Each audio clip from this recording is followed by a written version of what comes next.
Alright, so welcome back to my Spirit Hunter Deathmark 2. On to Chapter 7. This song is... It was Himiko, humming. I was about to say very sinisterly. It just creeps me out. Good morning. Ohayo. Did you get some good sleep? No, I was just spacing out. I couldn't sleep at all. Oh yeah, of course. I forgot. That's just happened. I'd actually be more surprised if you could, given what happened. I know, right? Oh yeah. Are you hungry? Am I ever? I made a light breakfast using the stuff I found in your kitchen. Sorry for not asking you first. Looks like Doryu made me some breakfast. It'd be nice. Thanks, Doryu. I'll eat it. No problem. Sorry that this is all I can do. But at least I can help in a small way. Yeah. I eat brunch together with Doryu. I've been in very bad shape due to a combination of lack of sleep and fatigue. Even chewing this food is a chore for me. But I managed for Doryu. And lastly, I forced myself to gulp down some coffee.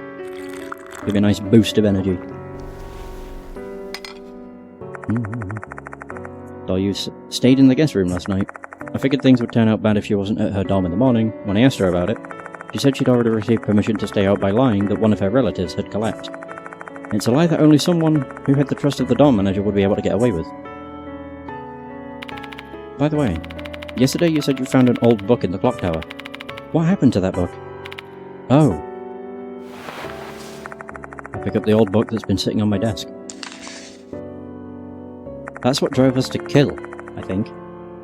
It's just an ordinary book written in ordinary black letters. There are no signs of the word kill in bright red text like I saw yesterday. Must have been another one of the departed's illusions just for me. Can you read it? I can skim through it, but it'll be hard for me to fully understand without time and research. But it's related to the departed, so we've got no choice but to read it, right? Should we try our best to decipher it? My grades in classic literature are pretty good. I'm confident I can be of some help. Let's give it a shot then.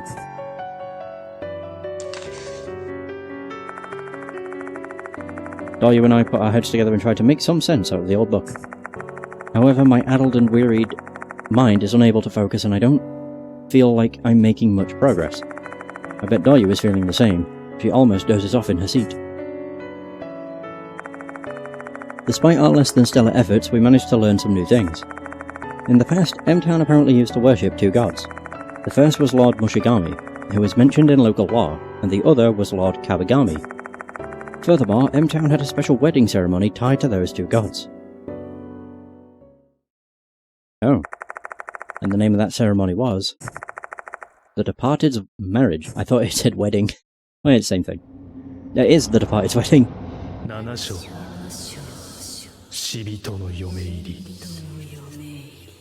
Yummy.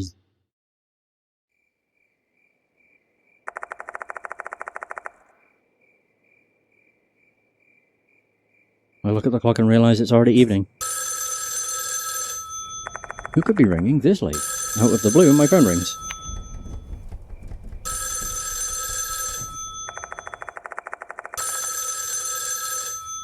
Pangs of guilt hit me and I hesitate to pick up the phone. Maybe it's the police. Who knows? Maybe Michiho's body was found and the cops received a report. Someone might have seen us together when we were heading to M-Town shop. Are you not going to pick it up? No, I will. I have no choice but to face the music. Hello? It's me, Kono. Come to the school immediately. I will brook no disagreement, that's an order from your client. Kono's strong words are matched by an unusually strong assertive tone of voice. Sure thing. That's quite sudden though. Can you at least tell me what's so important? I believe you must already have an idea. It's about Kinokawa. Oh. I can feel my heart pounding loudly. Kinokawa? I'd like to hear the details directly from you. I'll be waiting here. Make it quick. Way up. The jig is up. Mr. Yoshiki, you look really pale. The headmaster wants to talk about Michio with me. What? You're kidding. But how? Her corpse should have disappeared. I'll be going to Konohara Academy. Then I will also. You stay here, Doyu. The situation will only get worse if you show up at school when you're supposed to be staying at your ill relative's place today. Understood. Be very careful, Mr. Yoshiki. Well, he did say if we made one more mistake, then, you know, that was it. I drag my exhausted body to the garage. And I take my favourite blue bike. Shit, what should I do? Maybe I fooled Doyu, but the moment Mr. Kono said the name Kinakawa, my body's been trembling. Calm your ass down, Kazuo Yoshiki. You don't know what's gonna happen. Keep your head in the game. Just give yourself one of those, you know, like, nice old slaps on the face. I slide in the car and take another deep breath. And then I slowly turn the ignition key.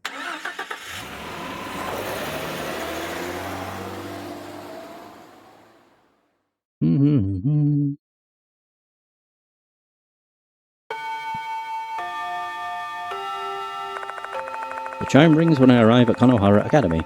It seems like I arrived just as class ended. The school looks the same as always, with no cops or media in sight. Which means her corpse hasn't been found yet. Why does Mr. Kono want to talk to me about Michio then? What was that? With classes having just ended, students begin to exit the new building. However, everyone looks exhausted. I don't feel any of the usual joy that you'd expect from students at the end of the school day. But more disturbing than that... Oh! Strange-looking apparitions are roaming around the school. Nobody has noticed their presence, though. I doubt they can even see them. The number of apparitions I can count is roughly equal to the number of students. It's not just one or two.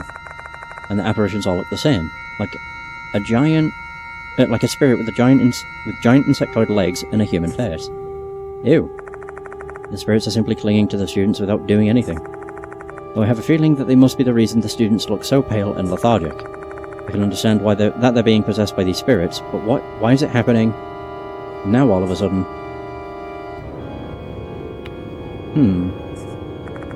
Somehow I managed to restrain myself from making any surprised noises. Attracting attention here will only make me look suspicious. First of all, I need to get an idea what the situation is.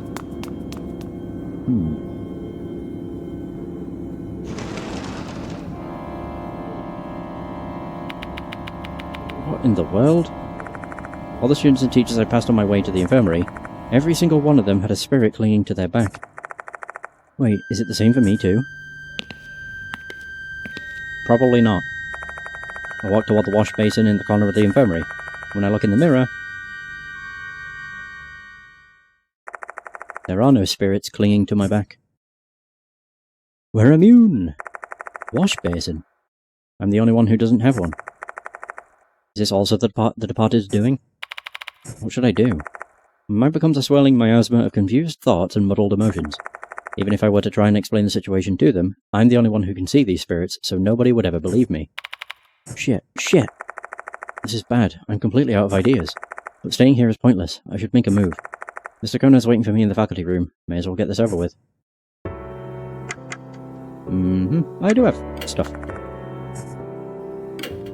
Oh. I'll wait. Oh, if there's 12, which would be bag enhancement, and then the 3 usual. Nice.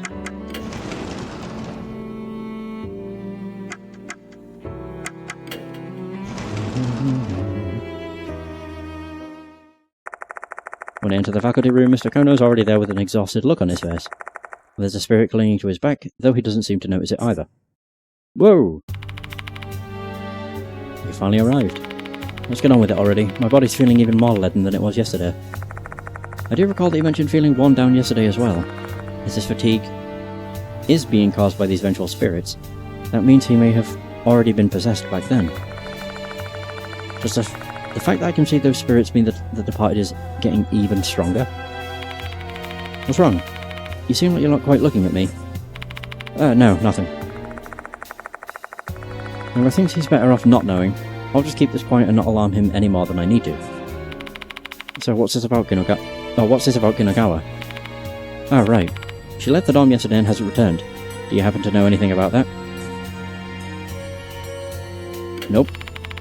Well, I've got no idea what happened to her. After the promise I made with Doryu, this is the only way I can possibly respond.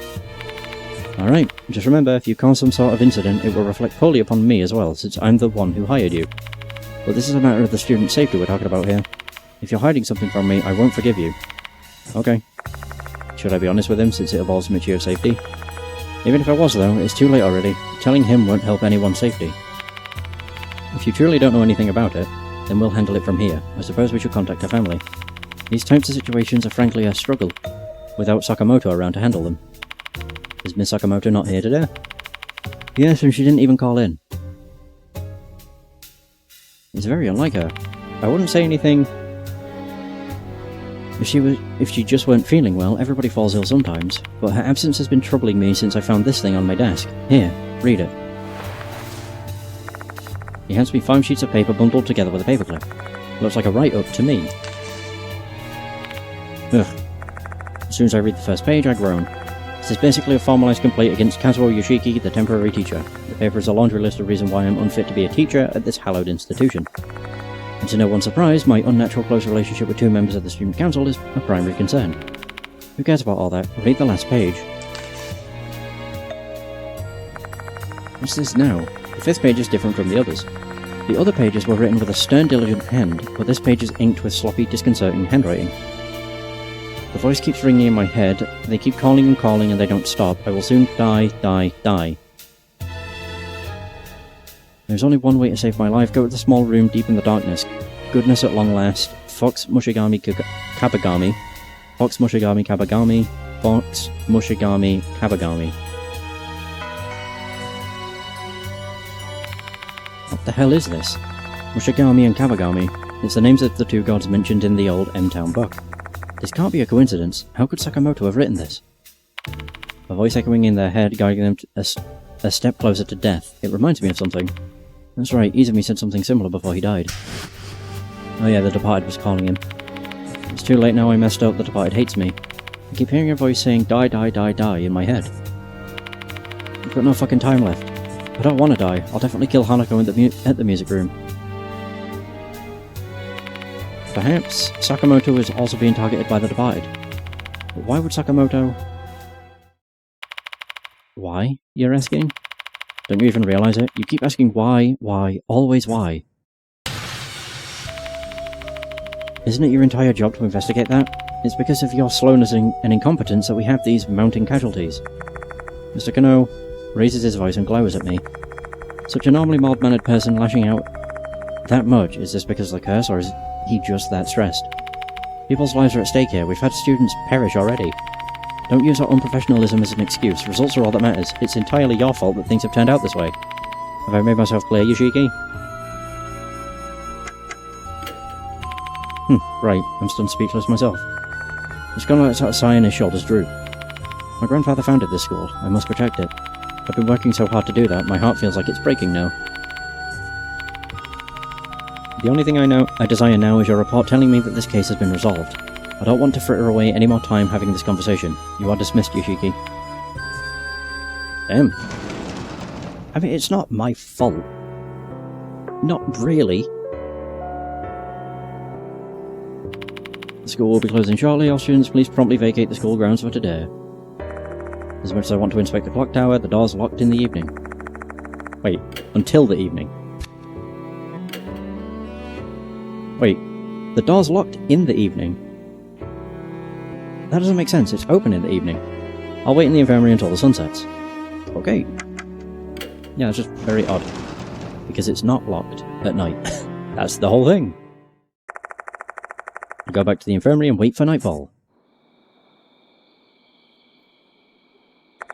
It's time to head out. Will the door to the clock tower be open? A knock. Who's here at this hour? Oh, you have one too. Mr. Yoshiki. Doryu enters the room, a spirit clinging to her back. I wasn't there back at Kujo Mansion. Did it appear once she came to Konohara Academy, or is it because of the time? More mysteries are piling up, and none of them are being solved. Why are you here, Doryu? I snuck in since I thought you'd be the only one here at this time. I'm a real delinquent now. Why did you come here? You're going to go to the clock tower, right? I'll tag along. No, I can't let you. I'm not going to have a repeat of what happened to Michio. I didn't ask for your permission. I'm tagging along whether you like it or not. This incident isn't just about you, it's also affecting me. Are you? Cool. I'm curious. God, I don't like how I can see their teeth. Blah blah. It just gives me the heebie-jeebies. Gross.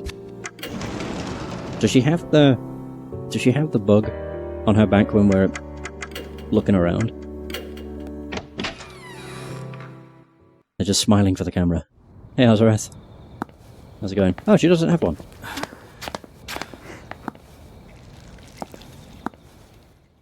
I really don't like how everything's just bathed in... Ooh! Cool. Bathed in redness. The light illuminating the ground is reflecting off something. I bend over and pick it up. Here's her tooth. 7 more remain. Sweet. Alright, clock tower, here we go. Here's hoping nothing happens.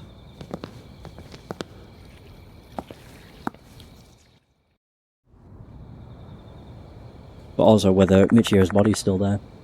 So I find myself here once again, a clock tower with a clock that has stopped moving. Inside the clock, Michio is inside the tower. Wow.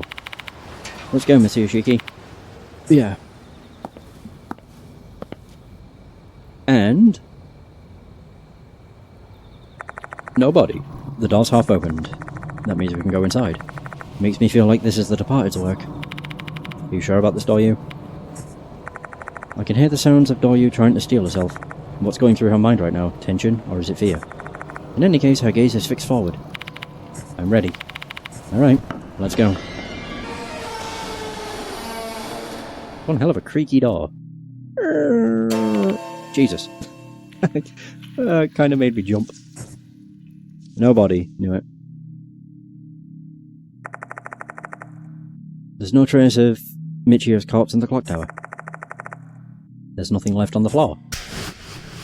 But I know for a fact I caved her damn skull in. There's neither traces of blood nor the giant insects. Why insects? Mr. Yoshiki, I knew it. The Departed disposed of her corpse. I guess so, yeah. Michio. Oh, she knows she's dead because she checked. Did she check? Yeah, she did check.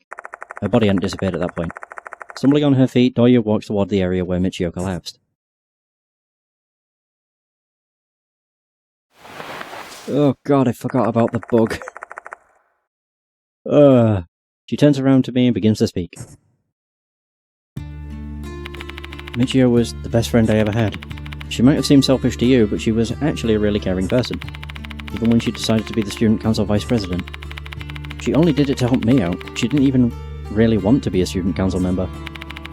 Were you two friends for a long time? Yes, we were friends even before we entered kindergarten. Our parents are close. Both of us are only children, so we became friends quickly.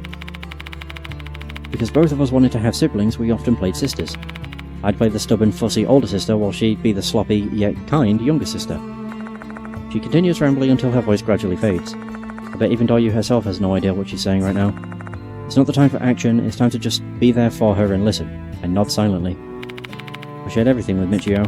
My hobbies, future dreams, the troubles I hid from other people, even my crush. Listen to me, Mr. Yoshiki.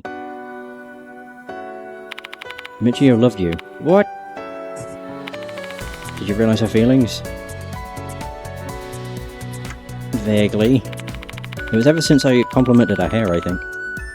I knew it. She's usually pretty direct when it comes to showing her feelings. It's only been a few weeks since we first met. Time's irrelevant. It's all about the event that made her fall for you. What event? Didn't you compliment her hair before? Yep. She believed it was fate that there was someone who could see our curse other than the two of us. But I'm a teacher, and she's a student. I'm technically not a teacher. So you think that's weird? Yeah, it's not very common. That doesn't mean it's impossible. 5 years ago at this school, there was a tragic love story between a teacher and his students. She must be referring to Rei Kashimat and Susuke Hirose from the art club.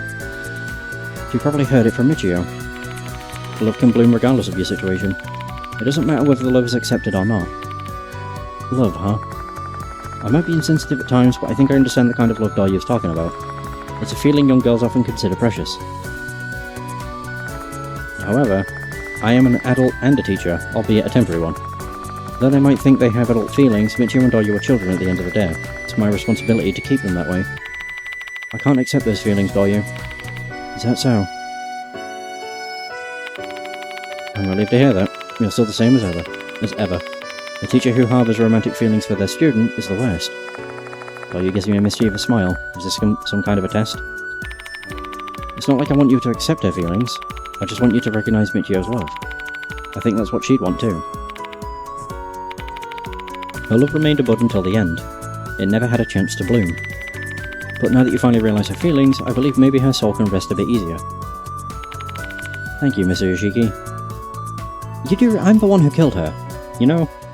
Like, granted I was being controlled, but still, I was the one who dealt the killing blow. Just seems a bit weird to be telling me all this now. You know, just make me feel even worse, why don't you? What are we gonna do now? The same thing we do every time. Examine. Everything. Find out who the departed is, obviously. In order to do that, we need to decipher the old book we found here. So let's go back to the infirmary. I'm sure we can decipher it if we both give it our best. It's not like we have a choice anyway. However, even with the both of us, it'll take some time to decipher the contents of the book. I wish there was a better way to do this. Korewa.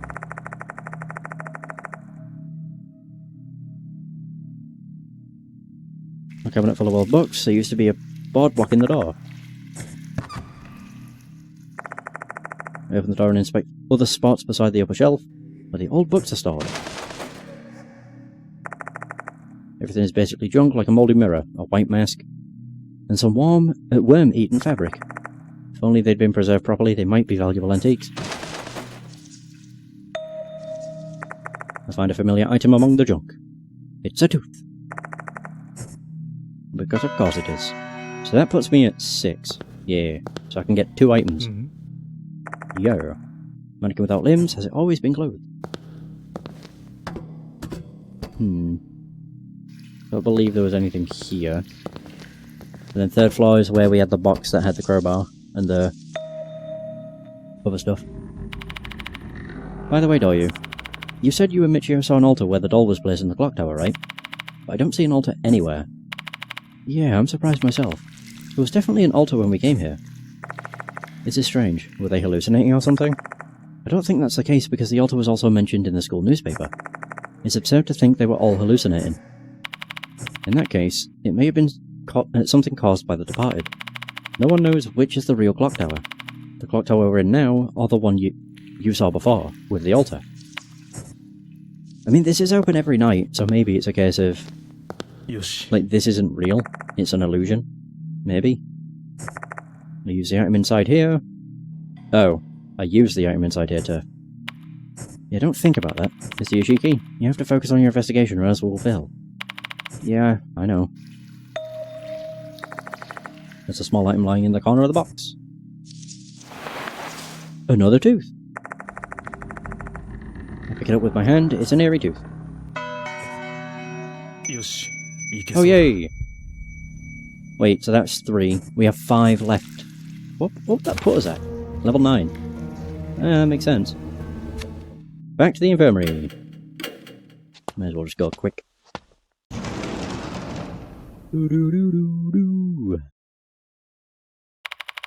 Hey, Yoshiki. A familiar voice greets me when I enter the infirmary. I don't like how everybody has a bug on them. No, I really don't. So, you're actually here, huh? Credit where credit is due. You were right, Hank. Oh god, they all do. You can always trust my intuition. Mashita, Yasawoka. I called Kujo Mansion, but no one answered. I got worried, Yoshiki. You really caused us trouble. I can see spirits on their backs, too. Are these spirits attaching themselves to everyone who enters school grounds, not just those who attend Konohara Academy? Judging by the awful look on your face, something must have happened. Spill it now. About that. Don't do that, Mr. Yoshiki. If you tell them, you'll... You must be Doryu, the student council president. Please, trust us. Yoshiki is our friend. We won't betray him. Yoshiki's already a jumbled pile of misdemeanors. Trespassing, theft, traffic violations, some more theft. I can't count them all on my fingers. I'm not going to be surprised by anything that comes out of his damn mouth, so stop wasting my time and spit it out already. Fine, I'll talk. I want to bring an end to this case no matter what it costs me, and I need your help. I tell them everything that happened last night, and I don't hide a single thing. The Departed's Wrath, the old book we found at the clock tower, the fact that I killed Michio, though you helping me out, and the spirits I've been seeing on everyone since this morning. You must be kidding me. To think you'd kill someone. Don't blame him for that, he was controlled by the Departed. Insanity or not, murder is still murder. Article 199, a person who kills another person is punished by the death penalty or life imprisonment for a definite term of no less than 5 years. I'd slap the cuffs on you myself if I had them with me. I can see that. Let me just say one thing. The law only applies if the victim is human. What do you mean by that? Oh, come on, stop playing dumb. You know damn well what I mean.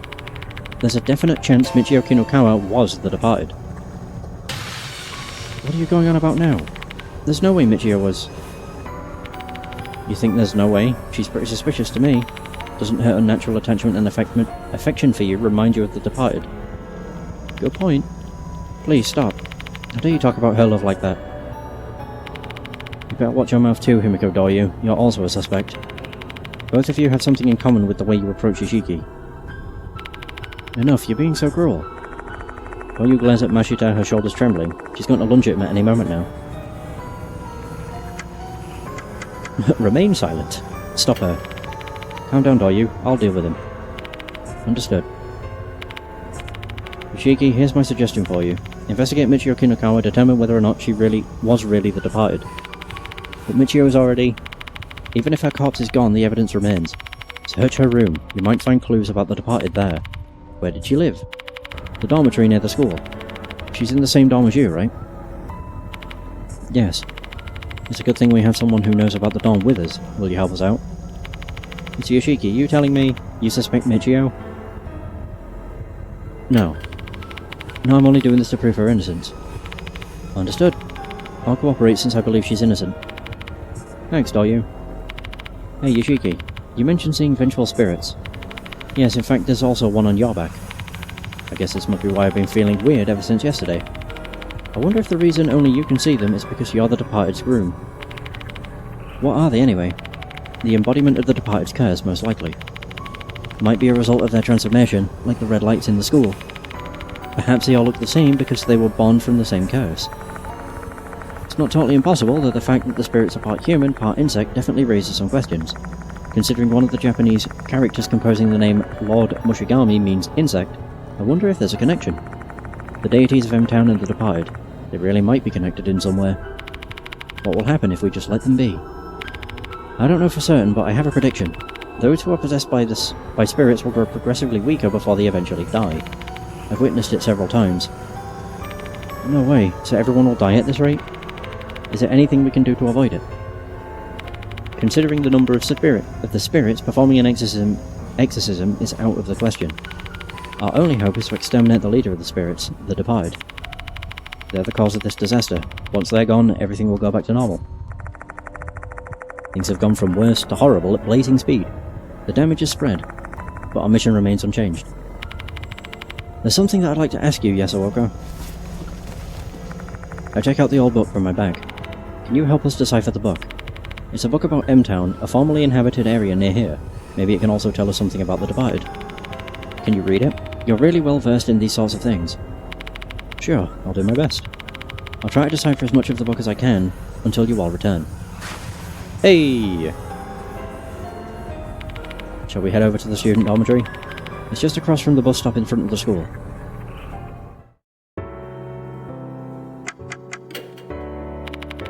That reminds me, I brought new sacred objects. Good.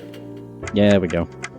So we have Ugeswin's notebook, new Emperor's in row, and Tenmongu's wooden bag. So that increases suspensive acts by 25%. Beautiful. And I'll also get the one which lowers damage here.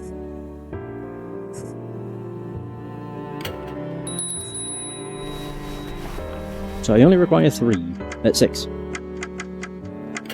So there should be 6 left. 5 left. Oh yeah, because I have 1. Yeesh. Itterashai. May as well save.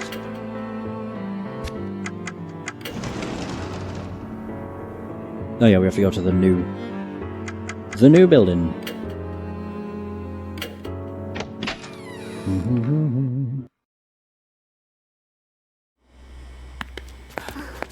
My god, we have 51 health. Woo! So 54 health is the max. Yeah. It's weird that level 9's the max level, but it's also not the worst thing. I will admit though, I do like the whole level up system. It's pretty cool. Cool. There's a bench with paint peeling. Okay. Wish I'd cleaned this place. Huh? What's that? Oh, you seem to have noticed something. Something on the ground near the bench. It's another tooth. Well, there's 4 more. Student dormitory. We go along the road and finally reach the dorm. But the front door is locked. Not surprising, given that it's already past curfew. The back door might be open. The dorm manager is a bit sloppy sometimes. She often forgets to lock the door. Lucky for us. Doryu's right. The back door is open. See? Told you. We'll be in trouble if we get caught. Let's hurry.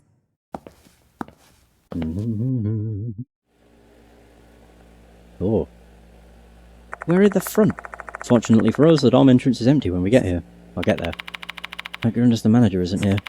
I thought she'd stay behind with Michio's disappearance and all. Looks like she went home at her regular time.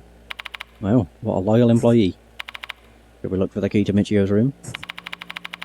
The manager has a duplicate, so we'll be fine as long as we find that. Okay.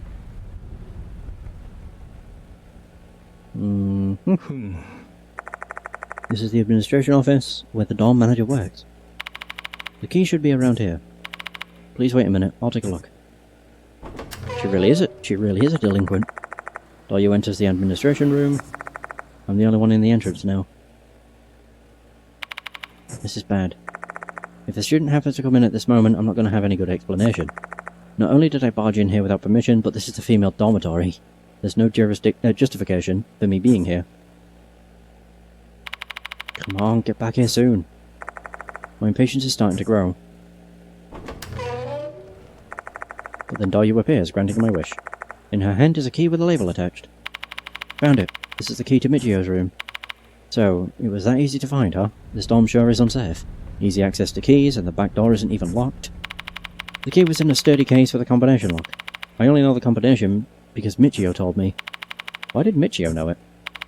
She snooped on the manager once, and when she was entering it and memorized it. She didn't intend to do anything bad with it, though. Probably. Goodness. This should get us into Michio's room. Her room is on the 4th floor. Let's take the elevator. Okay. Nothing bad'll happen in here. Surely. There's an elevator in front of me. It's not a very big one. Probably can only fit 4 or 5 people tops. Let's go to the 4th floor. Alright.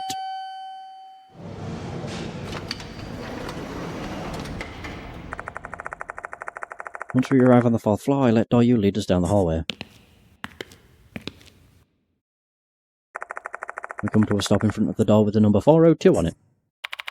This is Michio's room.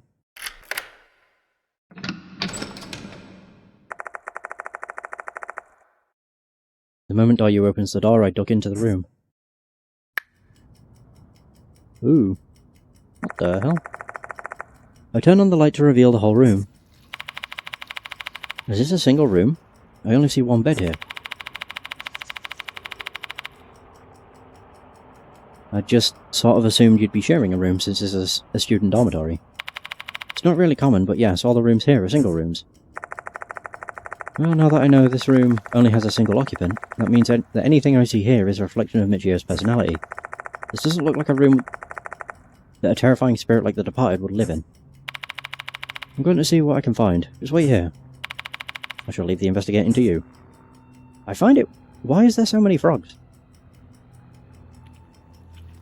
Do frogs count as insects? Because I know she really likes insects.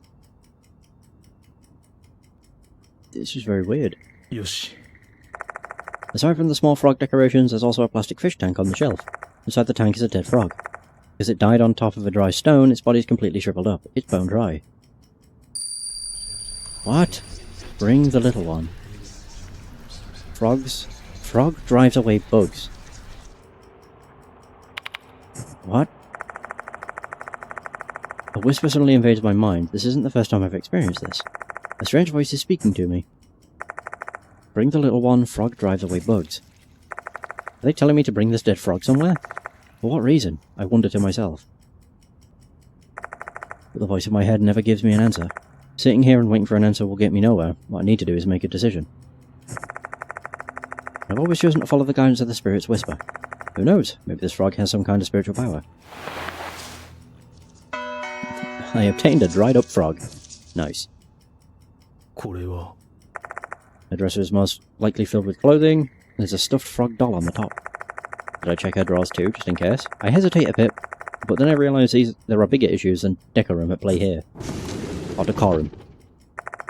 Inside the drawers of Michio's casual clothes reveal that she didn't appear to care overly much about fashion, as some of the clothes are very similar to one another. I also inspect the backs just to be sure, but I don't find anything hidden on them.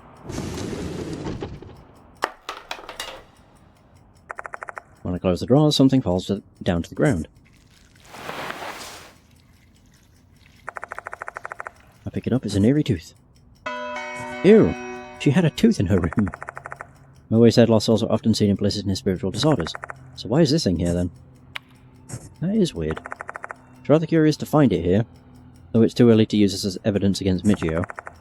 Even if this dome is cursed, we can't just assume that Michio was the cause of it. True. Everything in here is, like, frog. The colours and everything. Amentra sits atop a typical pipe bed frame, and there's a stuffed frog doll sitting by the pillow. She only has a light blanket on the bed. Does she not get cold at night? There's a frog-shaped board hanging on the wall. I find 2 notes on it. One is a note about raising a frog, and the other is about her summer vacation plans. August 8, school day. Go to Clock Tower with Hime. That must have been the day when she and Doyu discovered the female doll in the clock tower. Yes. Yoshi. There's a thin layer of dust on the desk, along with a notebook. Froggy Log 3 is written on the cover. As the title suggests, the notebook is all about a frog it seems she was caring for. I see a lot of enthusiastic praise inside, things like "oh my god, so cute" or "true beauty." There are also some cute drawings that convey her affection toward her pet amphibian. But with no dates mentioned in these entries, it's hard to guess when she wrote these. Other than that, there are a lot of notes about her frog's food. She fed it either crickets, flies or earthworms, trying to learn what the frog liked the most. Furthermore, she happily noted how the frog would eat the insects. Okay. It's a small refrigerator for a single person. There are a few bottles of soda inside. Help yourself. A calendar with a frog drawing is hanging on the wall. It's already October, but the calendar remained on August. There's a large poster of a loving frog mom and her frog child. That concludes my inspection. Ugh, God. Did you learn anything, Mr. Yoshiki? Yeah, a lot. Huh? What did you learn? The residents love frogs. Also, no signs of life. Dust build-up, a dead frog. Calendar never changed. It's just too many things are different. There's no sign of life in this room. There's a layer of dust on the desk, and she's neglected the frog she'd been raising, enthusiastically. Furthermore, the calendar's on August, almost as if time has stopped there. But Michio came back here every day. She might have returned here, but I honestly doubt that she spent her time here as a human. Oh my god. The resident's preferences changed. She was feeding the frog insects, and now she loved, or before she died, she loved insects. The Michio I know loves bugs, but the owner of this room clearly loves frogs. Additionally, from what she wrote in her notebook, she only considers bugs to be food for her frog. That's a pretty drastic change in personality, don't you think? Well, true, but she's always been a fickle person. Her preferences change every once in a while. Last year she was really into video games. And before that, she was obsessed with puzzles. So honestly, it doesn't seem all that weird. Then why has her room not changed? To reflect it. Answer me, Doryu. When did Michio start liking bugs? It was around the end of August, when our summer break ended. Time in this room stopped in August, the same time as her dramatic change in preferences. That can't be coincidence in my book. Something must have happened to Michio around that time. She turned into a different person after that point. But is person even the right word here? Huh. Mr. Yoshiki, are you saying that this room hasn't changed in a long time? And Michio suddenly changed her interests because she'd become the departed? That's right. You must be joking. Michio's the departed. No, it can't be. Doryu protests frantically. I understand her feelings, I truly do. If Michio really had changed since the end of August, that means when we first met at school that night, she was already... The entire time I've known Michio, she was the departed. The departed is a spirit. Spirits are already dead. Putting it that way, the Michio from that time... Mr. Yoshiki, if the Michio we knew recently was the departed, what about the real Michio? It's not hard to imagine. The departed replaced the real Michio. Both of them wouldn't have been able to exist at the same time, so... I'm sure she was killed months ago. This can't be real. Something happened in August. Our business here is done. We've learned what we wanted to know. Or rather, we learned what we didn't want to know.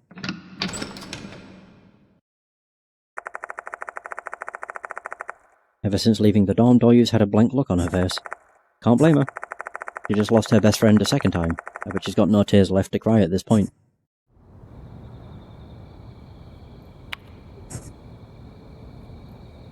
You okay? Yes. A short, hollow response. She looks so pale and worried that she might just collapse. Let's head back to the infirmary. We need to share this information with the others. Fast travel!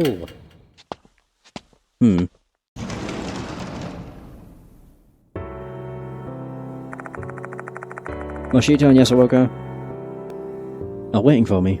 I better report our findings with them. I have 3. Nice. Get it though. Raid. The new Emperor's in Roro. 4 actions. Woo! So the only thing left is the bag enhancement.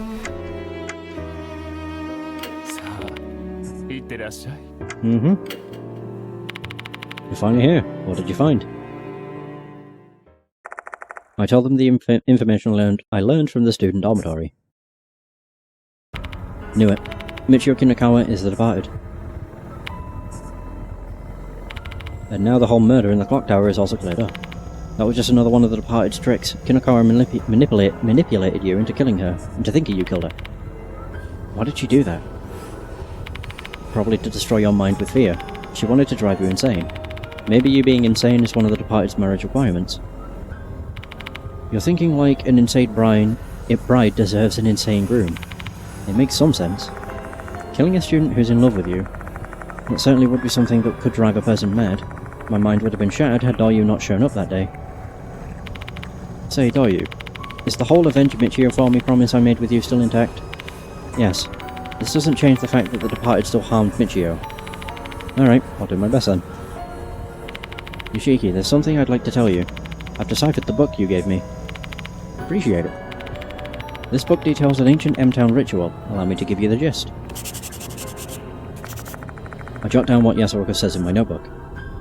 Summary of the old M-Town book. In the past, severe famine devastated M-Town. Residents of the town believed the fury of their deities, Mushigami and Kabagami, were the cause of the tragedy. Hence, shrines were built to worship the deities. Mushigami's shrine was located in downtown, while Kabagami shrine was built in the Fox Forest. Mushigami shrine and Kabagami shrine are merely halls of worship for the 2 deities. One an insect deity, the latter a mold deity. The main shrine to both Mushikabi is located elsewhere. Mushikabi Shrine is located deep in the Fox Forest, off the road. Only relatives of the priest and Fox, the messenger, know how to get to the shrine. The departed's wedding was held when a great famine occurred in M-Town. Held to wish for the end of the famine, this is also a sacred wedding ceremony where the matched brides and grooms exchange vows before the two deities. This ritual was last held before the Meiji era, about 100 years ago. It's said the selected brides and grooms complete the ceremony at Mushikabi Shrine, and the great famine in M-Town finally came to an end. Because it is a holy ritual, the selection criteria for the brides and grooms was quite stringent. The grooms must be from the priest's families and have impeccable spiritual qualities. As for the brides, they must be pure maidens that come from a decent family. Furthermore, both of them have to be exceptional in all aspects, including their intelligence, lineage, and personality. Hence, the chosen brides and grooms are said to be blessed and are the envy of the town. Okay. After she's done explaining the contents of the book, I'm left speechless. Deities named for bugs and mold, the departed's wedding, the bride and the groom, and the selection. There are so many things in this book that overlap with the departed's actions and remarks. This book is definitely our way to find out the departed's true identity. Agreed. It feels like we finally managed to get a real look at the departed's history. But Yasuoka halts her words, pondering. If there's something on your mind, just say it out loud, Yasuoka. Do you not find this strange? If the wedding ritual was a blessed event, like the book said, how could the departed have been born? She has a point. Based on my previous interaction with spirits, they're birthed from grudges. This book probably only covers a sanitized version of the truth. If there's another part shrouded in the darkest abhorrence, that's the part you'll need to uncover. Oh yeah, everybody's got a spirit attached to them, because the departed's got even stronger. Only we can see them. Because of course, we already inspected Mushigami Shrine in the corridor, and Kabagami Shrine in the forest during our encounter with Mr. Kokori. However, we didn't find any clues about the departed. The last one is Mushikabi Shrine then. There must be something of note there. Mushikabi Shrine is located in the depths of the Fox Forest. We don't have time to explore the whole forest. Then our only choice is to ask the Fox how to get there. Yasuoka is referring to the Fox, the messenger of the gods mentioned in the book. There's a fox in the storage area at the science room, though it doesn't look like a messenger to me. I'm going to need to find another fox. We've told them that they have a spirit on their back. What that spirit does is make them feel lethargic, essentially. Now that we have some direction, we can finally start the investigation. By the way, is Hiro not coming tonight? Yeah, I didn't contact her. I made that call. This is above her pay grade now. The departed has transformed and grown stronger. They are more dangerous than before, so it seemed prudent not to get Hiro and other regular people involved any further. That applies to you guys too. Don't get me wrong, I really appreciate your help, I just don't understand why you're willing to risk so much to help me. Like Yasuoka said, the departed has transformed and acknowledged me as their husband. This is on another level than helping me deal with the spirits in the notices. I have no idea what will happen next. No, essentially, it would wear them down so much so that they would eventually die. Basically. Given enough time. And yet they've decided to jump into the hellhole alongside me. Where does that determination of theirs come from? This is my job. I believe it is my fate to save those who are terrorized by the wrath of the spirits. I've only lived this long because of my purpose in the world of the living has not been completed yet. This is my job too, because this old bag here asked me to, and in a more literal sense because I actually get paid to do it. The pay is worth the risk. Simple, straightforward answers. This is why I placed my faith in them. A strong faith that can't be described in words. The simple ways they lead their lives makes me feel like I can trust them with mine. Thank you. Let's head out if we're done chatting. Yeah, let's go.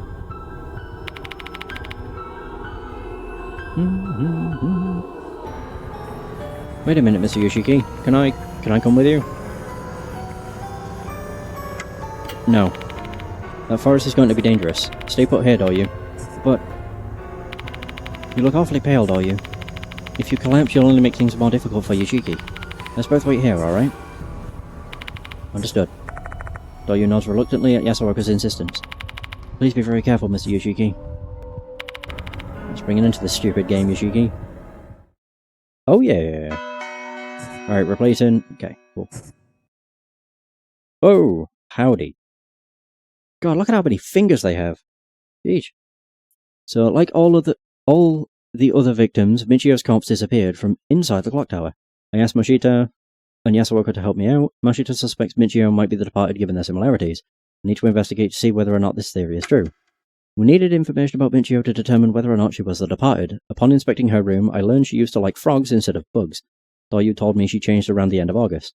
I bet that's when the departed killed Michio and began masquerading as her. The book Yasuoka deciphered has information about a ritual called the Departed's Wedding, in M-Town and the village deities, Mushigami and Kawagami. Bugs and mold played a big role. Mushikabi Shrine, where the ritual took place, is located deep in Fox Forest. We need to find a way into the main shrine. Biblically, God, I can't even say that word. Biblically accurate AI demon. Still going towards the good ending. Yeah. I mean, as far as I know, none of my companions have died, so that's a good sign.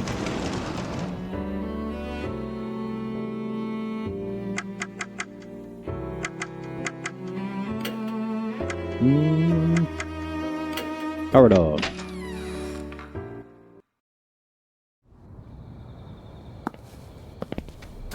Let's go and ask the fox a question.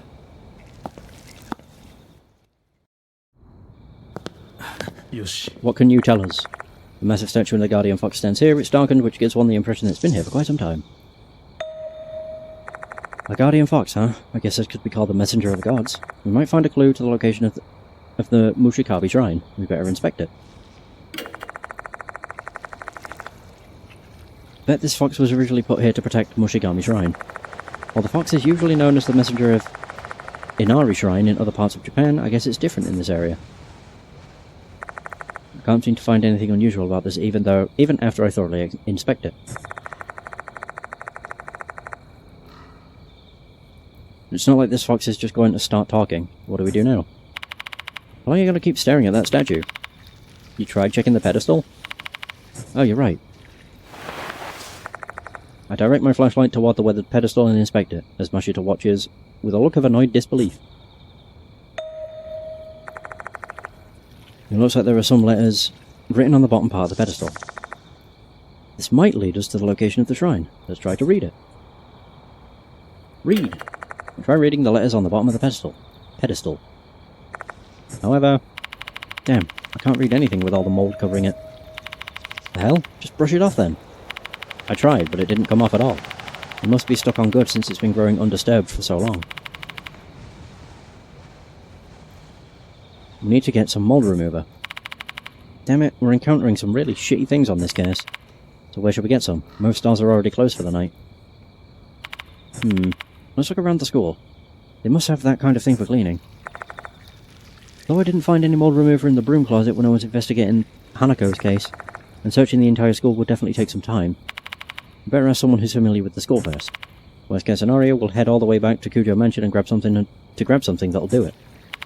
Okay. Back to the infirmary. Himiko, you're needed.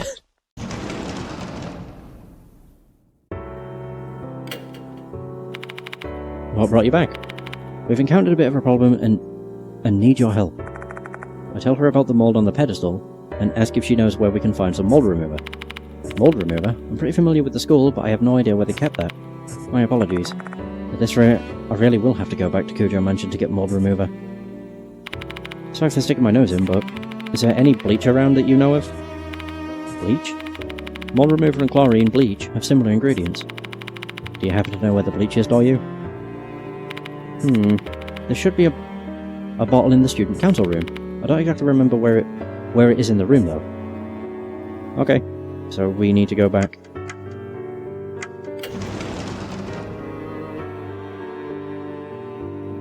Student council room. According to Doryu, there should be a bottle of bleach here somewhere. Let's get looking for it. No reason to dawdle. Cupboard. Yeah, like down here. We've scoured the student council room, but we haven't found anything to remove that mold. Maybe it's inside here. I opened the door to find all sorts of miscellaneous stuff crammed inside. From a giant hole puncher and old notes to a certificate of commendation. I guess anything that isn't used often gets shoved in here. There we go. Among them is a bottle of liquid bleach. Judging by the weight, there seems to be plenty left. Bitchin'. Let's get out of here. Actually, I don't need to do that. Connecting corridor. Doo-doo. Alright. On the plus side, I don't think I really have to worry about... Jesus! About suspensive acts. Yeah. No, because I've got so much health. And all the charms I have. Definitely help. Well, I take less damage. I'm more likely to succeed. I open the bleach bottle and pour the liquid onto the pedestal. Yeah, I think everything does 4 less damage than it would normally. Then I wait a bit before using my handkerchief to remove the mould. It doesn't come off completely, but it does a decent enough job that I can actually make out the letters. Should be able to read what's written on the pedestal now. The writing on the pedestal is apparently a poem that seems like a bit like a nursery rhyme. The odd writing style and weathering make reading it a more difficult task than I'd anticipated, but I managed to copy it into my notebook. Follow the fox's whine inviting us to the shrine, but the path is blocked by the serpent rock. The beast behind the zodiac shall be the one to open the track by imitating the serpent with its angry lament. So the serpent. It's near the serpent, I guess. What's the meaning of this rhyme? Maybe we can find out if we go to Fox Forest.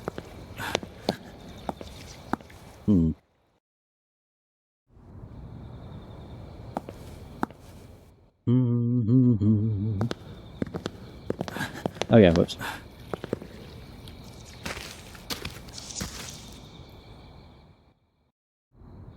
God damn, it takes so long to get everywhere. Fox Forest is just beyond this gate. Mushikabi Shrine, where the departed's wedding is held, is located somewhere in this forest. Alright, Yoshiki, we don't know what kind of horrors are waiting for us in there. Hang on to this gun, but be very careful with it. You've already killed one person. Mashita hands me the paper bag again. It's heavy. Doubt I'll ever get used to this thing. You shouldn't. Let's go. He has a point. There should be no reason as to why I should get used to having a gun. I'm just a civilian. Relying on the faint light from my flashlight, we tentatively step into the darkness of the forest. Mr. Kokori is no longer here. However, a more terrifying spirit might have replaced him. As fear and tension build up inside my mind, beads of sweat start running down my cheek. Hold on. Listen carefully. Do you hear that? Oh god. I hear a faint moan. It doesn't make sense. Why are we hearing that here? I have a bad feeling about this. Hurry up. Mashita and I rush over to the source of the sound. After a while I arrive at an open area full of trees. There... Oh! Oh, Sakamoto. I find Sakamoto in a horrible state. Sakamoto, what's happening to you? You all... Did some insanely big bug chew you up or something? What the heck happened to you? She's like a doll. Are you perhaps... Lord Mushigami? Come again? What are you saying? It's no use, she's clearly not in her right mind. For fuck's sake, is there even anything we can do for her? She has split in multiple places, so I'd assume not. Sakamoto suddenly screams. At that moment, the bugs clinging to her launch an attack. 6 damage! Goddamn. What are we gonna do, Yoshiki? We're in deep shit. We have to keep dealing with this.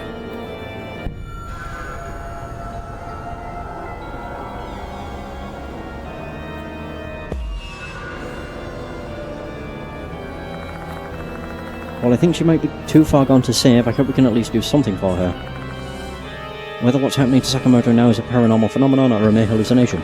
Maybe we can return Sakamoto to her senses. Sakamoto's report. There we go. Read it. It might return her... What is it? Maybe not return. Might remind her of who she is. Yoshi. I unfold Sakamoto's report and read it aloud so that she can hear it. Yes, Sakamoto is the teacher. The one who is very disapproving of Yoshiki. I carefully read the report out loud. Sakamoto isn't responding much, though I can tell that she's listening. Is there still a glimmer of her consciousness left? If so, my voice might still reach her. Remember, Sakamoto, this is the report you wrote. Hmm? Is that my... But why is it... Looks like Sakamoto's returned to her senses a little bit. Looks like this was the right choice. Survived!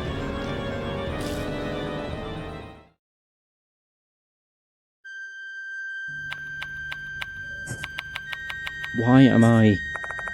Sakamoto murmurs, stupefied. Bugs are sticking out of the large holes in her head and chest. If there were a normal situation, those wounds would have killed her long ago. However, she's talking. This is probably another instance of the departed's curse. Mr. Yoshiki. Her remaining left eye fixes its gaze upon me. I guess she's recognized me. She's well beyond saving at this point, though. Maybe I can still ask some questions. Really? Was the shrine? That's the more important thing. Tell me where the main shrine is. You went there, didn't you? The main shrine is beyond the Serpent Rock. I knew it. There make the bloody red. Pure blue. I'm just speechless. Well, there she goes. Like a puppet whose strings have been cut, Sakamoto collapses on the ground. On the spot. She stops moving and... Instantly insects swarm her body. They begin to devour her before my very eyes. Ugh. Try to kick the insects off of her. This is futile, there's no way these bugs can be stopped. They're massive! Just please stop. Stop this. I don't like the chewing sound, it's gross. I can't bear to watch someone I knew get consumed by insects bit by bit. In the end, I have to avert my eyes. Once the insects finish eating her body, they scatter into the dark forest. Well, there's not a trace of Sakamoto's remains, bones, or clothes left. Well, she had like cracks all over her skin, so she turned into like a doll. Kinda. Why, Sakamoto? Didn't that teacher try to railroad you out of the school? The departed doesn't want you to leave. That probably led to her being cursed. True. Sakamoto was cursed by the departed. That probably explains why she'd gone mad in the middle of writing her report, hearing a voice in her head the way Izumi had. It was all because of her hostility toward me. It was because she got mixed up with me. If I wasn't here, then Sakamoto would... No, she had a crack on her left, like, upper left arm. They definitely looked like cracks, and her skin had, like, splintered. It looked like she was made of stone. Or, like, porcelain, like a doll. Or like a doll. Let's pump the brakes on that right now. I'm not a priest, so I'm not here to listen to your pitiful wailing and offer you repentance. Well, he gives it to me straight. But maybe that woman was actually saved. Otherwise she wouldn't have regained her sanity on the brink of death. Or she wouldn't have been able to leave that hint for you either. I recall Sakamoto's last words. The main shrine is beyond the Serpent Rock, there make the bloody red pure blue. The latter half is a mystery to me, but I've got an idea what she was referring to in the first half. Serpent Rock is also written on the fox pedestal. Is that rock the key to get to the main shrine? Mayhap.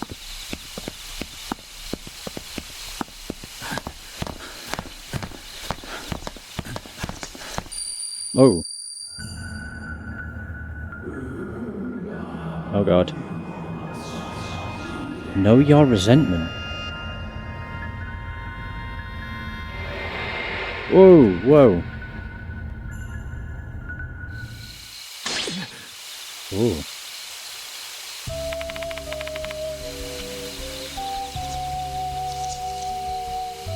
I don't want to know this.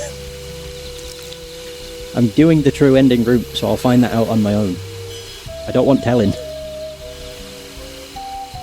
What was that voice just now? That bridal procession? Hey, you seen visions again? Yeah. Wow, that's a pretty handy way to gather information. seeing as our investigation so far is going nowhere fast. So what did you see? I relay the details about the scene I saw and what the voice told me. I see. If the description is in the old book is right, that sounds like the departed's wedding. So you're saying I saw the past. The bridal procession went through the forest. I guess they must have been heading to Mushikabi Shrine. Who'd the voice belong to, though? I have no idea, but... Know your resentment isn't the type of thing you say during a happy occasion. I knew it. There's something darker behind it. If we follow the bridal procession and head to Mushikabi Shrine, which is located somewhere deep in the forest... will we finally be able to find out the truth about the departed's wedding? Probably. Know your resentment. Hey, a mouse. Which one was the serpent one? Is it this one? I don't remember. A rabbit. Oh. I found something glowing inside the firebox of the stone lantern. I peer into the firebox. Inside clumps of mould are growing, almost looking like moss. It's a strange sight. Black and red mould are intermingled, making it look poisonous. Is this a vision of hell or something? I spot a small object within. This is what was reflecting the light. Except I need to put my hand into these ominous mounds of mould to pick it up. Do it! I have no choice. I can hear like chanting. I slowly put my hand into the firebox. Slow but careful, I try to avoid the mould. Ugh. Gross. My fingers end up touching the mould. It feels muggy, but it's not indescribable. I get goosebumps all over my body. Pressing the urge to immediately pull my hand back, I extract said item buried in the mould. It was a tooth!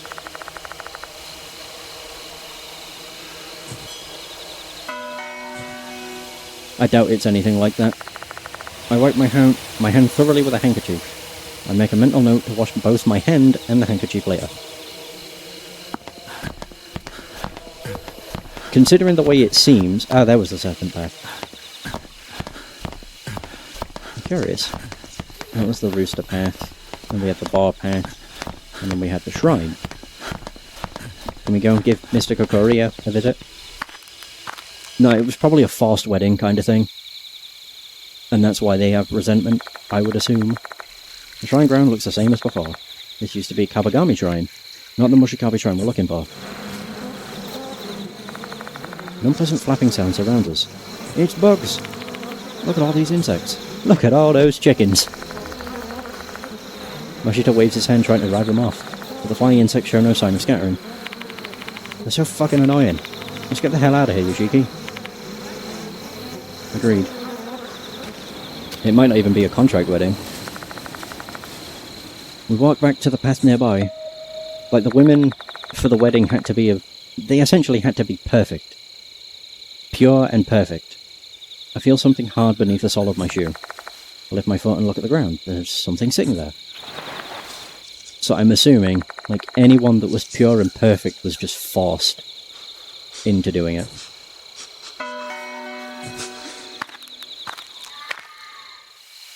Okay. So there's two. We have one tooth. Oh, rooster. 7. There we go. There it is. Make blood red pure blue. An eerie voice has been ringing in my ears for quite some time. The further we walk down the path, the louder the chant-like sound becomes. Does the cause of the spiritual phenomenon lie ahead? Yes. Yes, it does. Blood red pure blue.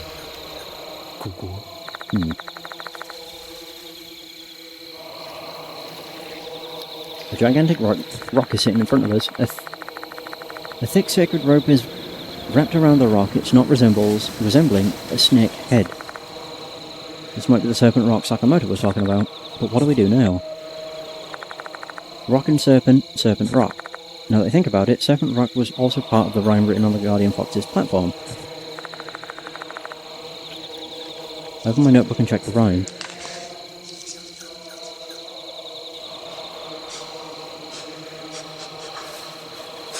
The beast behind the zodiac. follow the fox's whine inviting us to the shrine, but the path is blocked by the serpent rock. Probably a clue on how to get here, so if we go down this path, the beast behind the zodiac shall be the one to open the track, by imitating the serpent with its angry lament. Open the path, that means we have to do something here. The main point here is the beast behind the zodiac. Until we can solve this riddle, we have no idea how to proceed. So what animal is the beast? Ah, I don't fucking know.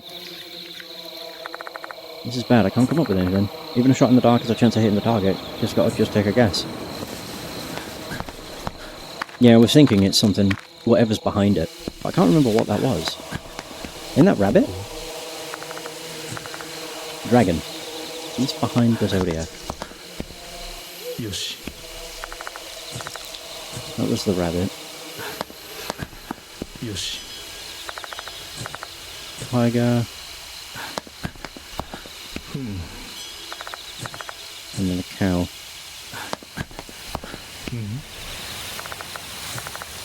With its angry lament. Beast behind the zodiac. Oh shoot, wait, hang on.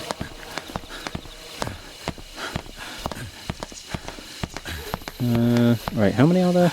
1, 2, 3, 5, 6, 7, 8, 10, 11, 12. There's 12. Coco. No, just dog. Rooster. Oop.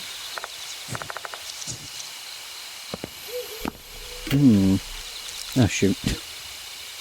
Oh wait, I can check it in my items corner. Whoa, where is it? Pedestal.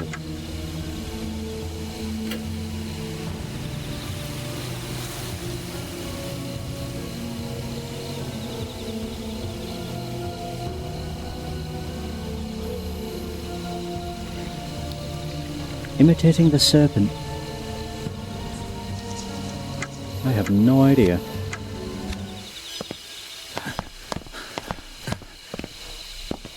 Imitating the serpent with its angry lament.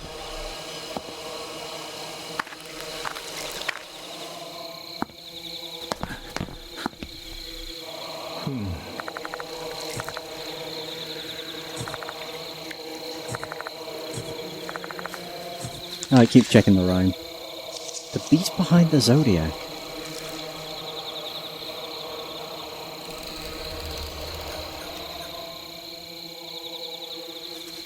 I don't get it.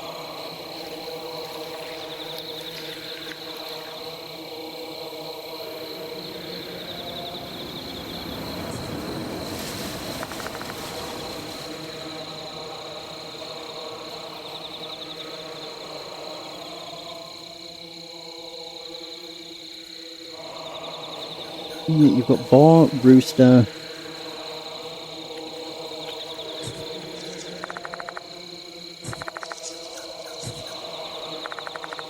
Beast behind the zodiac.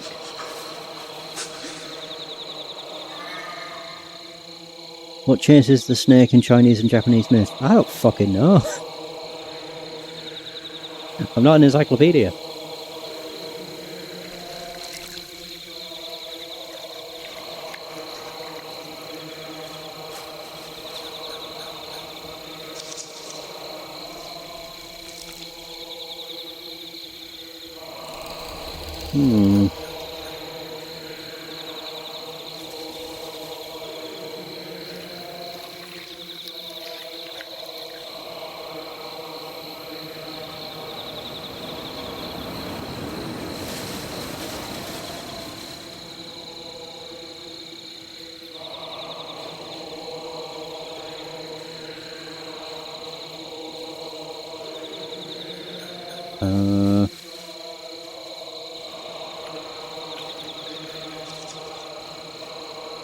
Oh, it's actually different in this. I've just looked up what it is. And it has rat, ox, which I suppose is cow, tiger, rabbit, dragon, snake, horse, goat, monkey, rooster, dog, pig, which is different in this.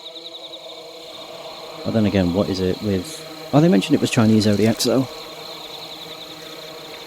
Beast behind the zodiac. Shall be the one to open the track.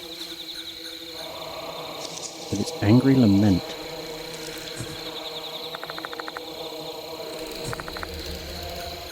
The main point here is the beast behind the zodiac.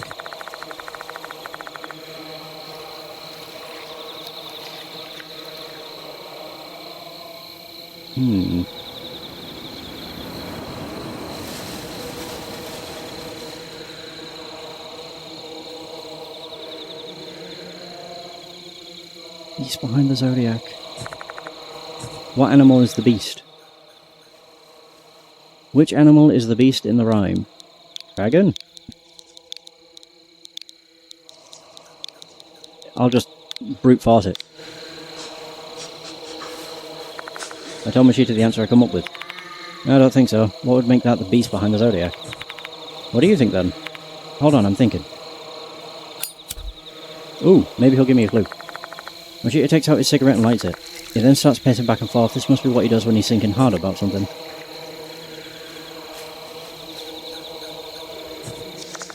It makes me wait until he finishes smoking an entire cigarette. This is just my guess, but I think the beast is the cat. Why a cat? Oh, come on, remember the 12 zodiac animals? Rabbit, ox, tiger, rabbit, and so on? It does actually say that it is the same order. According to the myth, when they were deciding on zodiac animals, the cat was late to the meeting, so it didn't get chosen. Oh, behind the zodiac. I hadn't heard that story before. Well, there we go. We know the answer. I must have heard that story before. Can't say that I have. Well, what about the lament part? Maybe the path will open if we imitate a cat's meow or something. Why a meow? Hell if I know. Human common sense doesn't apply to spirit logic. Come on, Yoshiki. Give it a try. Fine.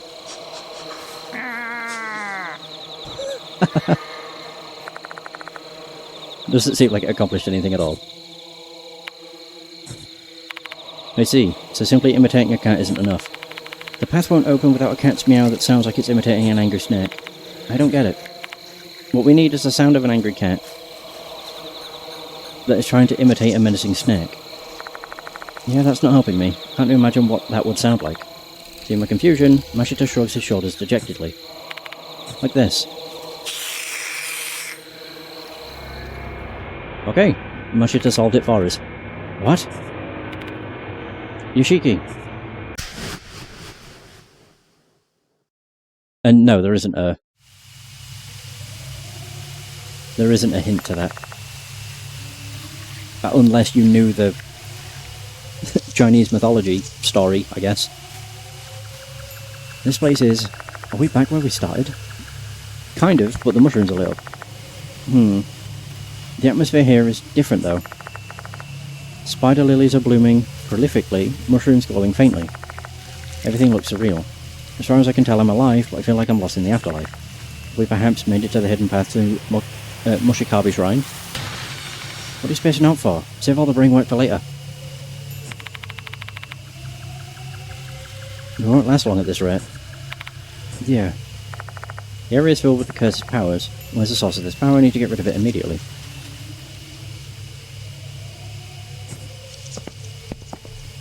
I don't bloody know. Oh. The guardian fox with flowers in its mouth looks like point out some secrets lying here. Let's take a colossal look. A blue spider lily in its mouth. Oh. Quickly, because I can't sprint. The cursed tooth is lying on the floor. Time to destroy the damn thing. Raising my foot, I step on the tooth. Hallelujah. The cursed tooth shatters into pieces. And yeah, I guess the hint would have been imitating the snake. Strange, the curse doesn't abate. Oh. Fuck, how's that possible? That's gotta mean the tooth you stepped on wasn't the cause of the curse. Oh, gotta find the real cause then. Well. The guardian fox with flowers in its mouth. It's also got a blue spider lily.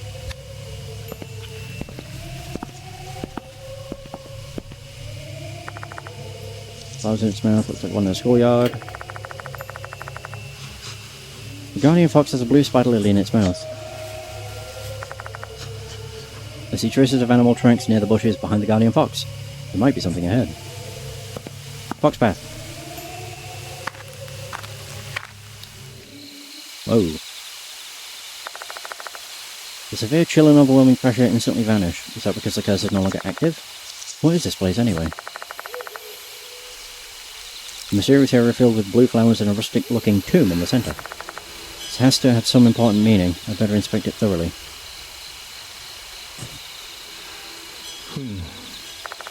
Blue spider lilies are growing in clumps.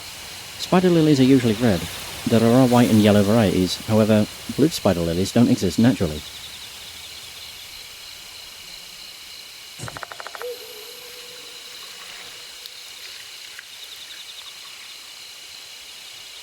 These might be mystical flowers that only bloom on this mysterious hidden path.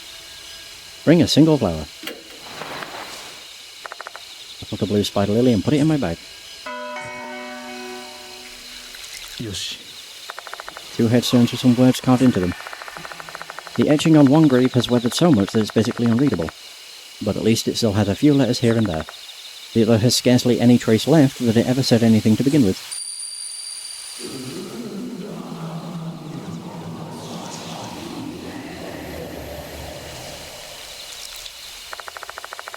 An eerie voice is ringing in my ears again.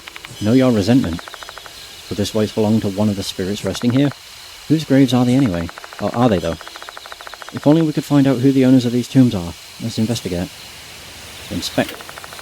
My eyes are fixed on the tomb, though I can barely make out anything due to how faint these letters are. Maybe I can deduce what's written on the stone if I run my fingers over it and feel for the indentations. Press. Focusing my attention on the tip of my finger, I attempt to swallow each of the letters.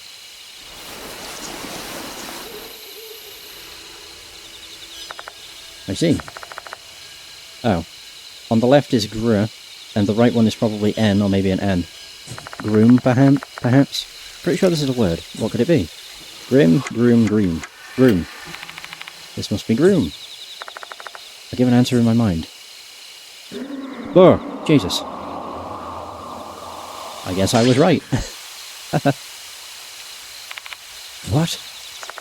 Did the spirit of this tomb just respond to my answer? If the owner of this grave is the spirit of a headless man in a wedding suit, is there one buried here? One of the bridegrooms who died in an unnatural death? I heard the sound of something small rolling around near the tomb. I pick it up, it's an eerie tooth. Oh, leveled up! Yeah! That puts my spirit back to max. All our souls have been found! Nope, information will be added to character file at a specified time at the end of the chapter. Huh. Yeah, there we go, perfect. I don't need to worry about my health anymore. Especially considering this place is still cursed, so... Jesus! I hear the piercing high-pitched cry of a beast somewhere. Douche. Chills run down my body. An ominous sense of terror is racing through my veins. This uncomfortable feeling only grows stronger as I explore further down the path. Aha! A guardian fox with flowers in its mouth that looks like one in the schoolyard. Has a red spider lily in its mouth. Wait, this isn't a red spider lily. It's a blue spider lily that's been dyed red using blood. So, switch it.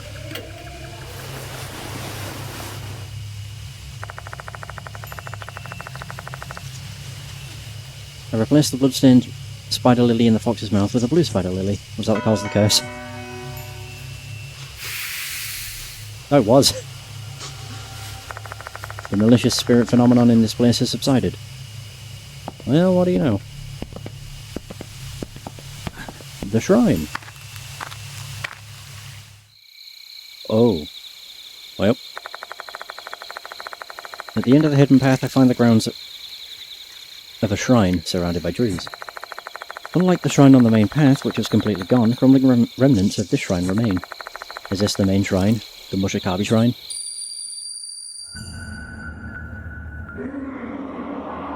Resentment was born in this land.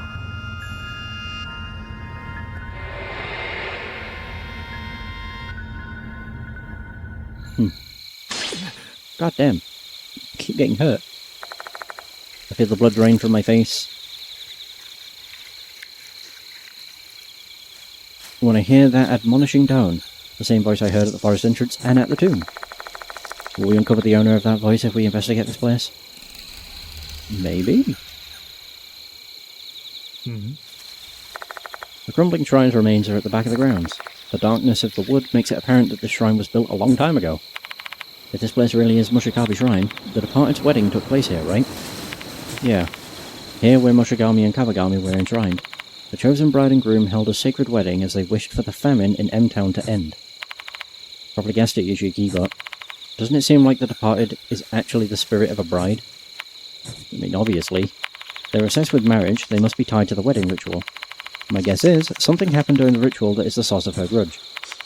That makes a lot of sense. That being said, we need to learn what happened in this place.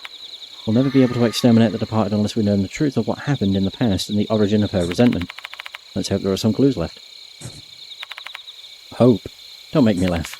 Here's some words of wisdom for you. Truth is something you should reel in with brute force. When I take a closer look at the ruined shrine, I notice there's something buried there. Is this a wooden box? Going inside to collect it is a risky proposition. What should I do? Collect the box. Mashita, I'm going to get that wooden box. Seriously? I'll go get it.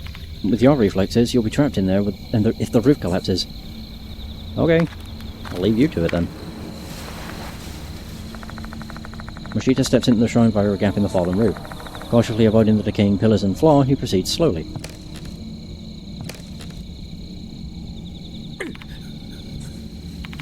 Are you alright, Mashita? Quit making a fuss over nothing. I just hit my hand. Okay, this is the one you wanted, right?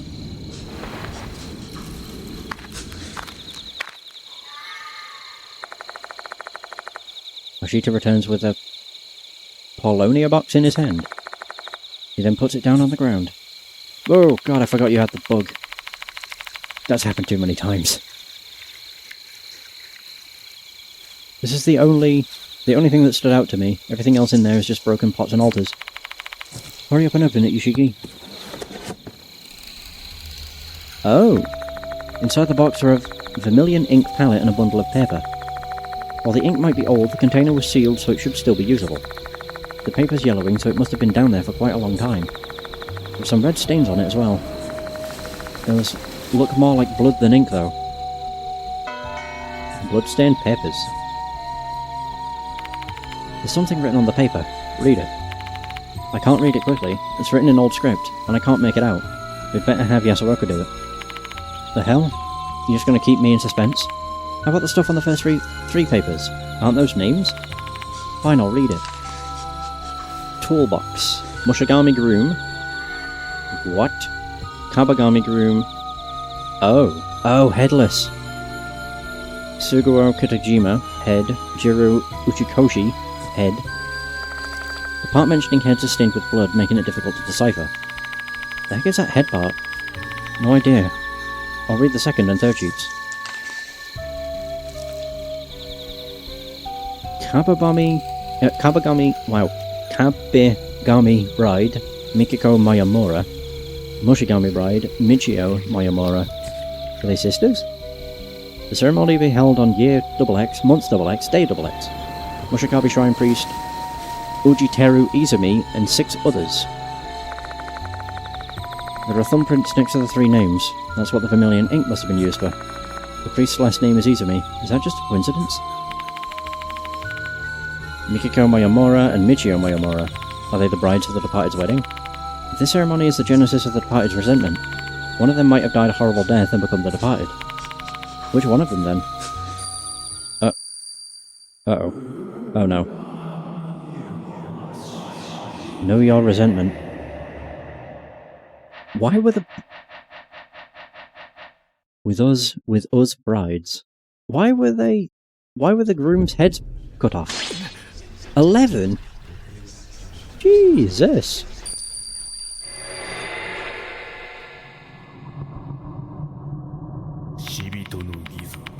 The departed ceremony. Remember This is an important duty. では万事滞りなく Everything shall go smoothly. I'm pretty sure they're reading that, but whatever. That was a head. これにて I finished with the toolbox. Next step is preparing for the wedding.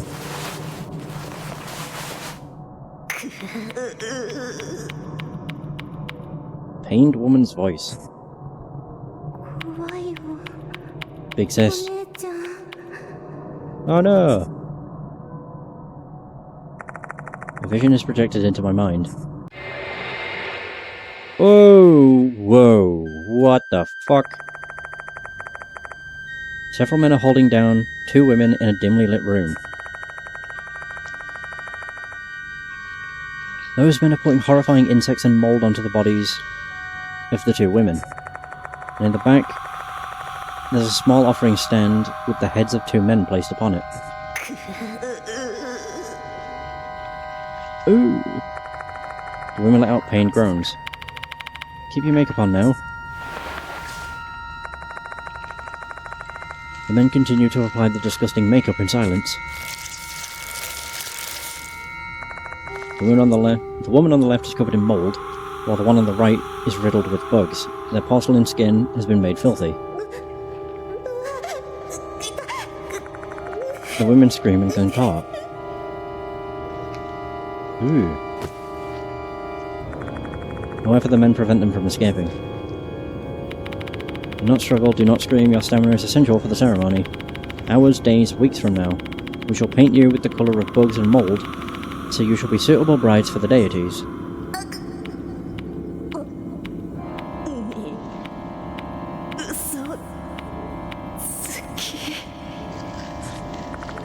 Her voice is mixed with pain and anger, and yet her words don't register with the men at all as they continue to smear bugs and mould onto them with expressionless faces. Spend your days covered in bugs and mould, eating bugs and mould. Your organs shall be infused with mould, and the cavities in your body shall be filled with insects. It will be as if you have departed from this world. Lord Mushigami and Kabagami should be delighted to see how beautiful their brides are. Oh. Well, I can see how they resented them. Oof. We're alive, yet we're rotting. Our porcelain skin turns black as mould, our hair becomes the colour of the silkworm's cocoon. The suffering is the pledge of a happy couple.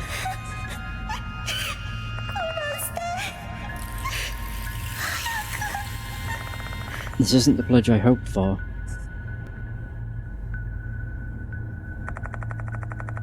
I shall never forget this, everyone in the village. Even if I die and become the departed. Oh, is this the resentment? I shall kill you. I shall put a curse upon you.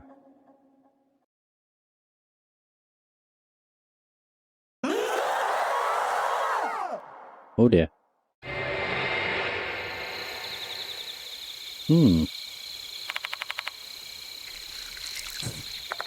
As my vision starts to blur, I regain my senses. However, my breathing is ragged and my body is trembling uncontrollably. I felt this intense loathing flowing through me when the vision came in. It's all their fault. Hey, why are you shaking so much? What happened? Moshita, I think I know the origin of the departed's resentment. What did you say? Uh-oh. Uh-oh. Uh-oh. Oh no. The departed? Since when did you get here? Like an insect, the departed wriggles their way closer. It's like the time when I killed Michio. But why are they here? Does this place really hold meaning for them? My dear husband. Despite the transformation, their nickname for me remains the same. As well as their obsession toward me. The departed. Forcing myself to suppress my fear, I propel words out of my mouth. There's something I want to ask them. You. Were you killed here?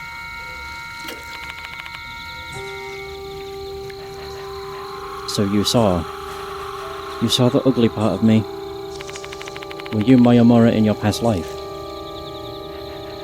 Forget the ugly me. I shall be more beautiful soon. For you, dear husband. Do you still regret what happened? I can help you dispel it. Cut that shit out, Yoshiki. Don't talk with the dead or you'll be dragged to their world. Thanks, Mishita. For fuck's sake, are you trying to get yourself killed? Get your shit together and prepare yourself, got it? Okay. Ooh. Time to fight, I guess. What? I am the one who should be standing next to my husband. You are a hindrance.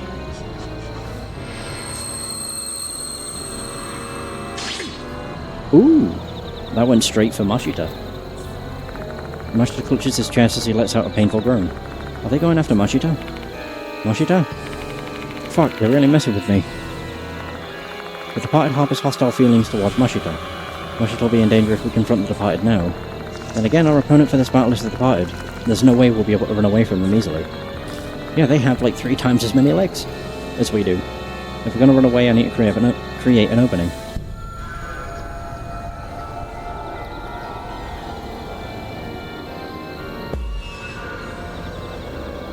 Alrighty.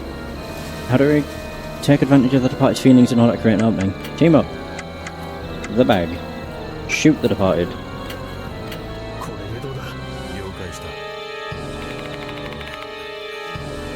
That the spider teat monster is.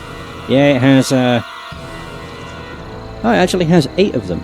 Just like a spider. Can we do it together, Mashita? Fine. Mashita pulls out his gun and I grab the gun from the suspicious bag. We try shooting the departed.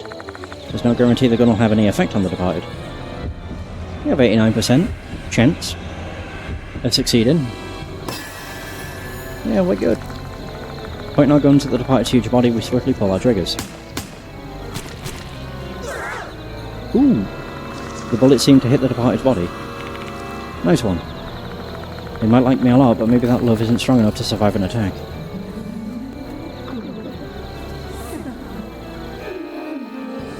To be fair, I didn't see that as the head. I just saw that as a cluster of, like, spider eyes. Dear husband, the departed sound sad and their breathing becomes unsteady. It seems to have made them feel a bit uneasy.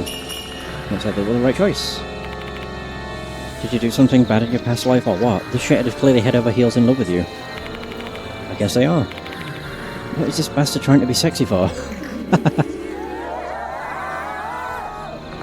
The departed furiously shrieks after hearing Mashita's insult. Oh, don't get close. Oh, sir. Oh, God, it's horrible. Then they slowly approach us. The departed can't maintain their composure. That causes the thing hidden behind their huge body, something resembling a face, to become exposed.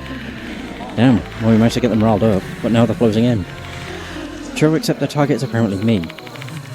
When the time comes, I'll lure them to me. Use that chance to escape.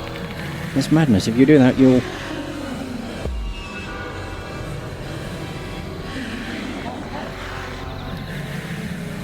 God, it's horrible.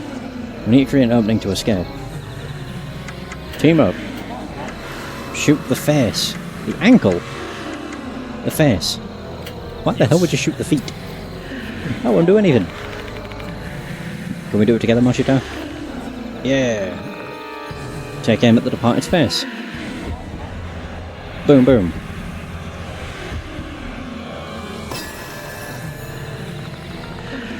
We line up our shots to the departed's face and pull the triggers simultaneously.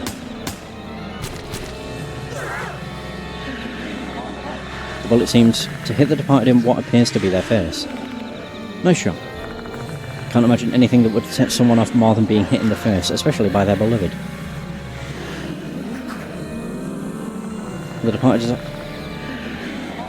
apoplectic. They scream in rage.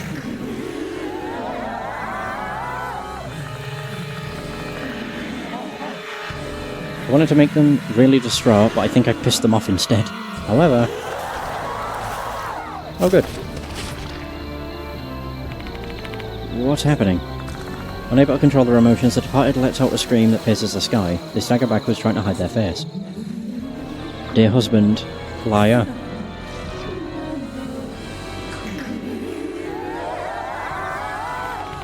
Damn it, this nut job sure has some crazy mood swings, huh? Well, I think we managed to provoke him. Can we just book it? Just get the fuck out of here. Alright, this is our chance to run away. Time to go. True, but we should split up to make sure that at least one of us gets out of here. But, no time to complain, just do it. I'll cut through the forest, you follow the path. Understood? Before I can even reply, Mashita has already run into the woods, avoiding the departed. Upon seeing that, the departed shrieks in rage. They probably run after him. Just after Mashita, they disappear into the woods. Oh no! Oh, I hope he makes it. The departed Mashita had vanished. A sense of hopelessness and loss swelled up inside me anew. Again, I was powerless to do anything. Mashita. Oh, can I not fast travel? Of course I can't. God damn it.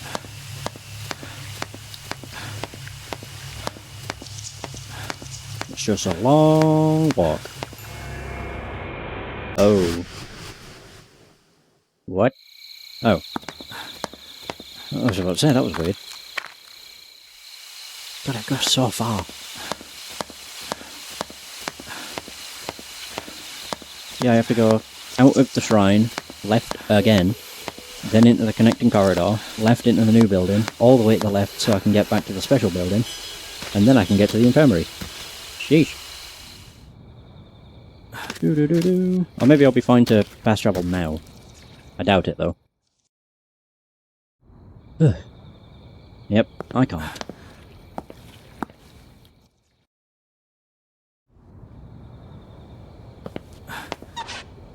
The doll! The sound of this presence. Hey! The female doll is standing as she always does. I've arrived back here near the clock tower.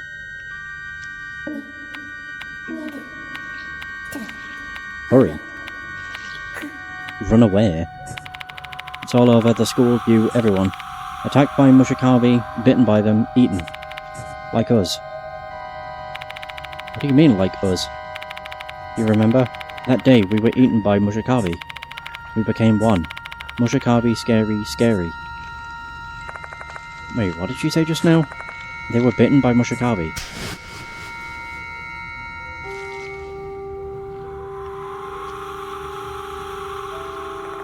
Don't tell me this doll is... But is it really? None of the intense hatred I felt earlier is coming from this doll. Said I sense confusion and fear. I'm begging you, please tell me. Who are you? We... Uh-oh. The bell sound is... Oh, whoa.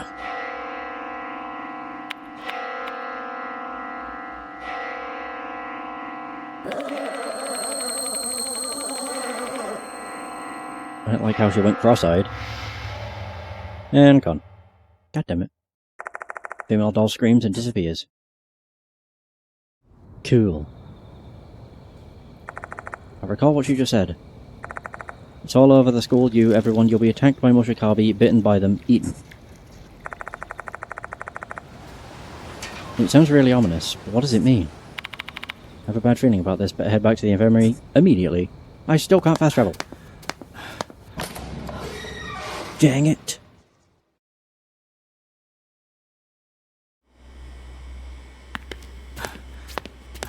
It's just weird that they use that word. Or the way they spoke. Like us.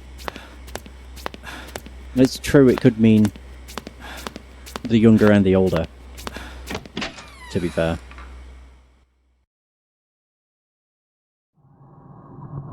Oh god, the special building's also red. Oh no. What? What in the world? Even the lights in the special building have turned red. Is it the same for the infirmary? Here's hoping that Yasuoka's there. Oh, ooh! How fancy. As I feared, the infirmary is also bathed in red light, and the two people who I left here are no way to be found. Who are you, Yasuoka? There's no response. Has the departed come here again? That time the departed left a notice targeting the student council on the desk. And given previous events... I knew it. There's another notice from them. My Christ. Notice the departed send are to test their candidate for a husband, except they already consider me their real husband. How else do they want to test me now? Dear husband... Oh god. Seeing 1, 2, 3, 4, 5 made me think of Mambo number 5. The date of exchange vows has arrived. I shall be waiting for you under the oath bell. Please come after you count 1, 2, 3, 4, 5. After that, in the red wedding hall, please call the name of your bride who is hiding in school. Your beloved, the departed. The words 2 and 4 are written upside down. Okay. Oh, notice for groom. Exchange of vows, oath bell ceremony halls. Do these phrases refer to a wedding ceremony? Ooh! Wait, that voice. Yasoroka? I rush over and find Yasoroka lying under the bed. She's unconscious, but she doesn't appear to have sustained any injuries. Hang in there, Yasoroka. Yoshiki, are you alright? Oh, they always are. Anything that's highlighted is usually something of significance. Yes, more or less. Oh, I forgot about the bug. Again! What in the world happened to you? I don't know, I was talking with Doryu, and then suddenly my head started spinning and I just lost consciousness. Where's Doryu? My apologies, I don't know. Perhaps she's been taken by the departed, like I and Sho. Doryu? I have to hurry and look for her. Oh, as in like, how they were taken in the past. I thought they meant they've been taken now. I was confused. But I'll only be killed if I chase after the departed now. I'll die a pointless death without saving anyone. This will be a battle against the departed, and there is a key to clear their grudge. I'll only stand a chance against them if I can find that key. I need to calm down. I should show Yasoroka the paper bundles I retrieved from the forest that I couldn't read. There might be clues in them. But first, I can't trade. No! It would only be a bag enhancement anyway, I suppose, so it's not so bad. Yeah, I got everything else. You look like you have many things that you want to talk about. I know you're anxious and impatient right now, but can you please just tell me what happened?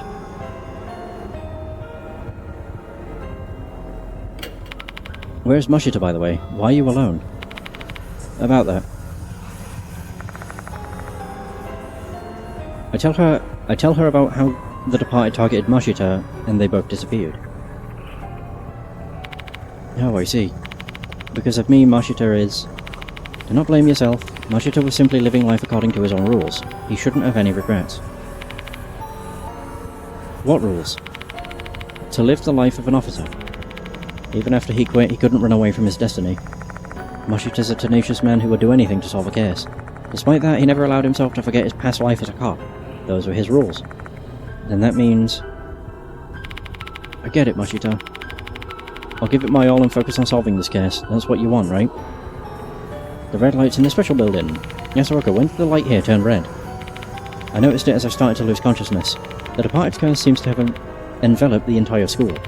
This is the worst. We don't know what'll happen. But why now? If the cause is the same as last time, perhaps the departed is transformed again. Then that means... Did they consume something again? Possibly.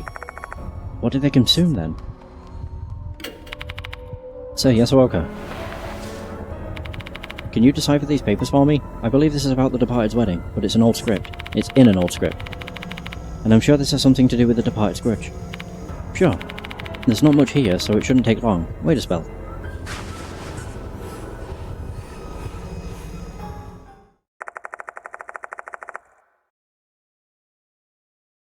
I attempt to calm myself down while Yasoroka reads. In the meantime, I'll organise all the information I got in the forest. I might find out the truth about the departed.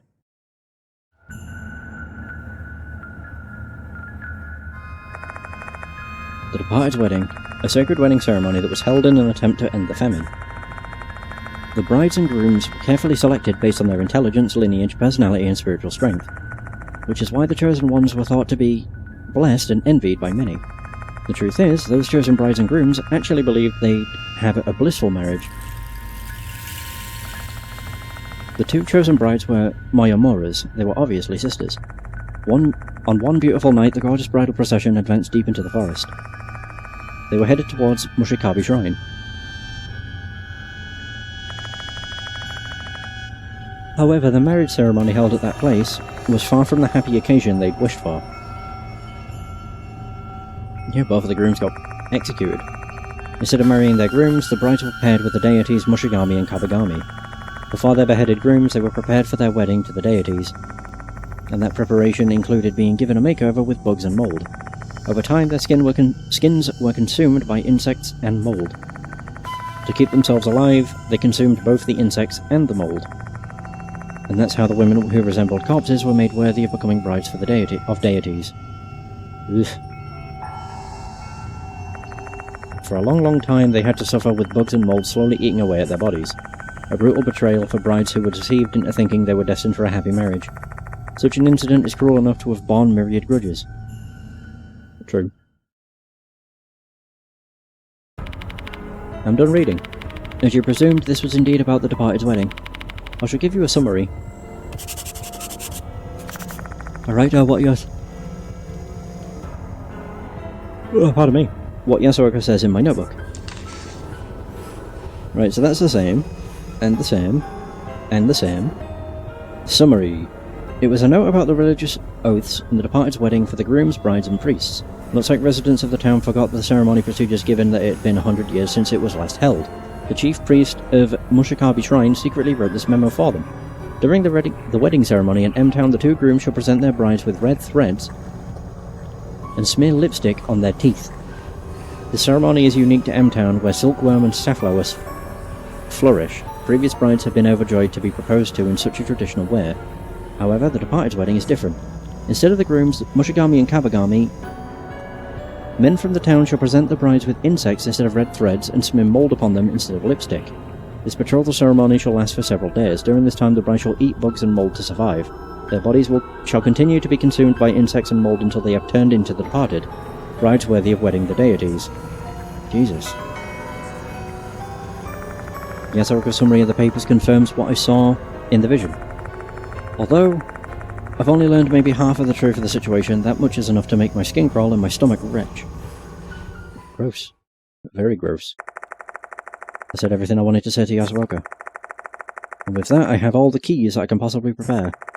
I don't know if this will be enough to battle against the departed's enormous resentment, but it's worth a shot. But still.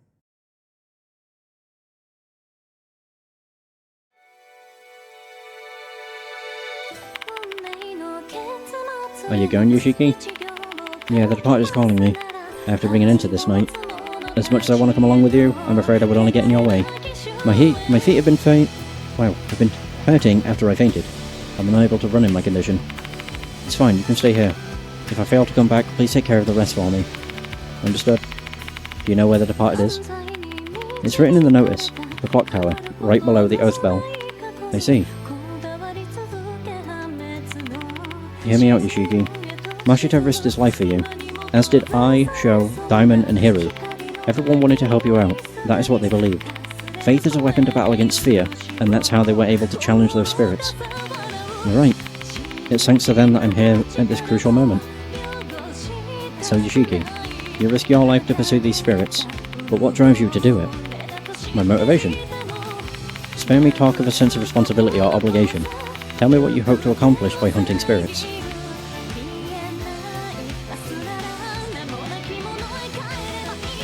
Oh.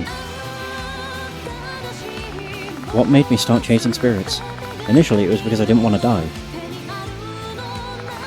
4 months ago I pursued spirits to escape death. I managed to save the souls of those spirits and I survived. That should have been the end of my dealings with spirits, except it wasn't. I continued pursuing them, enduring the fear and putting my life on the line. Why did I do that? I can only think of one answer. It's my destiny.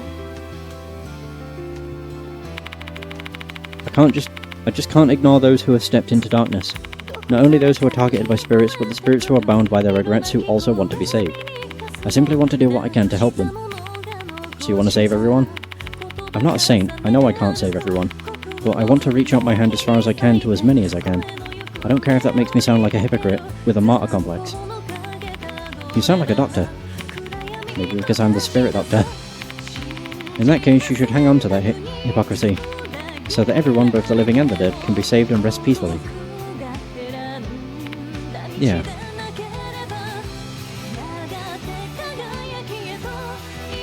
Can I trade? Yeah! That got really loud. There we go. There's everything. Hooray! Itterashai. God, get out of here! With the loud ass music. Is it gonna be with me? Yeah, it is.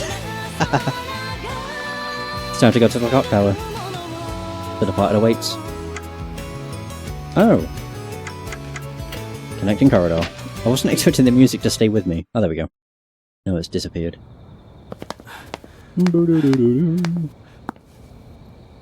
Well, I've saved, so now the only thing we can do is finish this. Although I'm not actually finishing it. Yeah, I'm finishing it, but then I'm finishing it again. The clock tower. The departed must be waiting inside to exchange vows with their groom, me. Once I step inside here, this case is coming to some kind of conclusion. Are you ready?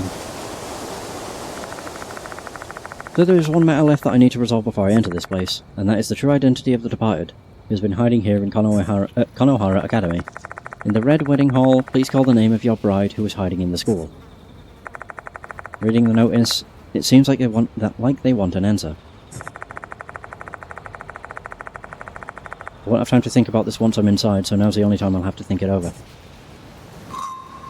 There will be crucial choices after this. Once you make your choice, you won't be able to return to the infirmary until the story progresses. You may want to collect more lost souls and sacred objects and save your progress first. I've already done that. Shall we solve the departed's mystery? Hell yeah! Woo! First of all, I have some speculations about their identity. About 100 years ago, there were brides who were brutally murdered during a wedding ceremony in M-Town. Harbouring grudges against all the residents while still longing for marriage, they were devoured by insects and mould. Their enormous grudges turned them into the departed. That much we know. Now the real question is, how did the departed hide in the school? Toshihiko Izumi said the departed was pretending to be a human. If he was telling the truth, I have a feeling they transformed into someone I know. They would want to observe their groom, me, from nearby.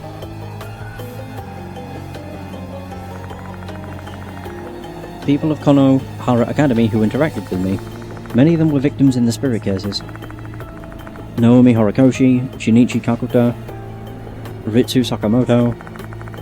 They're no longer here. I couldn't protect them.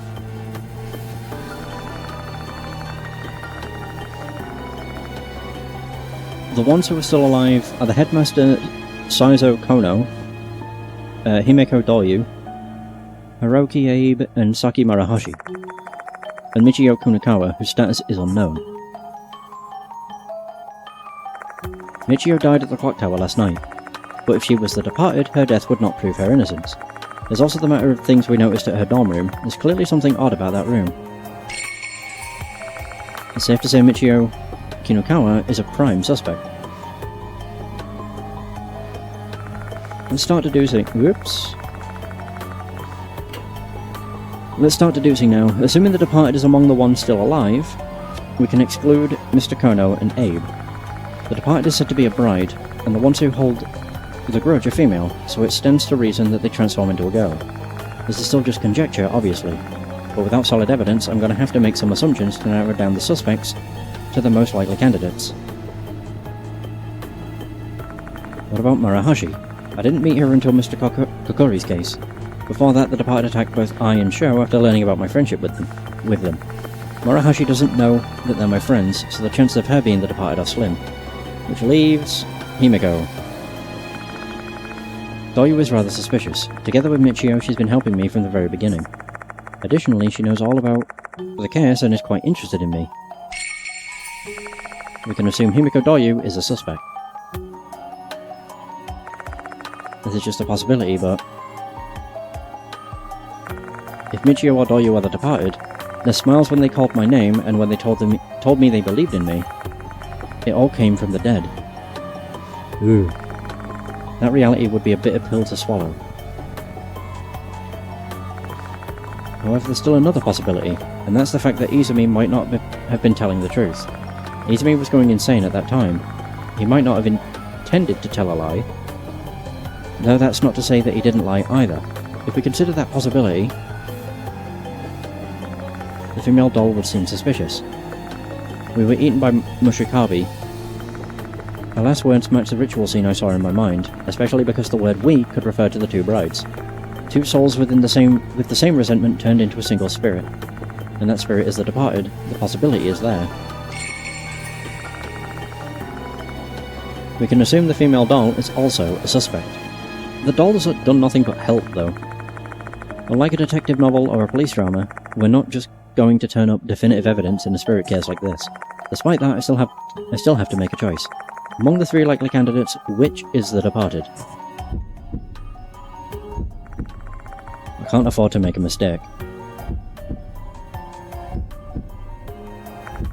Michio Kinokawa is... Ooh.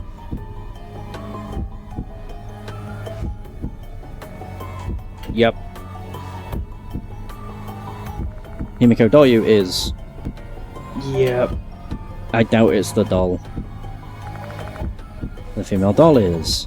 not. Michio and Doyu are the departed, not the female doll. Is this my final answer? This is my final deduction.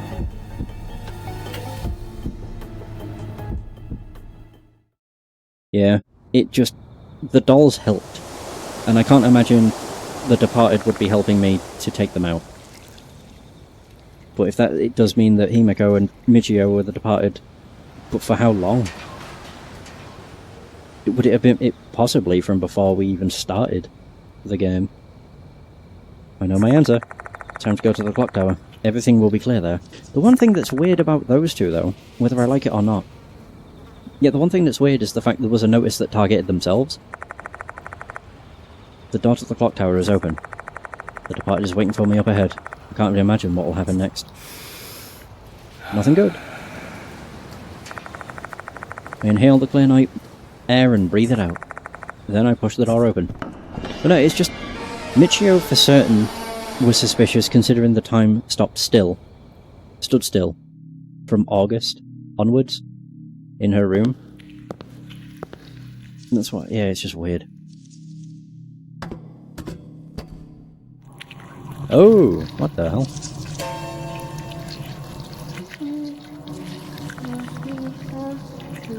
What in the world?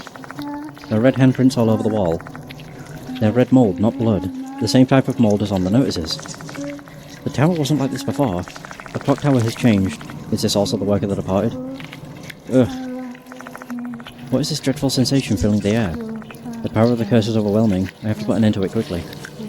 Go, go! Oh. One arm-shaped clump of red mould is emerging from the wall. Wait. Oh, we're on a weird floor. Oh. Wait, what? Oh.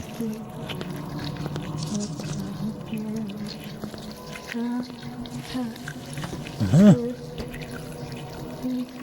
Oh. This place is... it's like a maze.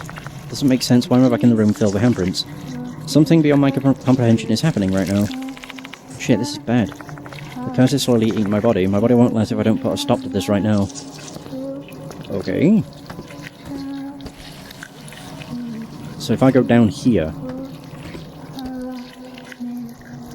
oh, it's changed.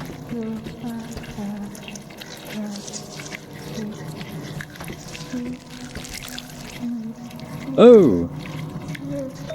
Is that the doll? What's that? Something's rolling on the floor. This is the doll. Yeah. God, it's like the beginning of Deathmark. The broken remains of the female doll. But how? What happened? With the pain from the curse and the agitation from the surprise, my head's about to burst. Calm down, just calm your ass down. So I say to myself over and over again. Then I inspect the broken female doll. Her limbs are missing, only her head, dress, and some broken pieces remain. When I look closely at the broken pieces, I see something resembling teeth marks. This is most likely from a bite. Was she devoured by the departed?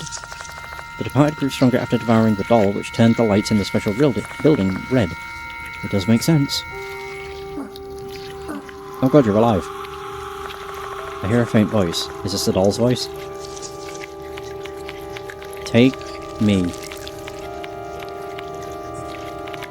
What do you want to say? Eat me?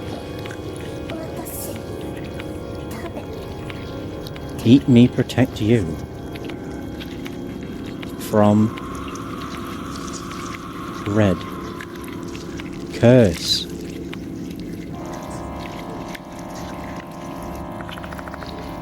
Her voice goes silent. What did the female doll say? Take me, eat me to protect you from the red curse. I still don't get it, however, this doll mustered all of her remaining strength just to say that to me, so I can't ignore her words. Better take her corpse with me. Lovely. Slide that in my back pocket. Obtained a red dress. Oh, nice. The curse disappeared. The malicious disturbance that was happening in this place has subsided. Makes me feel a little bit better. Is this all thanks to the female doll? Confrontation. Oh god, here it goes. Ugh, hate it. So the departed harbours a massive grudge while also longing to exchange vows with their groom. A document I found on M-Town Ceremony mentions that the etiquette and tools used all have great significance. I need to remember all of this in case some trivial thing could be used against the departed. The female doll's last words concerned me. She told me to bring her to protect myself. What did she mean by the red curse and eat me? Do I really have to? Nothing makes sense. So much is at stake. Who do I believe? Who do I doubt? Time's running out. I have to make a decision. Let's go, I guess. I'm back at full health. Nice. I climbed the ladder once again. Where will this ladder take me this time? Will I end up climbing the clock tower for all eternity without an exit? My mind conjures up numerous ominous predictions like this, one after another. Except I know that that can't be how this ends. With what the departed wants is a wedding ceremony, and a groom is needed for that to happen. I guess this ladder is like a vertical wedding aisle. And waiting for me at the end will be my bride. Oh, whoa. This has changed. I find myself in a bright red room. The stone walls and floors are covered with red mould. There are strange plants growing on the floor that look like overgrown moss. A sight that you'll never see in nature. Did the departed cause this paranormal phenomenon? There's an altar in the middle of the room. It's an altar that would be the centre of a Western Star wedding. This will be the end of my walk down the aisle then. I take the notice out and check it. Yeah, don't 2-4. In the Red Wedding Hall, please call the name of your bride who is hiding in school. This place must be the Red Wedding Hall. Then I should call the departed by the name they've been using at school. Right, the very name I have guessed. So would I say Himiko? I wonder if there's a reason why they want me to call them by their name here. Perhaps the departed wishes to have a groom that really knows every single thing about his bride. Everything, even their terrifying secrets.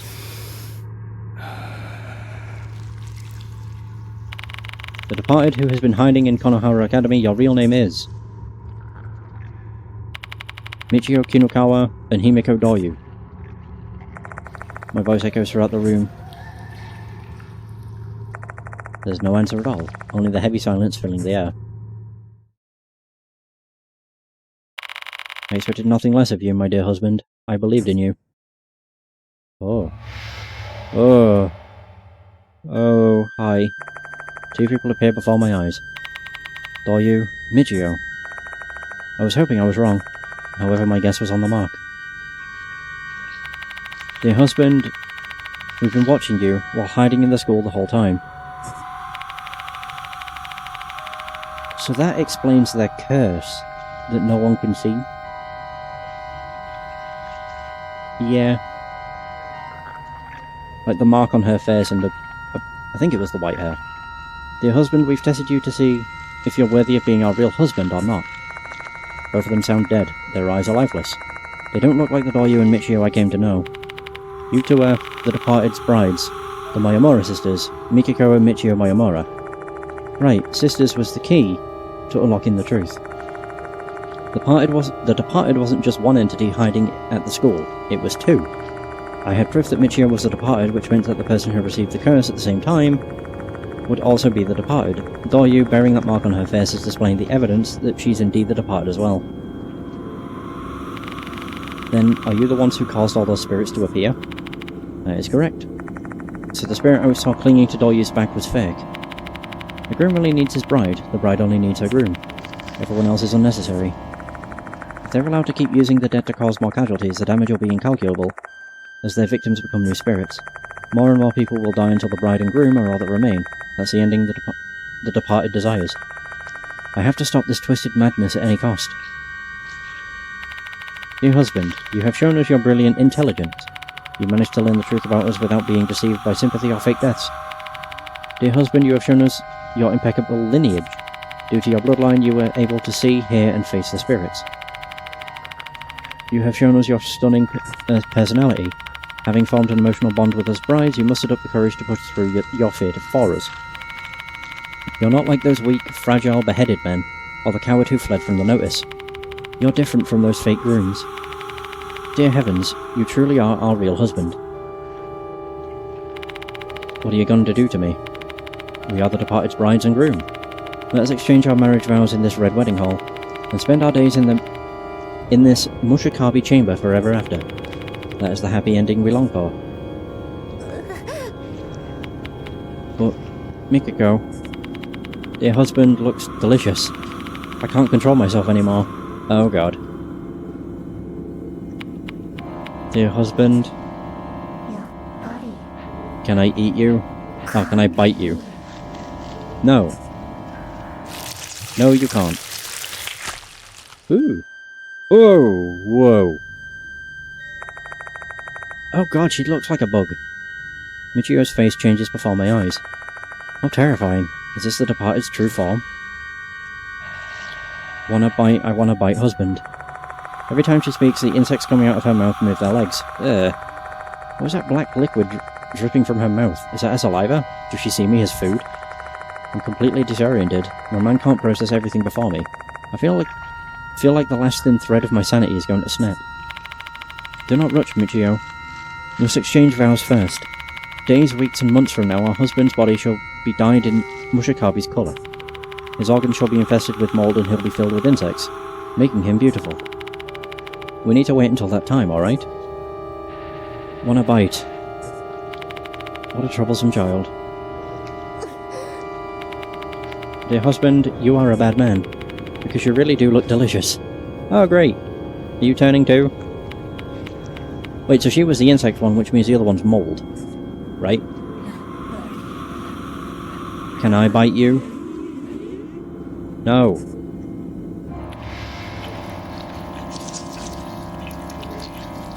Ooh! Ooh! Himiko's looks funny. She just looks like she's got a very, just a weird smile. The mark on Doryu's face starts spreading like mould, distorting her face. Is that unsightly look on her face supposed to be joy? I'm quaking in fear just looking at her. I can't even muster a scream. I'd say Michiko looks worse. Michio looks worse. Want to bite, okay. They can no longer control their ravenous hunger. The figures of two brides who longed for a wedding are no longer here. Instead, what I'm seeing now are two long-dead spirits who are warped by madness. Mikiko, shall we bite him together? Get back, beast! Michio? Let us bite him together. Oh god. Doryu and Michio look at each other. Ooh. Then they hug one another. I don't like this sound. Their arms and legs intertwined, body pressed against body, sticking like glue. Oh, are they transforming? I don't like these noises. I've repeated the same motion several times. The boundary between the two disappears and they have united into one.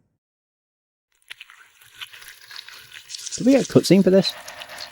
Look, dear husband. Look at us, we have consumed the scariest marionette. The Scarlet Marionette.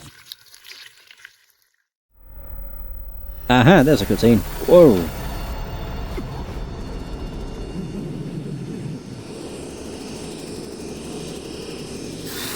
Oh.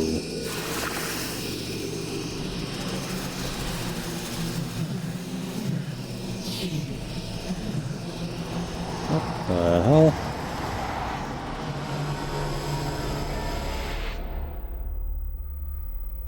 Hmm? Oh no.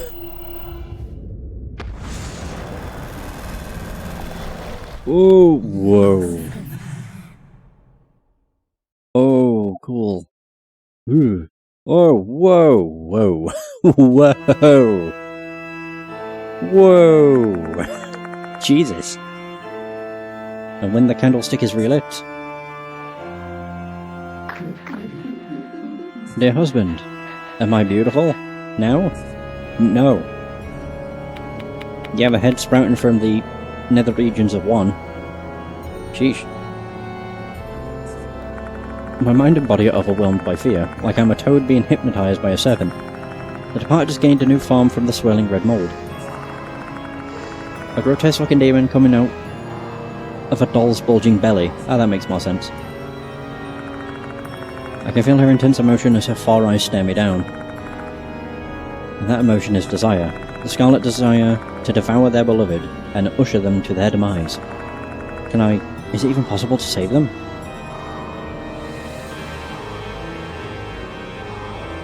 Dear husband, let me bathe all of you in the colour of insects. 11! A flood of insects issue forth from their mouth and assault me. If this keeps up, I'll be eaten alive by bugs. But I can't give up here, what should I do? Suspensive act.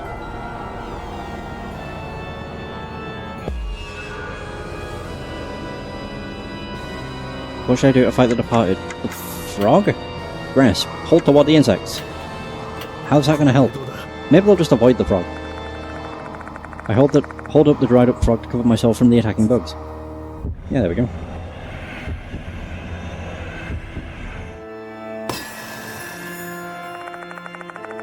I held the dried up frog in front of me. The moment I lay my hand on the frog, I remember what that voice told me earlier. Frogs drive away bugs. This might work then. Don't giggle. The departed sneers as the insects pour forth an attack. And they avoid me! But then the insects disperse into the darkness to avoid the frog. Yeah! She gonna be angry. The departed shrieks in anger upon seeing the insects leave. They seem to be muttering something. What the heck are they saying? Bugs? No. Is it mold? Just as I think that to myself, a sharp pain runs throughout my arm.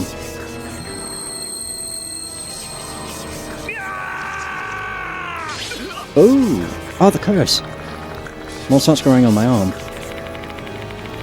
So now they're going with mold, huh? I can feel the mold spreading throughout my body. I feel like vomiting. Dear husband, let me bathe you in the colour of mold. I'll get consumed by mold at this rate, no time to sit around. Well, I think I know what I have to do here. I need to do something before this damn mold covers my whole body. Except I don't really have an idea of what I need to do. Let's believe there are clues somewhere, because if I don't do something, I'll be dead. Yeah, eat the head.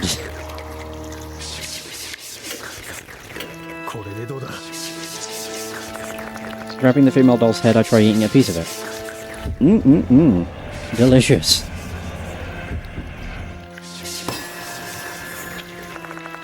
The moment I lay my hands on the doll's broken remains, I remember what that voice said at the time. Eat me to protect you from the red curse. Yeah, there we go. A little bit nervous, I wearily take a bite of the female doll's head. Ugh. It's like biting chalk. It's an unpleasant sensation, it's like I'm chewing on a stone. Then a clay texture and taste start to spread inside my mouth. Making up my mind, I swallow it down. In that moment, yeah, both the mold and the unpleasant nausea disappear in an instant. Looks like this is the right choice. The departed sounds distraught after seeing both the insects and mold cleared away. Oh god. Oh, you're getting closer. Oh no. Letting out a roar, they approach me. Are they gonna eat me now? Can I bite you? My beloved husband. Let me bite you. Here we go again. The departed won't ever be satisfied until they kill me. Although, if the Mayamura sisters are the departed, do they really want my death? The Mayamura sisters longed for a blissful marriage. Tell me, this bloody ritual can't be the dream wedding that you always wanted. What is it that you really want? Dear husband. Is that their answer? They sound sad. Right at that moment I hear something distant from the darkness enshrouding my vision. Give it back. That voice just now. By give it back, do you mean...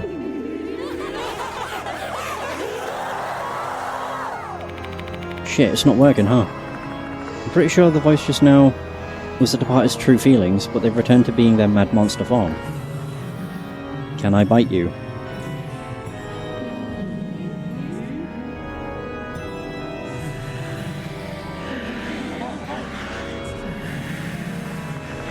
I guess you really can't communicate with the spirit, huh? At least I've got a clue now. I might be able to save the departed soul using that clue.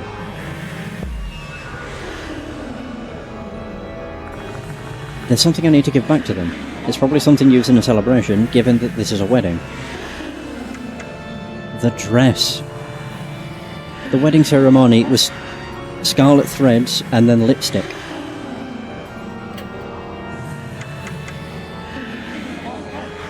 Present it carefully. Bless the dress. I carefully present the red dress to the departed.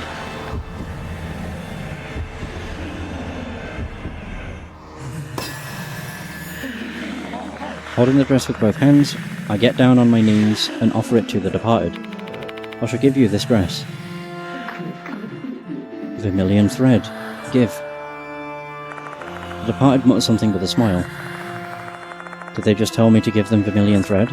I'm pretty sure this dress is made of red silk thread, so it should fit the bill. Is this the standard custom during a real wedding?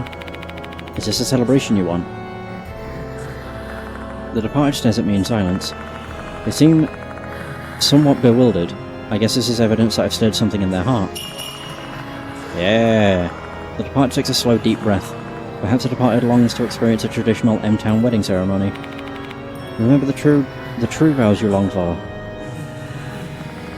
The departed starts breathing heavily. Did that trigger a memory or something? Uh-oh. We're getting closer! Yee? Letting out a roar, they approach me. Can I bite you?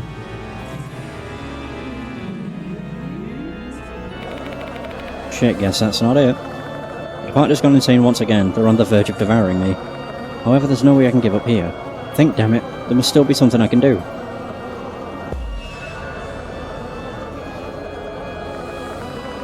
What the departed probably wants is a traditional wedding. I believe the groom usually gives something to their bride, but it's still not enough. What else should I do? The vermilion ink. Smear on their lips.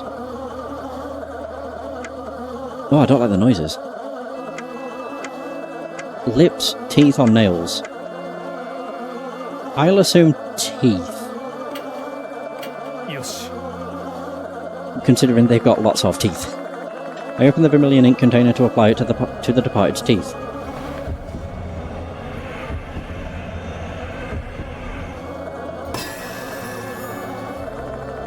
Dipping my finger in the vermilion ink, I call out to the departed. Let's exchange our wedding vows. Let me paint your teeth red. Dear husband, I feel like the departed isn't as deranged as they were before. Now is the time. I nervously extend the fingers I've coated with vermilion ink toward the departed. This is what's written in the chief priest's note I found at Mushikabe Shrine. At wedding ceremonies in M-Town, the groom is supposed to give the bride vermilion... Oh, it is paint her teeth! I thought it was lips. Initially. Okay, well, good. What a guess. Vermilion thread and paint her teeth red. All the M-Town brides were overjoyed to be on the receiving end of this traditional practice.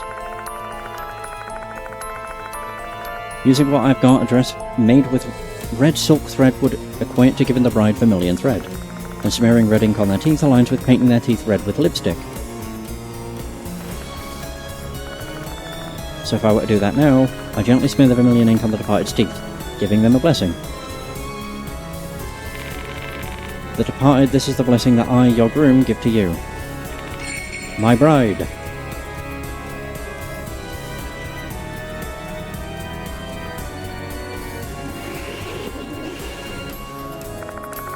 For a long silence, their lips curve into a smile. Then, dear husband, for so long, for so long, for you.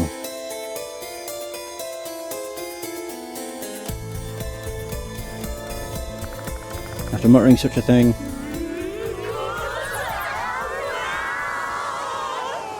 whoo! We did it. The departed disappears with a cry that is oddly neither filled with love nor hatred. Looks like that was the right choice. Nice. Holy crap. This should be good. Or is it? Did the departed regain their lost blessings so they can finally rest in peace? I really hope that's the case. However, a cold wind refuses to stop blowing through the gaping hole in my heart. Doryu, Michio. For a while I simply stand rooted to this spot, stunned and distraught. Then I think about the way those girls simply disappeared without regaining their consciousness. I remember the look on their faces when that happened. They were smiling for some reason.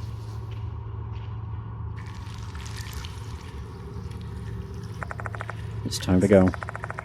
Now that I've managed to survive this ordeal somehow, there are some things that I must do.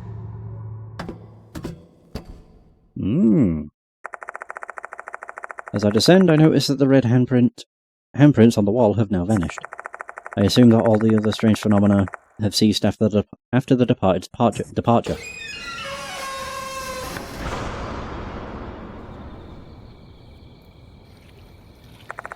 The clock tower is frozen in time. But the hands won't ever move again. Because the two students who wanted to make that happen for the school's 70th anniversary are no longer with us. I better get out of here. Yasuoka's waiting for me. The departed ending! The vengeful Mayamura sisters who took Michio and Doryu's body were the culprits. They longed for a happy marriage with their chosen groom even after death. While I can't be their real husband, I hope the red thread and lipstick were enough to fulfill their wishes. The girls in my vision were school age. Were they able to wash away some of their resentment after experiencing their stolen youth? As a spirit doctor, I'd like to believe I set them free from their curse. I hope their smiles before they faded is the answer to my question.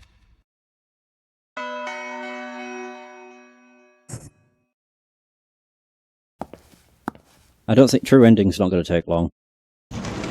Because I'm mostly going to skip through the dialogue, to be honest. I should let Yasuoka know how this case ended.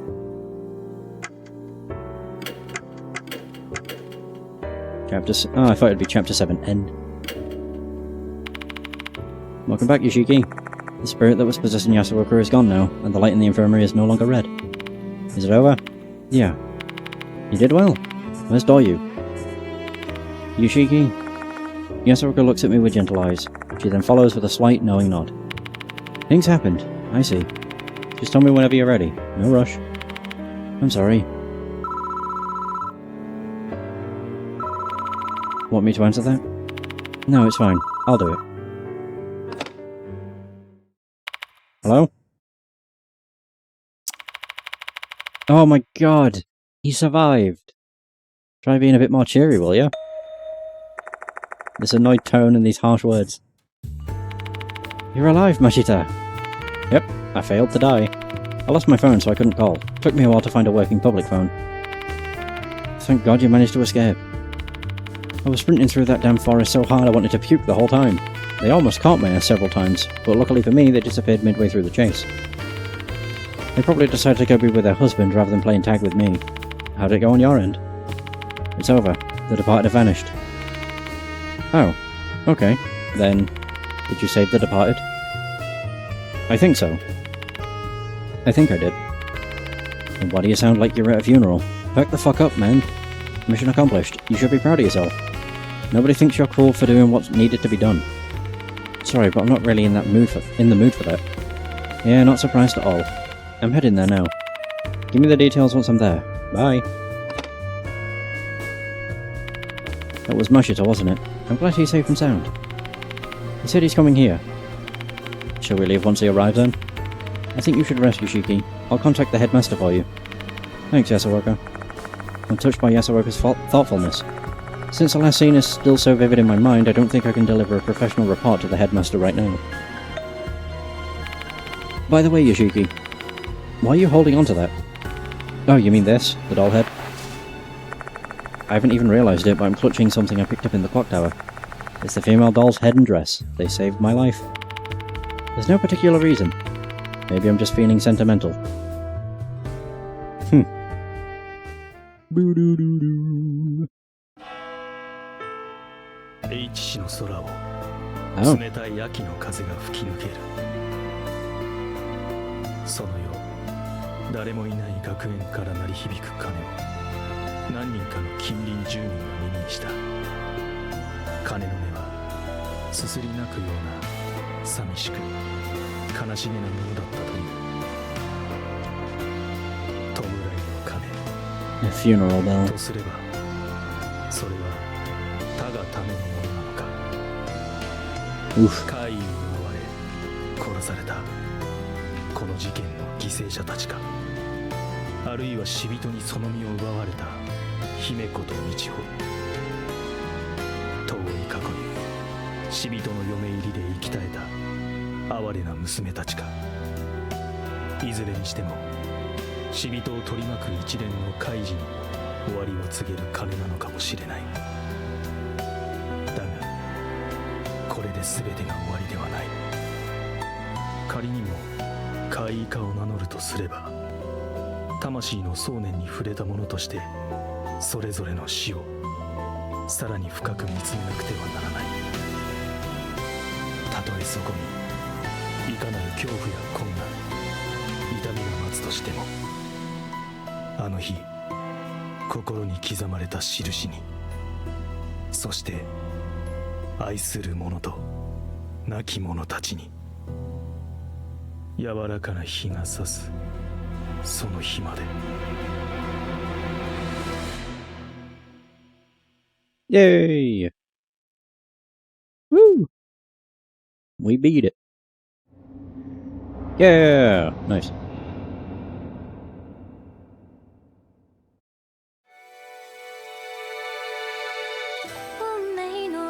Wow. May our stained souls rest in peace. Jeez. Oh, Diamond was the same voice actor. I can't actually skip the credits. That was really good.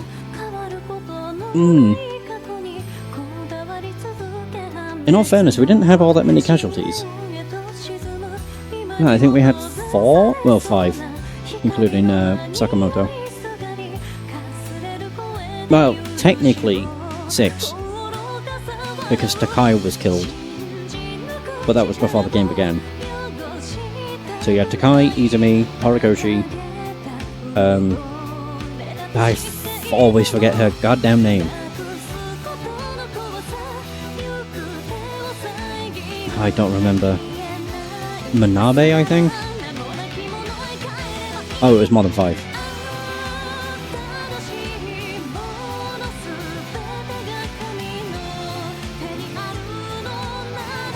Yeah, I think whatever the one was from Kashima's case.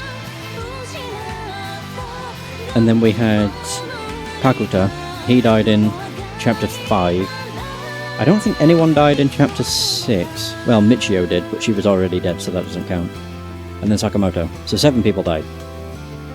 Oh, 7 people. 1 person for each chapter. Pretty much. Oh no, this was very good. I enjoyed the introduction of the Lost Souls. That was just a really cool mechanic. Yeah, finding enough of them leveled you up, which made you have more health. And also just having the sacred object was nice.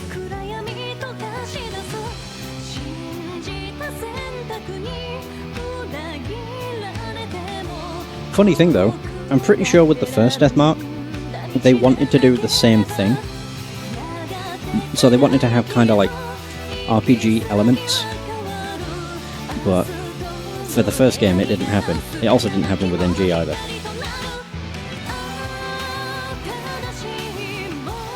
I don't think the credits are going to be all that long, to be honest. No, because I don't think it was a massive team that worked on the game.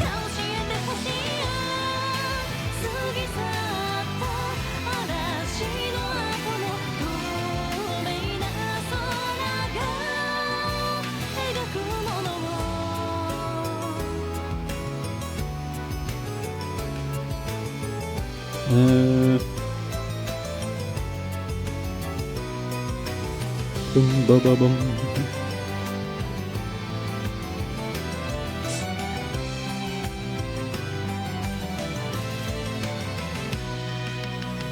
Oh, there we go. And now we have the English.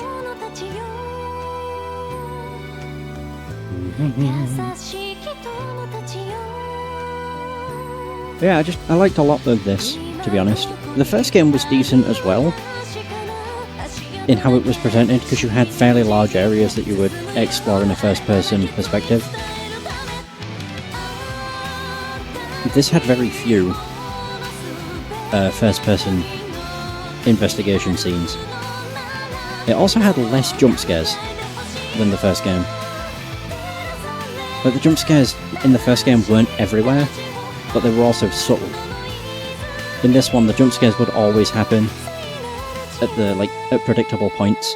It was either interacting with an object or going through a transition. Whereas in the first game, it was usually in investigation areas. You would pan the flashlight over somewhere and you would see a spirit, and then it would disappear, and also make like a ghostly sound. Not like I mind. But yeah, the jump scares in this... Do you want to view the credits for our backers? No. Yeah, the jump scares in this were always kind of predictable, because whenever there was a jump scare that was part of a transition, it would take longer to load. That was kind of like the trigger. Chapter 7, the end. Woo! A week has passed since that night. Oh yeah, we have like an epilogue. Konohara Academy hasn't changed much since my first visit. Though this is only the calm before the storm, even though the spirit has vanished, the truth of and the havoc they wrought still remain. Weekly magazines and the like have been littered with articles about mysterious disappearances at H City School.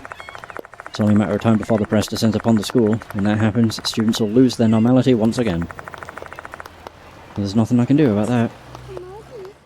Nothing at all. Are we having a final discussion? I walk past the students and enter the school.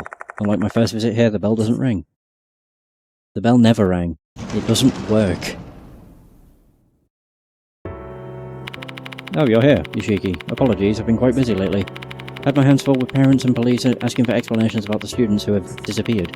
Though all I can do is tell them that I don't know anything more than they do. And so I get called an irresponsible headmaster. Quite a few people have gone missing in a short amount of time, and yet we can't share what actually transpired. Being thrust into the limbo between reality and the spirit world, he's got a pretty tough situation. Sooner or later, I'll likely have to resign. Someone will be made to bear responsibility for these incidents. I've got no regrets though. The case is solved, and I can hold my head high knowing what happened. Mr. Kono, I've read your report. I feel absolutely terrible for Sakamoto, and I can't believe Doryu and Kinakawa were actually the departed. I have no intention of revealing the truth, obviously. It's not like that would allay the concerns of anyone. We shall consider them to be missing persons, like Sakamoto and the others. That should be fine. The real versions of them are victims too. Actually, I was curious as to why the departed pretended to be Doryu and Kinakawa in order to hide among the students. There doesn't seem to be a need to mingle with everyone here in order to simply find a husband. I don't know either. There are a number of things concerning the departed that still don't make any sense to me, such as why were they in the clock tower? Maybe you'll get a bit more closure about that matter if you read this. He proceeds to hand me a leather journal from the nearby desk. This journal belonged to my grandfather, the first headmaster of Konohara Academy. A relative found this at their home and sent it my way. I know this isn't exactly the ideal time for you to see this, but feel free to take your time looking it over. Thanks, I'll borrow this then. I guess that's all from me. Well, let me thank you one last time. I appreciate all your help, Yoshiki. You helped me save Konohara Academy. I also wanted to extend my sincere apologies for being harsh with you. Oh, don't worry about that. I know you were desperate to save both the school and the students. I'm glad you understand. And that reminds me, Diamond will be here today. Why don't you go talk to him? Sure thing. I think this is just the epilogue. I say goodbye to Mr. Kono and leave the faculty room. And now we're in the infirmary. Diamond has been waiting in the infirmary. Long time no see, Yoshiki. How are you feeling, Diamond? I think resting in that hospital bed actually did me some good. I'm feeling better. Well, better is relative for me. He's still got that lingering cough, but his voice is full of life. Seems like he's fully recovered. Sorry, I had to abandon you midway. I ended up forcing everything on you. All the responsibility and emotional trauma. Many people died because of this case. It's a bit sad and lonely knowing no one will ever learn the truth. Besides those of us who were involved. True. Let us remember those who died at the very least. It's a cross that all of us who were involved in the incident will have to bear. Nevertheless, we live on, believing that we will save someone else another day. As a remark Diamond said during Hanako's case, the suffering of a doctor who constantly has to face the grim reality of death. Despite that, he's still determined to save others. I comprehend the weight of those words a bit more now. I'll keep that in mind. Having the spirit doctor tell me that made me feel blessed to be a doctor. Say, Yoshiki, I hope you keep pushing ahead in your own way, despite all the struggles that come. There's got to be someone out there who's just waiting for you to extend your hand. I finish my conversation with Diamond, say my goodbyes, and leave the infirmary. Then I head straight out of the school.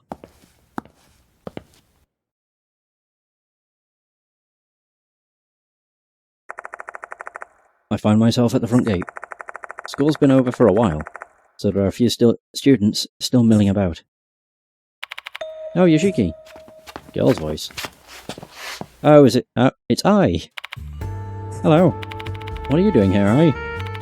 Diamond told me you'd be here today. Looks like he almost missed you, huh? It's all because Sho keeps slowing me down. No, he's here too.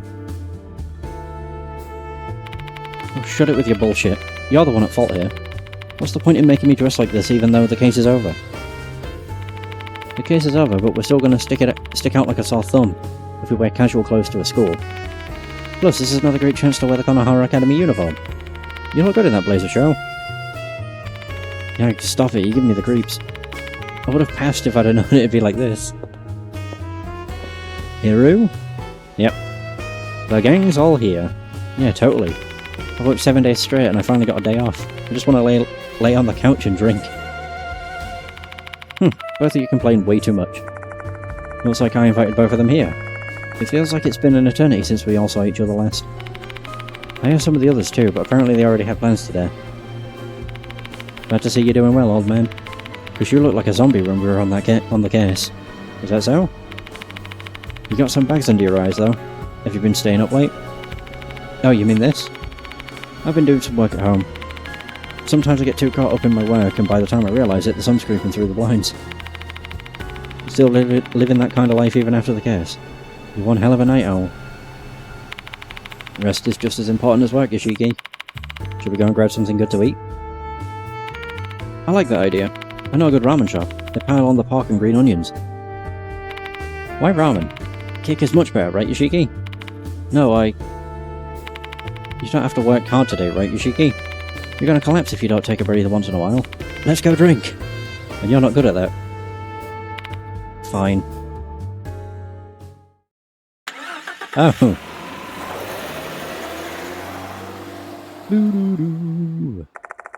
In the end, I let myself be dragged to both a popular ramen place and a cake shop. I and Sho are as bubbly as ever while Hiru chimes in occasionally with sardonic comments. Observing the scene in front of me, it feels like this is the first time I've been able to have a normal, ordinary day in quite a while. However, there's a strange feeling that I can't shake, as if I'm walking around in shoes that don't fit. I guess this is what readapting to mundane life feels like. Guess I'm just too used to having dark, unnatural forces inserting themselves into my life. Boo-doo-doo.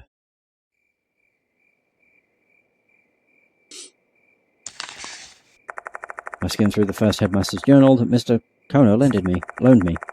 The stuff written inside is related to the female doll and the departed. Oof.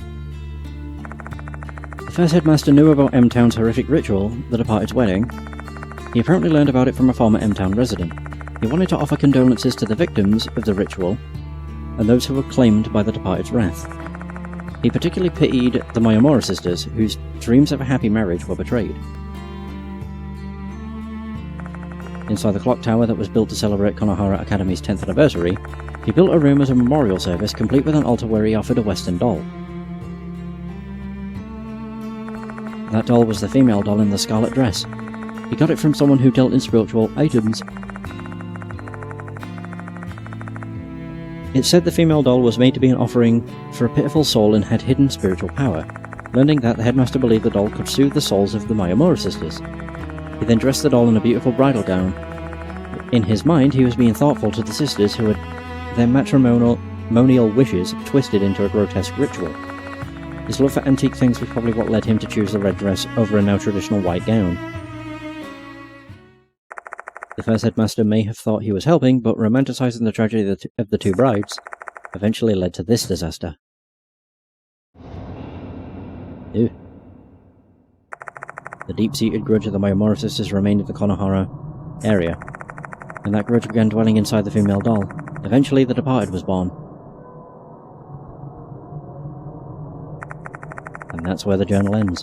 The first headmaster passed away after that. Perhaps the departed's curse killed him as well. Possibly, but they said he died of a heart attack, so it wasn't a grim death. He set the events in motion, and then, 60 years later, the departed appeared at Konohara Academy. No one can ever truly know how or why such things occur. We can only imagine and speculate.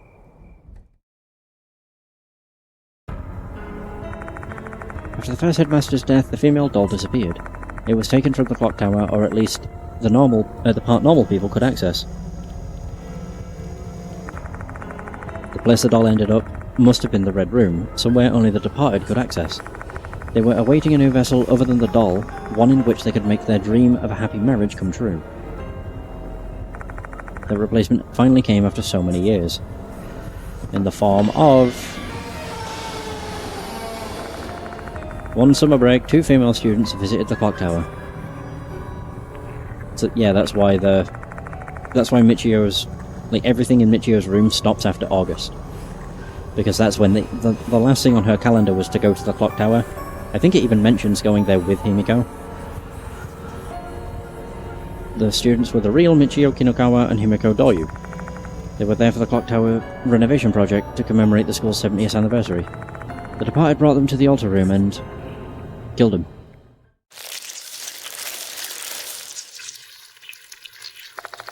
They killed them using the curse of insects and mold, claiming their bodies and memories. The older sister Mikiko Mayamura became Himiko Doyu, while the younger sister Michio turned into Michio Kinokawa. Then they hid in the school, attempting to find a husband that was suitable to fulfill their wish for a happy marriage.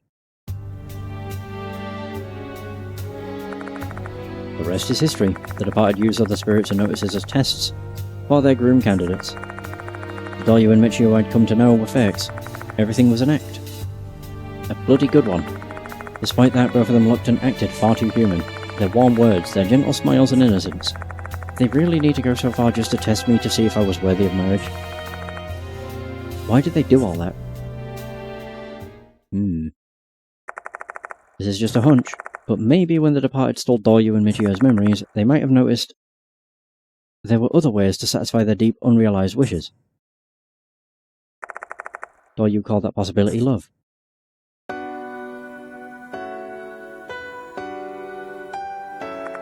The departed spent their days in the school trying to stay near their husband. having conversations and swapping smiles like any other youths. Born in a feudal town 100 years ago, maybe they'd never had the opportunity to experience that before. As a result, their love for their husband grew.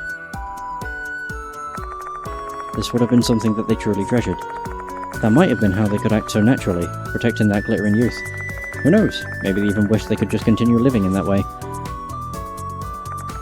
Except they were spirits, they couldn't escape their sanguinolent fate. In order to fulfill their desire for marriage, they ended up choosing the spirit's path.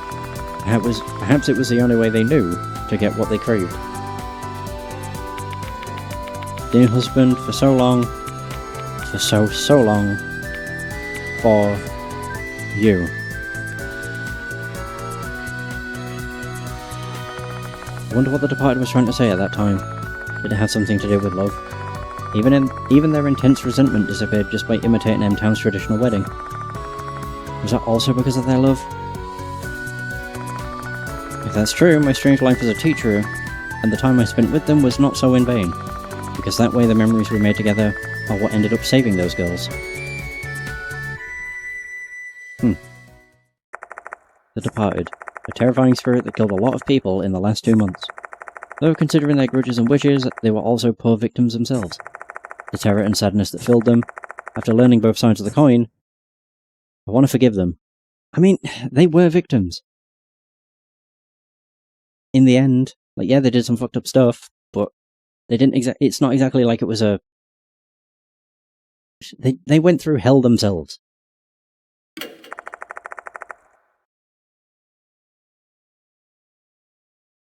I want to forgive the departed. I don't know if that actually matters. Oh. I reach for my cup after that.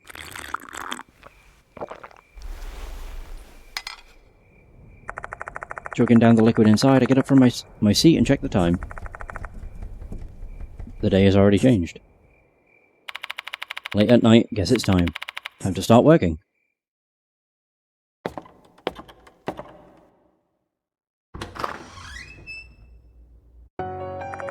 I head to my room on the 2nd floor, and then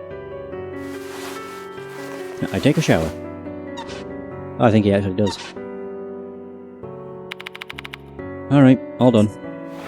Oh! I finally managed to fix it. I was able to use the techniques I learned at the workshop I found when looking up information about doll care. Though it's fixed, her soul won't come back. This female doll saved my life. The departed's grudges moved from this doll to Doryu and Michio. So who was the spirit inhabiting this doll? I have a hunch. It may have been the souls of the real Michio and Doryu. I was about to say that. Those two were brimming with spiritual energy, which is likely why the departed chose to claim their bodies. I have a hunch that their souls dwelled inside the doll after they were killed. The way the doll's appearance changed as the departed transformed might be evidence that the girls' souls were still connected to their bodies. So the doll was wandering around the school without their memories, not knowing what to do. Despite being in that confused state, their fear and resentment of the departed still remained. That's why they helped me. Still, what's the point of me fixing this doll? It's not like it'll speak again if it's mended, plus even if it were to talk, what useful information would it possibly have for me? As far as I know, the souls contained inside this doll belong to the actual Michio and Doryu, not the fake versions who considered me their teacher. It's a pointless undertaking, and I have a feeling it'll only make me feel emptier inside. So why do I keep doing this? I guess it's a form of prayer. It won't change anything, though I also believe that it isn't for nothing. I believe some souls will be saved if I do this. Hang on a little longer, you two.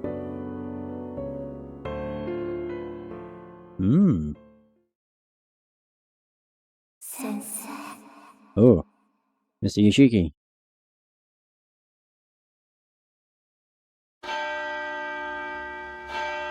There we go. Hooray!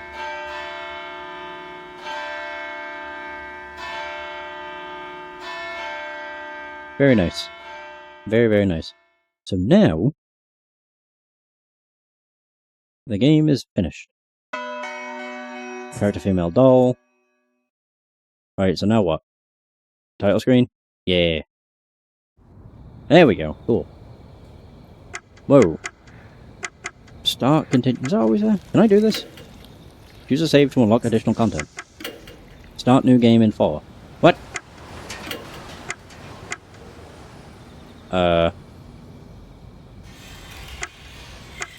Start new game in 4.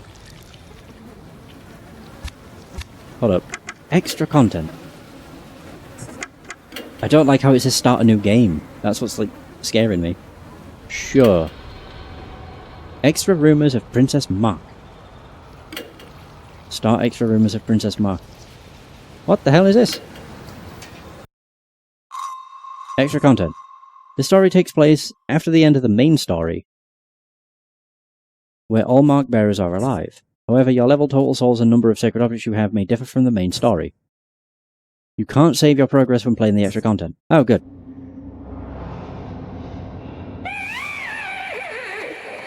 The hell was that? Extra chapter, Princess Mark Rumors. Okay, this is different. I don't even know what this is. Did you know? The Tokyo Loop line is apparently haunted. The haunting spirit's name is Princess Mark. Oh, this is like a classic. Yeah, what? It's not a hoax, I'm telling you. One of my acquaintances saw it. So I guess we'll do the extra chapter. And then go on to the true ending. One night on a weekend, they were driving on the Motor Expressway. A familiar road, a familiar scene. They were just on a normal drive. When suddenly... But then they noticed something strange. There were no cars around. Isn't that weird? They're on the Metro Expressway, and nighttime on a weekend, at that.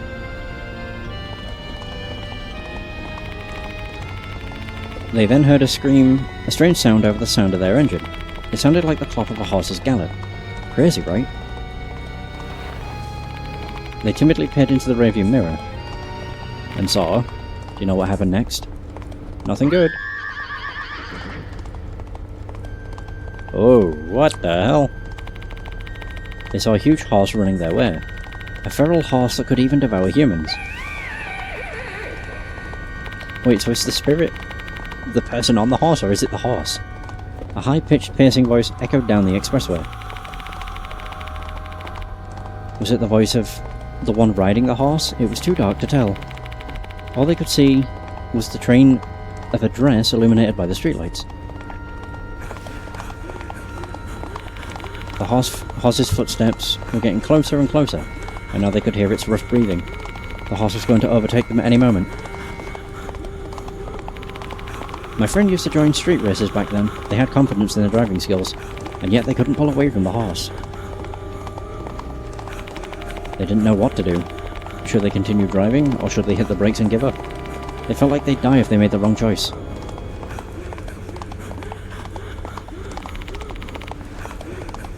My friend held their breath. And then...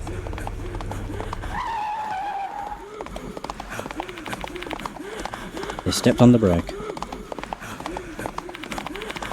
The beast raced past them. Oh. And continued galloping into the darkness. Oh. They've never taken the Metro Expressway since that day. Once you experience something like that, that feeling doesn't go away easily. Huh. I wonder what would have happened to them if they hadn't stopped them. No one would know. Because if they chose to continue...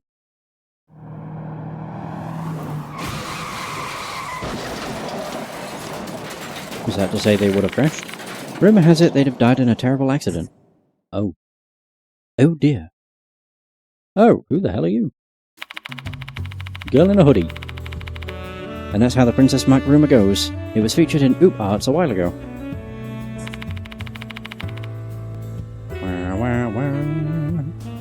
What do you think? Pretty exciting, right? The young girl flashes a satisfied smile after finishing her story. She was neither joking nor bluffing. She seems to be enjoying herself. Rumours of Princess Mark have been running wild in Hades City lately. I actually want to look into it tonight, but I want the spirit doctor to help me too. Oh, don't worry, I'll make sure to pay you. I wasn't asking you to do free labour. No, I don't need your money. Just answer my questions. Sure, ask away. Who are you? And how did you get in my house? A few days following the Konohara Academy incident, one night a young girl showed up at Kujo Mansion out of the blue. おはようございます。 Without even so much as an introduction, she started talking about Princess Mach rumors. And here we are now. Wild. Oh. Did I not tell you? My name is Karu Hazuki. Wait a minute. I come all the way to Hate City after hearing about you from Kashiwagi. Are you the frickin' the occult lady? So she's an acquaintance of Ai's. I guess I should ask her some questions first. She must be. If she's an acquaintance of Ai, I'm pretty sure. Oh, I can't remember what her name was. I think she's the idol from Spirit Hunter NG, but I don't know for sure. Kaoru Hazuki. Yeah, maybe not. Oh wait, it is! Yes, it's the frickin' idol from... Not idol, she's a model.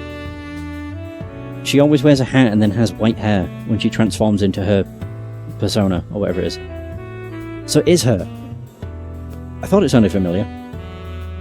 Hmm? You want to know me? I live in Kamakura Ward, a third year at Shuma Junior High. My birthday is on Halloween, October 31st. My favourite books are oop arts and horror novels.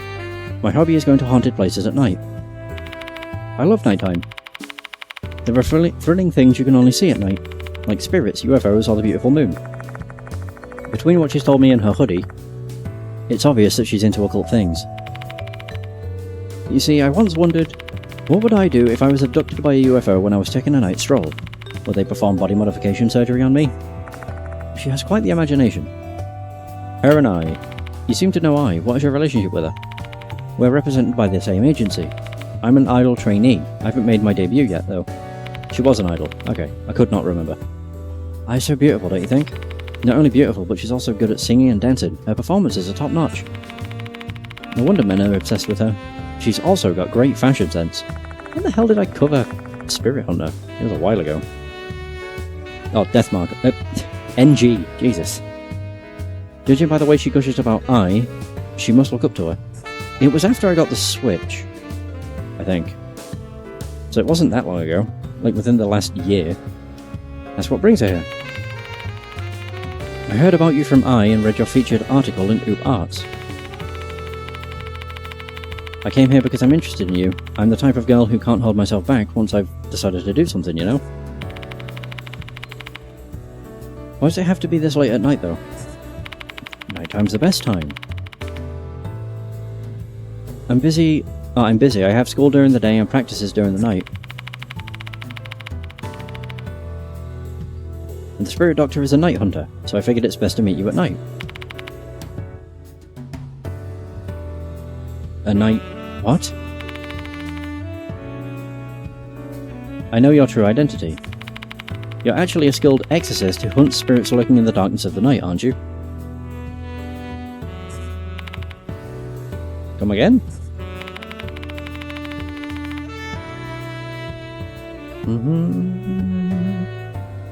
And wow, to think you live in this big mansion, all by yourself. Are you the descendant of vampires from Transylvania, maybe?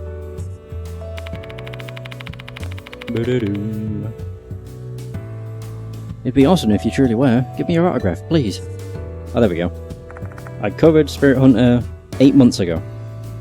So it hasn't been that long. Is she for real? If she is, then she's on another level. In any case, Spirit Doctor,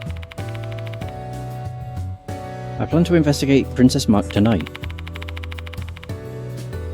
Sorry, I know this is super sudden, but can you help me? I mean, sure. Yes. ありがとう。 Thank you. And when did I cover Deathmark? Man, if I could type it, it'd be nice. Hazuki has joined the investigation. Doo-doo. Death mark. Just like that.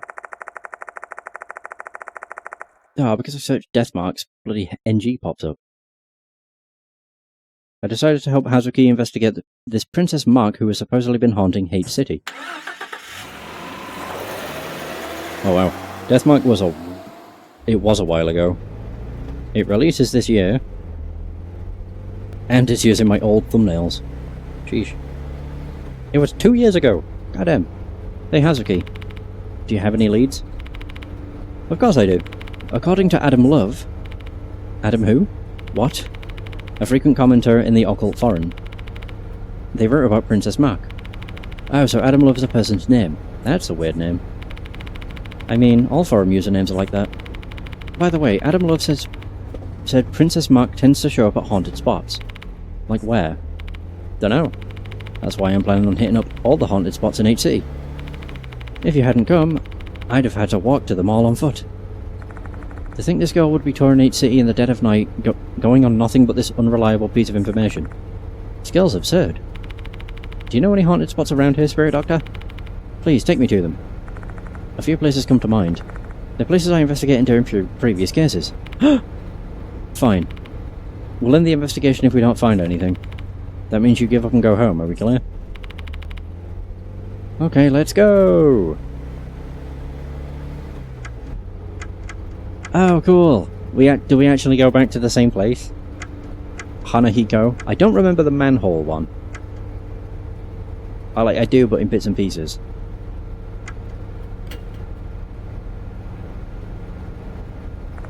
I don't know much about this kid. Should I ask her some questions? You're trying to be an idol, right? Do you want to be an idol like I, or... I do respect her, but that's not my goal. I want to make the most of what I have. What do you mean by that?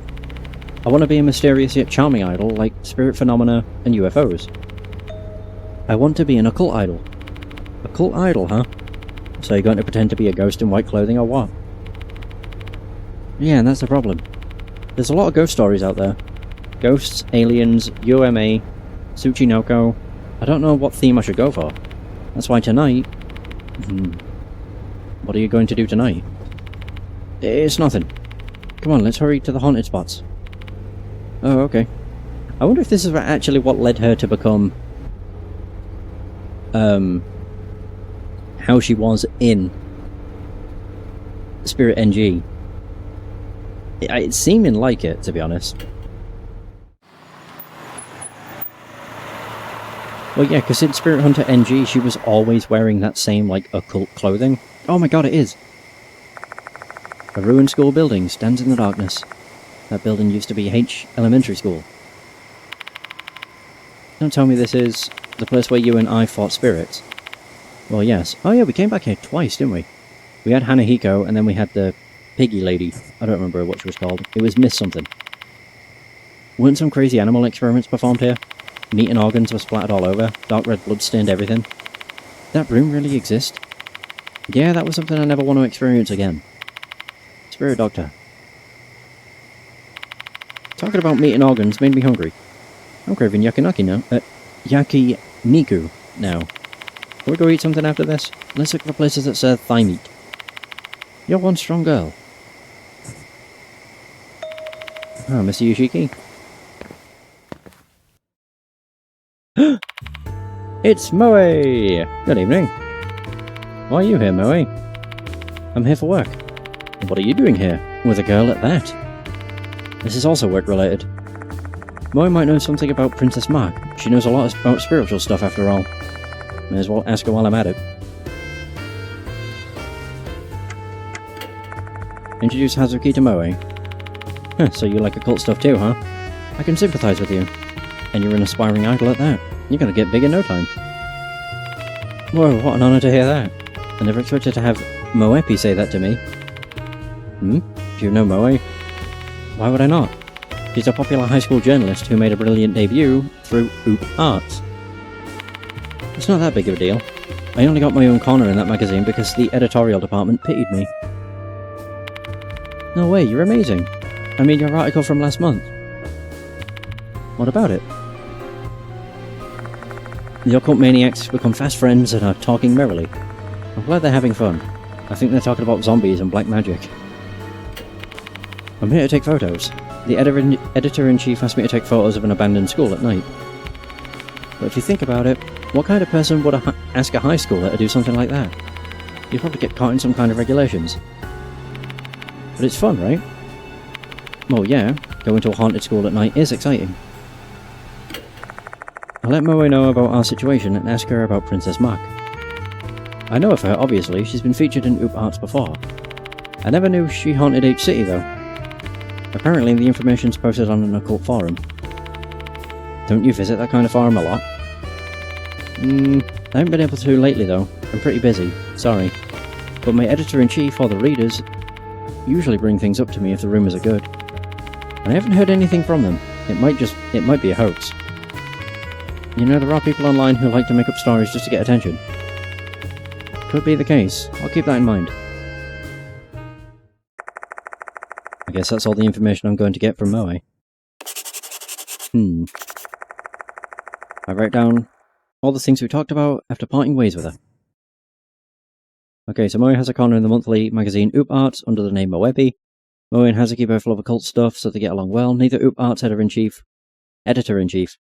nor readers are corroborating rumours about Princess Mac's appearance in H City. It might be a hoax. Then we leave H Elementary School. Okay, so this is just going to be like pretty standard visual novel stuff. There's not going to be any exploration, I don't think. It's not looking like it anyway. Say, Hazuki, you're not going to call your parents? Oh, it's fine. Daddy's on a business trip in America, and Mummy's in Hokkaido for shooting. I see. You must be lonely. Not really, I'm used to it. I'm pretty happy because I can go out at night freely. Goodness. I don't think I can convince her otherwise. Be careful when you're out at night. Terrible things can happen. And there are some mistakes that can't be fixed by anyone. I know that. That's why I always carry a buzzer and a stun gun with me. The other day I gave a guy who was following me a rude awakening. Glad you're safe. Upsetting her might be dangerous. Thanks for your concern, Spirit Doctor. Shall we go to the next haunted spot? Yeah.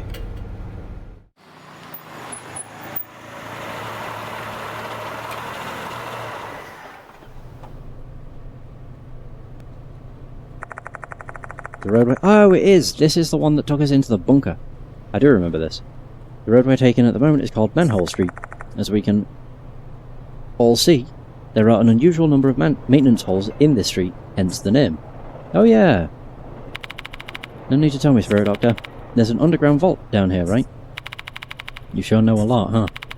I mentioned it when she talked about the Mark incident, and there was a secret experiment that was conducted there, right? What? It's no use hiding it, I know everything. Dr. Diamond and Lady Hero, a dastardly duo of evil scientists plotting world domination. They're planning to launch the spiritual weapons left behind by the Imperial Army, aren't they? I'm excited. This bizarre statement is probably based on the stories I told her. Hazuki's power of imagination must have warped it into this tale. Oh, do we actually go down? As if on cue, one of the manhole lids opens up. Is it the homeless guy? Oopsie daisy. Oh no, it's Hiru. Damn. I was hoping it was going to be— I don't think he was homeless. I can't remember what he was. Emerging from the hole is none other than Hiru. Huh? Yoshiki? Who's that kid beside you? Never seen her.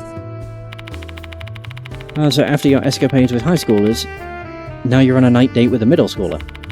Jeez, you better cut this out, or I refuse to help you if you get arrested for this, you know? Hey.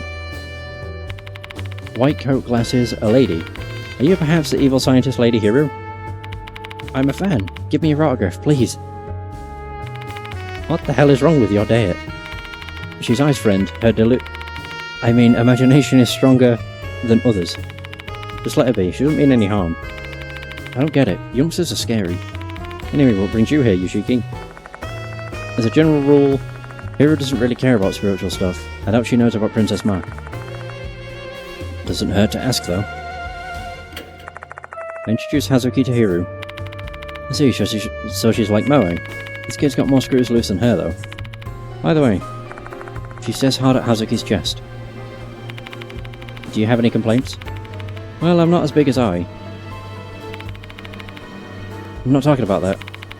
Do you like UFOs? Oh. I wonder what she was on about. Oh, she's looking at the printing on her clothes. Yep. I love mysterious things like ghosts, UMA, and Tsuchinoko. You're still young, but you don't get it. The most crucial thing in life is the inquisitive spirit and curiosity. Without that, the human race is finished. Don't hesitate and take action as soon as you feel the spark of curiosity, got it? Yes. What a sincere answer. Don't encourage this girl like that, Hiru. I don't think it's right to dampen a child's curiosity. Isn't it an adult's responsibility to support whatever absurd thing a kid does? You're not helping. So why are you here? Inspecting this vault, of course. I do this once a week. I got Banshee helping me too. I bait him. Ito Banshee is a man who lives in this underground vault. He was also a mark bearer who helped me out in my previous case. How's Banshee doing? He's doing fine. Too fine, if I must say so. He's been rummaging through food to prepare for his winter sleep. His skin is glowing. Excellent. See? He's doing great, right? What was that? It's a cry of an underground man, isn't it? Wow, a resident of darkness craving blood and meat. I can't believe an underground man really exists in Hate City's vault. I gotta see it with my own eyes. Gotta go. Hey, wait. Stop her, Hiru. Hey. Together with Hiru, we will catch Hazuki before she goes deeper into the vault. After much persuasion, she's finally able to calm down. Ah, but the underground man. Was this because I told her being curious is important? No, this is pretty much her normal behaviour. Oh, what a frightening kid. Princess Mach. I tell Hiru about our situation and ask her about Princess Mach. The heck is that? Never heard it before. Well, I'm not surprised. Mach 1 is the speed of sound. The standard speed of sound travelling through air is around 1,200 kilometers, 5 times faster than the bullet train. You're saying this princess can travel at that speed? There's no way, but she's probably as fast as a car. So calling her Princess Mach is an inaccurate exaggeration then. This really irks me. Do something about it, Yushiki. It's out of my hands. There's nothing I can do. I guess that's the end of that. Yes, that's all the information I'll be able to get from Hiru. I wrote down all the things we talked about after parting ways with her. So Hazuki loves paranormal stuff in general, and the UFO print on her hoodie is evidence of that. Hiru inspects the underground vault, along with Ito Banshee on a weekly basis. Hiru doesn't know about Princess Mach, though she is irked by the inaccuracy of the name. Then we leave Manhole Street. On to the next one.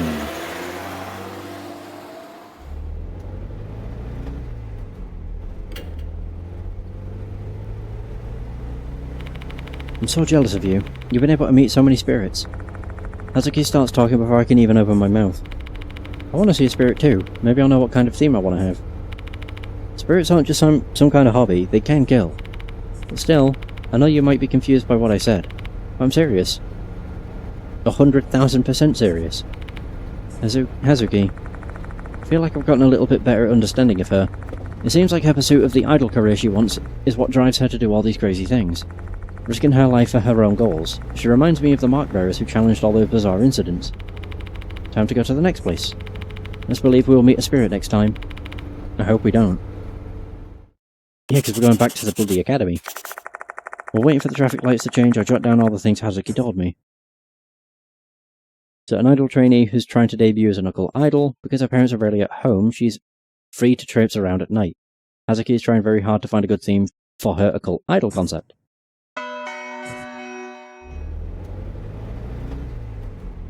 Go to Konohara Academy.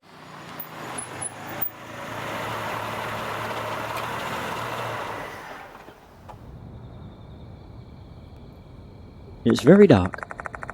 It's been a while since I've come to the school late at night. Fortunately, it looks the same as usual. But this is Konohara Academy, huh? I told me about it. Doesn't a spirit called the Departed haunt this place? That's all in the past. Things have calmed down now. I see, so you truly are a spirit hunter. Please don't give me another strange nickname. Spirit Doctor is plenty for me. Oh my goodness. Oh, look who it is. Look who's here, Mr. Yoshiki. Tempted by the inviting night breeze, I decided to go for a walk. To think I'd meet you here. This must be fate. You haven't changed at all, Abe. As tiring as it is to talk to him, I can't deny that he's a knowledgeable fellow. He might know something about Princess Mach. I've got to ask him. I introduced Hazuki to Abe. An idol trainee. Who cares about that? I'm not interested in worshipping idols. I'm interested in you, though. Did you do the writing on that talisman yourself? Obviously. Each stroke is filled with my heart and soul. Whoa, amazing. You've got pretty handwriting too.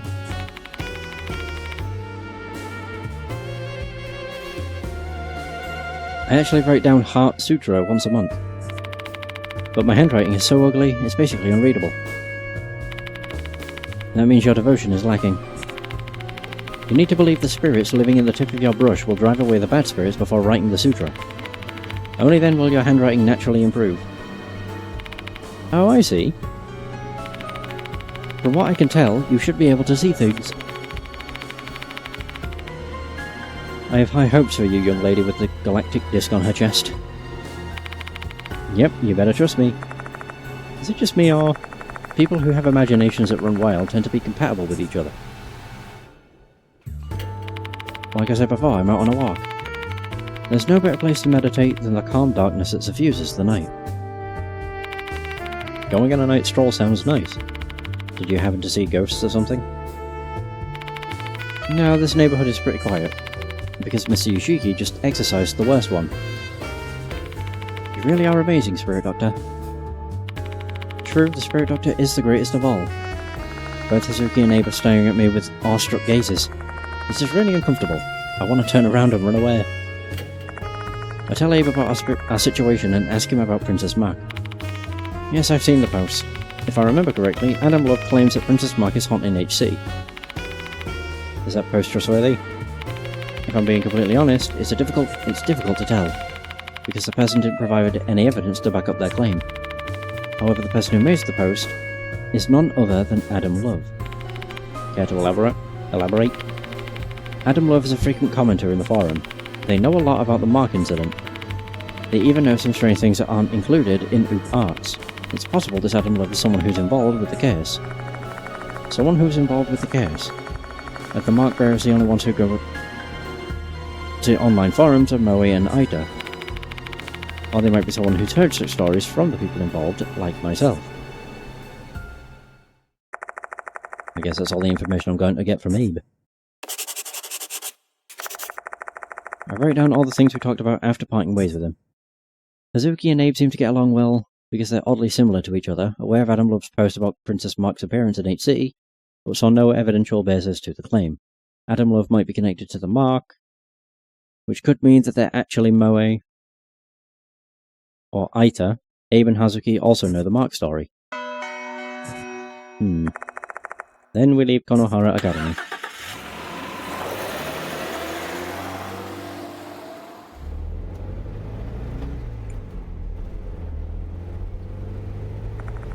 After some time, this is it. We've checked out all the haunted spots nearby that I know of. The only remaining place is the T Oyama rest area, but that's far away from HC's downtown. Let me ask you one thing. Are you satisfied yet? Nope. We haven't found Princess Mach. But Hazuki, Moe had doubts about the rumour. Abe also said it had no evidence. But it's a post from Adam Love. They know a lot about the Mach incident. I don't think it's a hoax. It's absolutely worth looking into. Adam Love, this mysterious person, is the whole reason we're running around here tonight. Who in the world is that person? Are they someone involved in the incidents like Abe guessed? I drive down the mountain road, trees surrounding us on both sides. The trees look the same as before, but it feels like the malice has faded. Is this the place with the phone box? It is! With Hanoyama. Isn't that the rumoured phone booth? when you pick up a call from a spirit and answer their question. Then they tell you the place you're looking for. Didn't you exercise the spirit already? Too bad it'll never happen again then. Did you hear that from I? Yep. And Oop Arch too. It's mentioned in Moepi's corner. I see. Say, Spirit Doctor, why do you look troubled?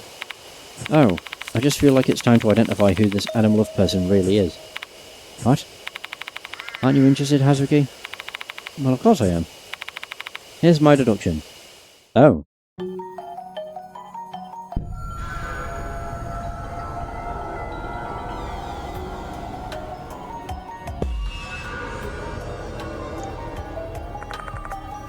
Who is Adam Love? A few names pop into my mind, though I'm not really sure about some of them. I wonder if I can convince Hazuki with my explanation. So, 76, 78, 80%. Oh.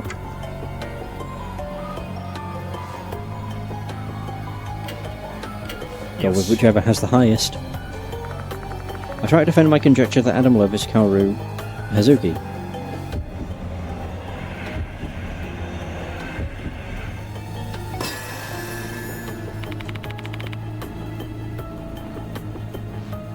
Adam Love is you, Hazuki.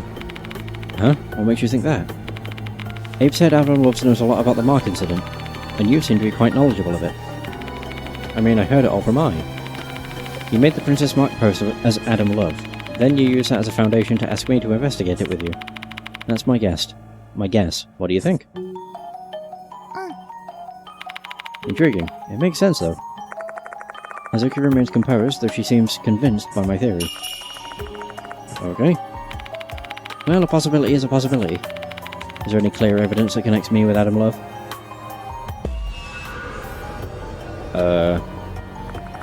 Evidence, huh? I feel like there's something about Hazuki's face and clothes that gives it away.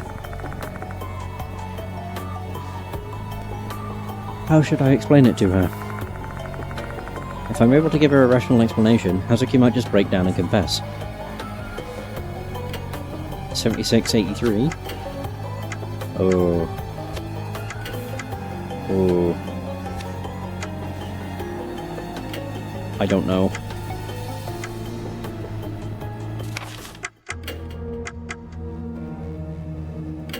What else was it?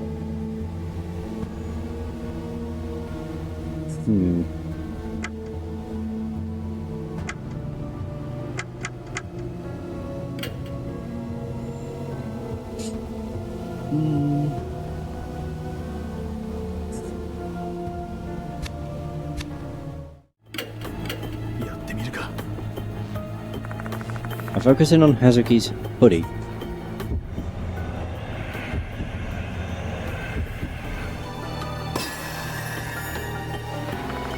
I point out Hazuki's hoodie, more specifically the print on her torso.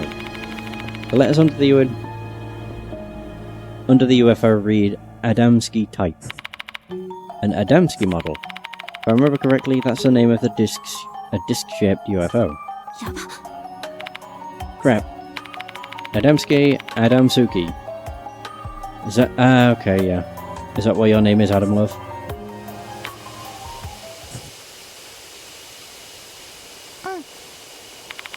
You're totally right. I expected no less from you, Spirit Doctor. You got me. Looks like this was the right choice. It survived.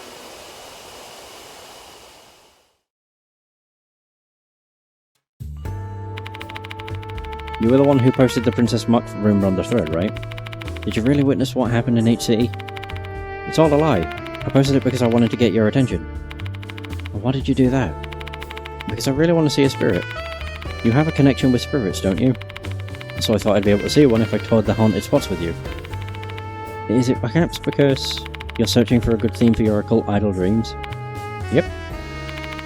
I need to decide on my theme before I make my debut. But I can't come up with any ideas. I don't want to start off on the wrong foot. Hazuki's expression turns downcast. She's been positive the entire night. It's my first time hearing her whine. She seems to be really worried. Is this also why she's been wandering alone at night? Spirit Doctor. Sorry for causing you trouble. Princess Mark we were hunting is nothing but a creation of our own imagination. But with the night growing deep out, we no longer have a reason to tour H City. Let's return to Cujo Mansion for now.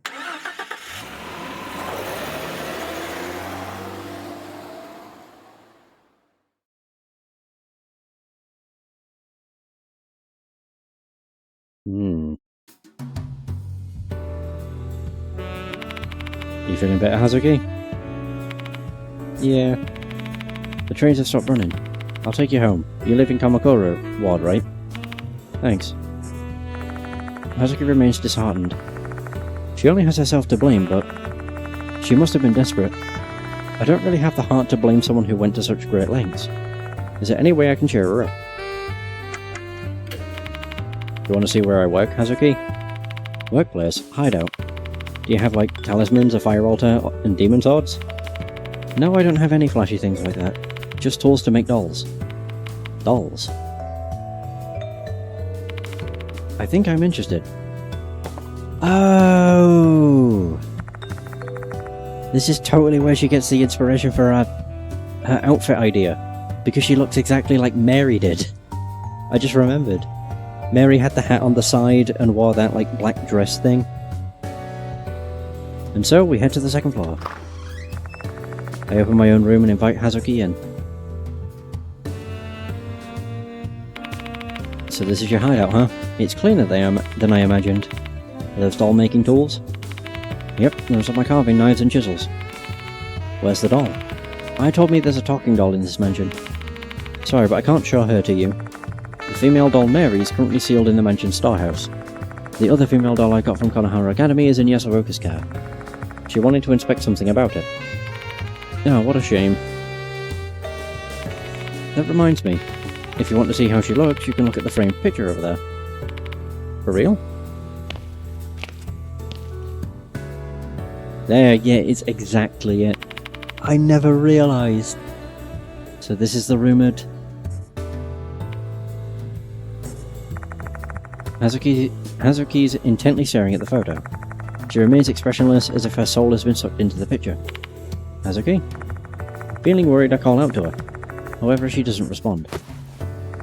I shake her shoulders hard. Hey, what's wrong? This is it. It's her song! This is exactly what I want. Mysterious yet adorable. The very essence of an occult idol. This is awesome! Hazuki yells as though a dam inside her has burst. I get why she's so excited. I've decided, Spirit Doctor. I'll go with this theme for my occult idol persona. But, oh, well, it was helpful. I gotta get back home and expand on the idea. I'll take my leave then. Thank you so much, Spirit Doctor. Hey! Ah, that's cool. Hazuki expresses her gratitude and quickly bounds out of the room. Silence has once again returned to Kujo Mansion. Ooh, my goodness. What a wild kid. Hang on a sec. Is she going home on foot? Kamakura Ward is 20 kilometers from here. How many hours is she planning on running? She'll probably come back soon. Or not. And that was how the investigation of Princess Mark, which began after the sudden visit of a surprise guest, ended. Turns out that Princess Mark isn't in H City. And doesn't exist. However, it's not like she never existed, though. Who knows? She might be running down the expressway tonight. And those who don't give way to her will... die.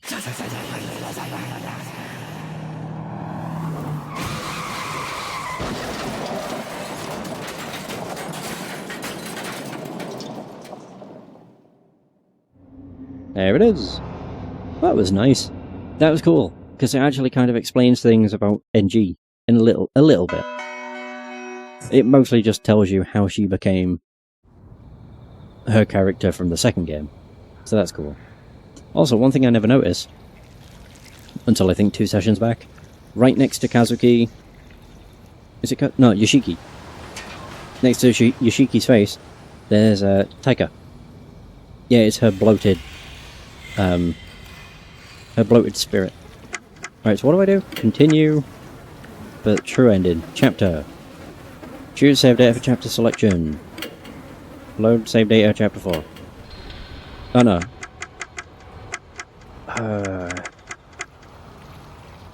Trying to think, when did things start to go wrong? Chapter 6, I think. On it. Your progress will be the same as selected data. Sure. You can guarantee your success during suspensive acts. Set your success rate to 100% during suspensive acts. Nah, play normally. You can change your allies' fates in the chapter selection after you've played the game. Change your allies' fates? No, because they all survived anyway, so it's fine. Yeah, what you're doing. Right, so this I'm not even gonna... I'm mostly just gonna skip. What if I do auto?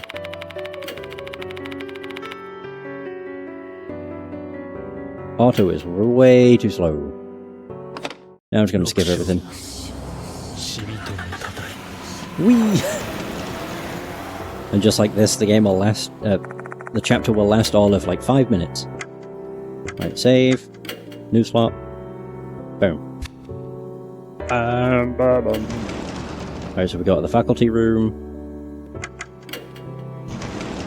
As per usual.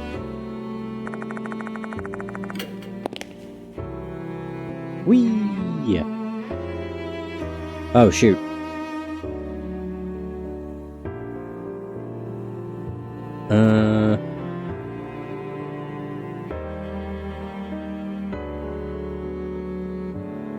You have the choices you need to make pulled up.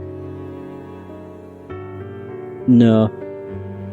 I'm just skipping to get to choices. I know one thing, which is to do with Sakamoto, I think. I just can't remember if or how I'm supposed to proceed with everything else.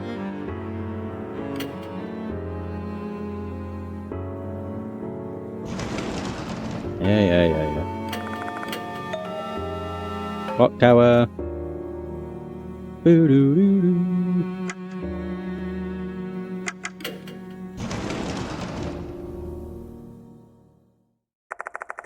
Are you standing? Meow.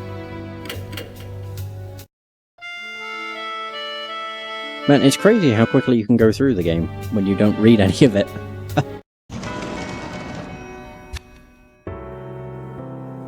Boom, boom, boom.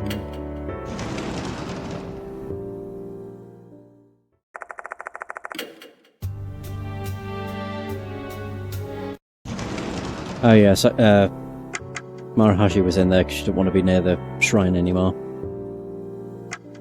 Faculty room. Sakamoto!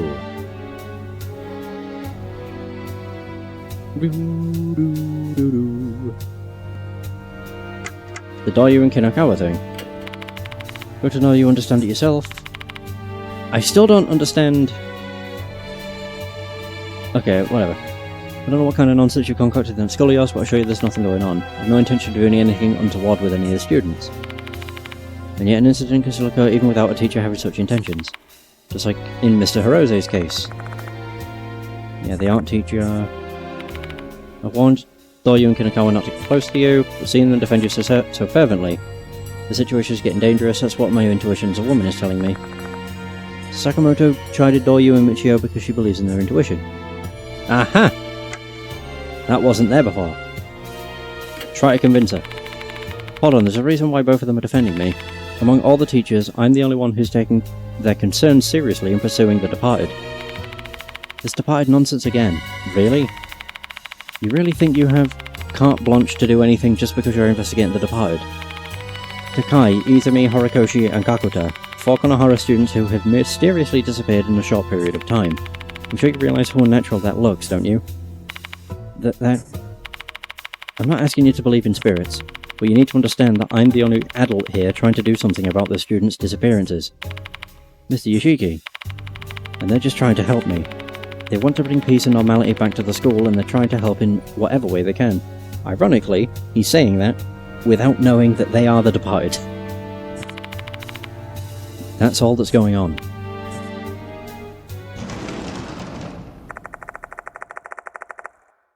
Sakamoto leaves the faculty room without saying anything.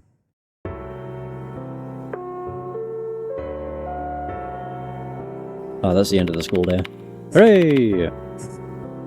Well, that changed things. Go to the infirmary.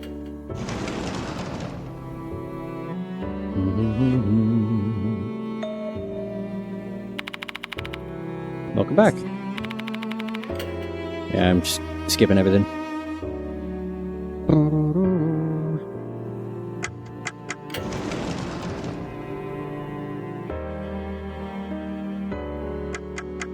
New building. Oh, wait, what? Oh, did I not talk to Abe? I didn't talk to Abe. I thought I did. My bad.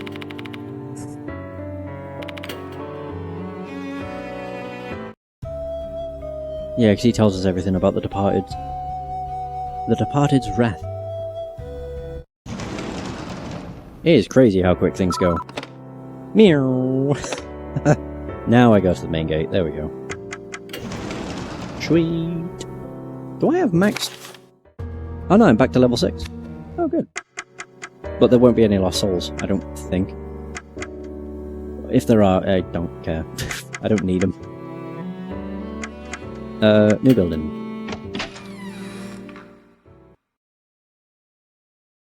Oh, maybe. I'm wondering. Yeah, the lights are still red. We know, we know.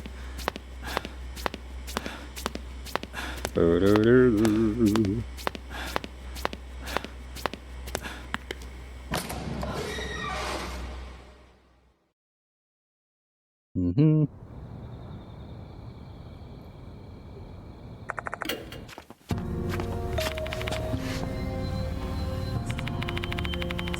Oh, she got a... Wait. I got a call from Miss Sakamoto earlier. This was new, which is why I didn't skip it. Did you get scolded again? No, the opposite. She apologised because she felt like she went too far about the stuff with you. Oh. Is it because of what I said to her? How very kind of her to take immediate action after she changed her mind. Isn't that great, Mr. Yoshiki? She won't be picking on you anymore. I hope that's true. How's your investigation going, by the way? Learn anything new? Now I can skip everything. Okay, so skip works until it's something that I've not done. Oh, crap. In which case did the name M-Town show up? It was the bus route. Okay, skip is exceptionally useful. Misakano's ultimatum, Abe's death prediction. That's all the same.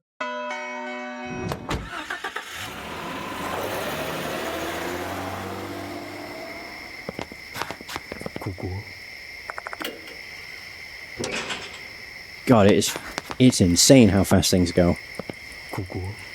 Yeah, just we skip. Oh no, we need to do this first.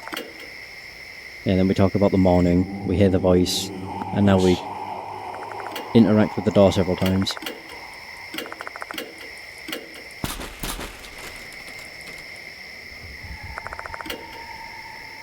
Try again. Yeah, one more time.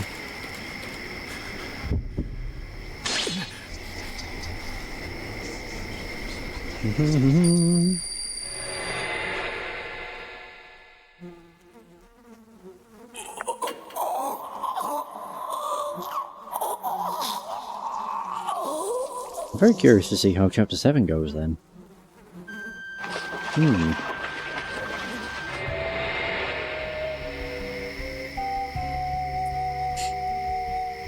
And like, there was part of me that was tempted to read everything in Chapter 6 again, but I was like, I've already done it all. So I don't really need to. Especially when the amount of things that change is like a couple lines of dialogue. And those lines of dialogue don't get skipped, so it's all good. Oh yeah, this is where she asked me a bunch of questions. 6.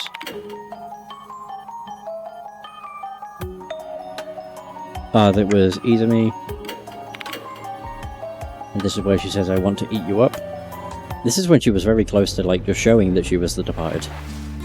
Although she did follow it by saying, hey, it was a joke.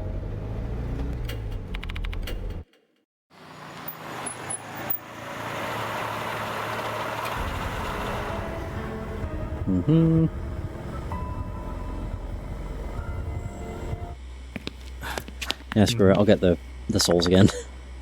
I can't help it. I'm glad. Yeah, so I do have to get the lost souls again. Eh, whatever.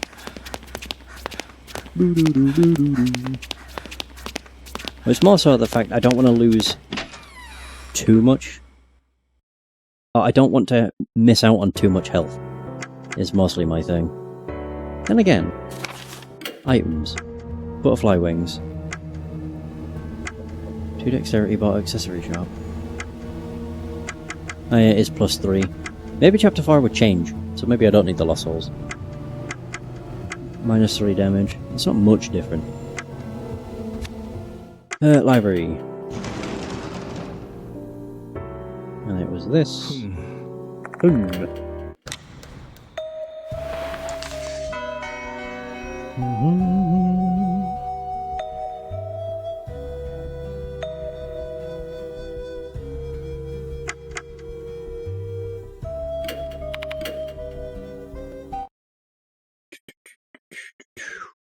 Barely had health. What are you on about? I had over 20 by the end of it. Right, so I learned about that. Over here was another tooth. There we go, we're leveled up. So I'm now at 48. Perfect.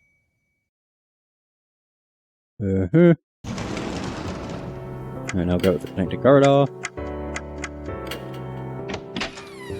Oh, yeah, I know what you mean. Even if I hadn't leveled up, I still would have had plenty of health. And plus you could have gone back to the infirmary to heal up, if needed, if need be. Oh, it's Himiko! Yeah. Courtyard. Jump scare. Oh. Maybe not.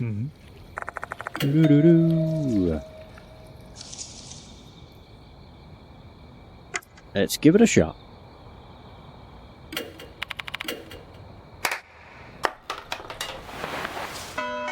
Perfect. Right, so at this point, I think I've nearly done chapter 6. Yeah, because you go in the clock tower and then the chapter's basically done. If I remember rightly. It's on the 2nd floor, and it was hidden.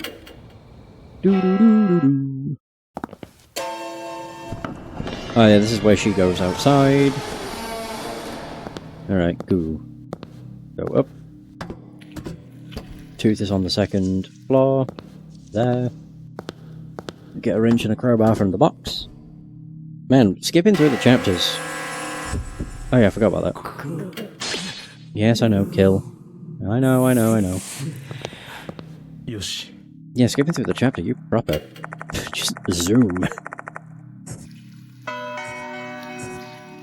Crowbar, black wrench. Hang on. There's no altar up here. What's the deal? And then we get told to kill again. Oh yeah, this is where we don't stop hearing it. Item, wrench. Another tooth. Boomba boomba.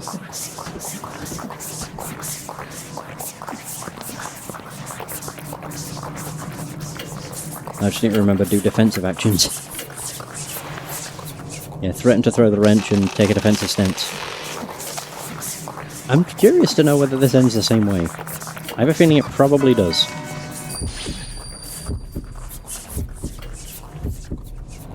Oh, now I lose all my health. I think?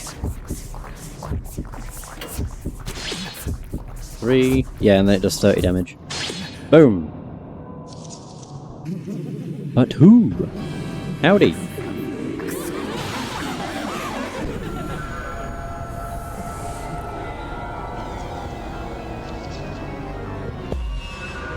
Act 1. With the wrench, threaten to throw. よし Bum bum. Bum bum.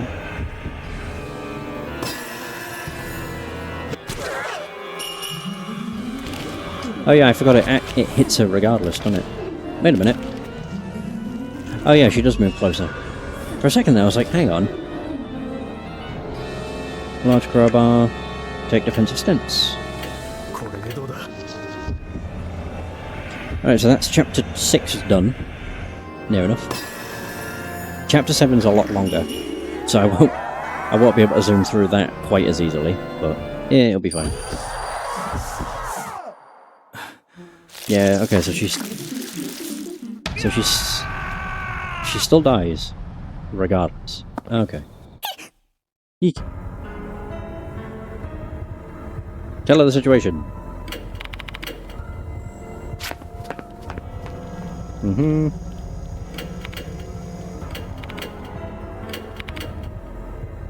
Alright, and done. Yeah! There's chapter 6. God, the skip option is it's a lifesaver.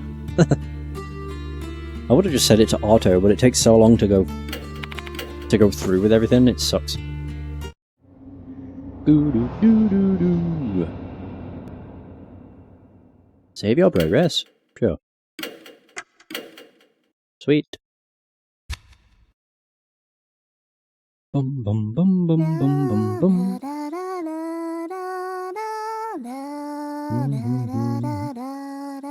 Right, so now we just need to go through all of chapter 7 again. おはよ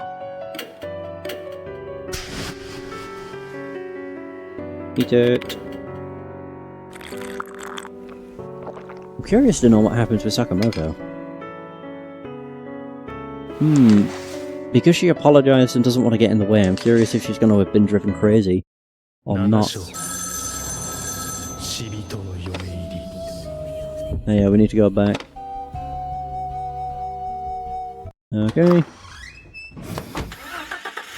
So this plays out exactly the same. Everybody's got the... Oh yeah, we have to deal with all the bugs. Wonderful! What in the world? Right, so we go to Mr. Kono. Bum bum bum bum.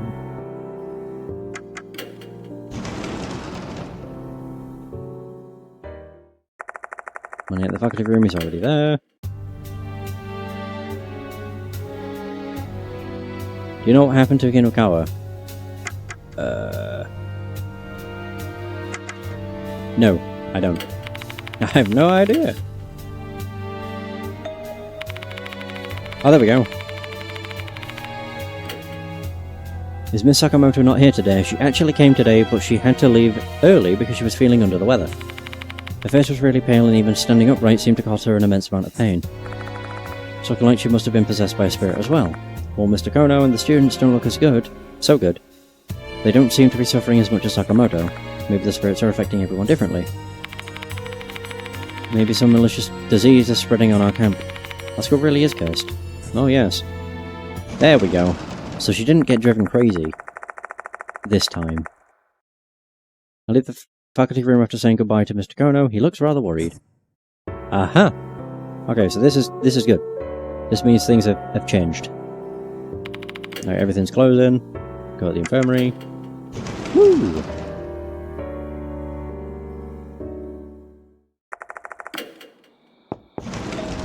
Oh yeah, I forgot everybody's got the bugs. Good old bugs. Wait, how? In 15 minutes. Goddamn, you really do zoom through. It's awesome. Corridor. This is where I have to get the statue. This was where there was a jump scare. I'm curious if they're in the same spot every time or not. No, they aren't. They are entirely random. Cool. It is a tooth. Where are we going? Clock tower. I think. Yer. The clock tower, I can get 2 more lost souls. Hmm.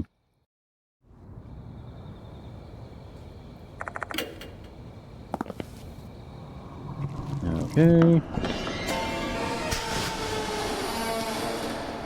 Oh, does she wait outside? Every time they speak, I forget about the goddamn bugs.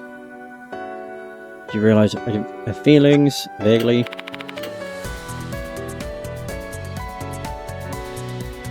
Yeah, it's not telling me everything about Michio, trying to make me feel bad. Screw you! Now I know your true identity. Yoshi.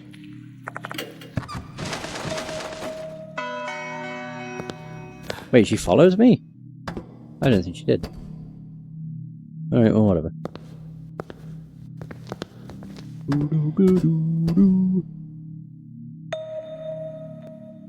Oh yeah, I do remember this, actually.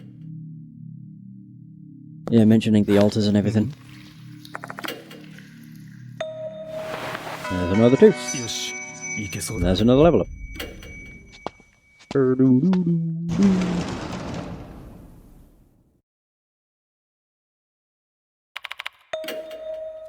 There we go. So I think... Do I have 7?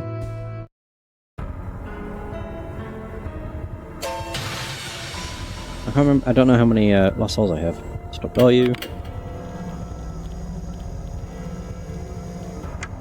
No. I mean, I should say yes, because I now know the truth. It's whatever.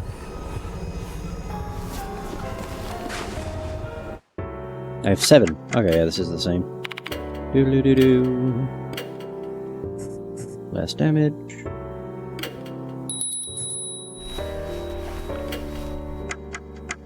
And there we go, the wooden box. Beautiful. I wish it just kept... Yeah, I wish you didn't have to re-get the lost souls, but it is what it is. Yeah, it's not the worst thing in the world, it's just a minor annoyance. New building! Yeah, because I managed to find every lost soul, so that should have just counted. Especially considering I'm using the save from a completed game. But whatever. It is what it is. Finding them's not exactly difficult. No, like, I still remember where they all are, so it's all good. There's one on the bench.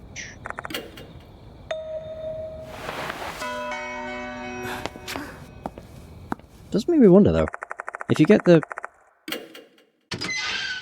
true ending, like, how... The prologue's probably going to be completely different. So that's where I'll have to do the most reading. Yeah, because everything else is the same. Alright, this is where I check everything. Yoshi. Dead frog. Bring with. Nice. Actually, while I'm here, I'm not going to skip the dialogue for the calendar, but I'm curious. Does it mention Himiko?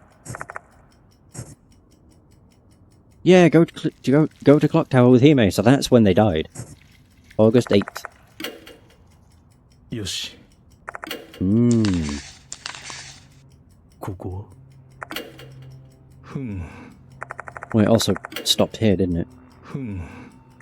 Hadn't been changed since October. No sign of life. Preferences changed. I don't remember if I have to say that she's a... Yep. What the hell? Alright, back we go. Fast travel! Right, now is when we go to the forest. Oh yeah, I have enough for the last one.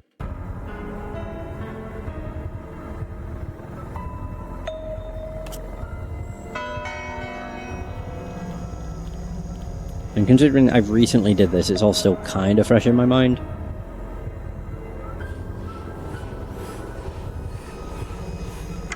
No.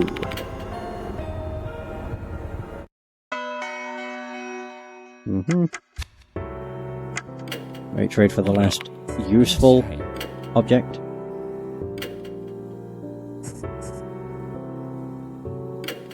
There we go. So only other thing is the bag. Yeah, just still say there's lost souls. All three in the forest. I'll save just in case. Well, we are going into the cursed area. Yeah, your health goes down surprisingly quick.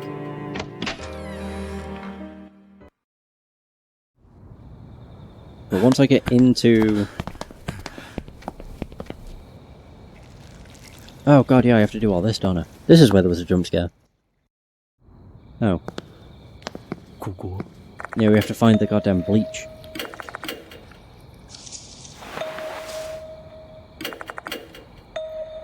Mm-hmm. Yeah, I completely forgot about this part. It's not like it's a massive pain or anything.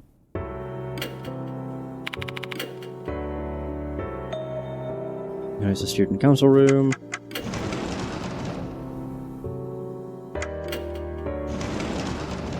If only I had the foresight of this before. I don't think you'd have been able to get the bleach from here prior to finding out about it. Oh yeah, we have the consult button. Honestly, I'd completely forgotten. I'd never used it. Not once. Potentially something you could just use if you get stuck. Maybe.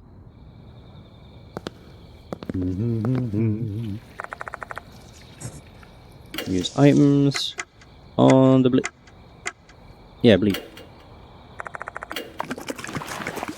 Bleed. Now we get the poem with which the answer is cat. Know that. Yeah, I don't need to worry about Mashita solving it for me, which is nice. So yeah, we shouldn't have to worry about Sakamoto anymore. The whole scene with her shouldn't occur. Does make me wonder though. Well, I suppose because you've already done it, you don't need her guidance. Doing good so far, but the real task has just begun. Yeah, we've got to proceed with caution. Yeah, there we go.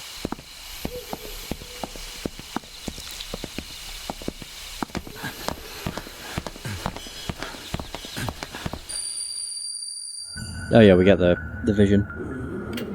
Know your resentment.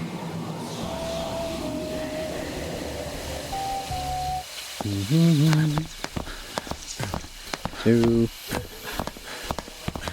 This one.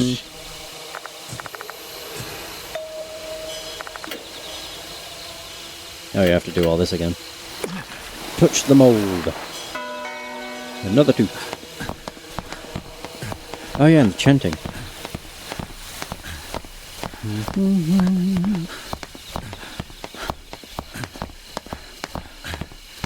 Only other thing we have to do is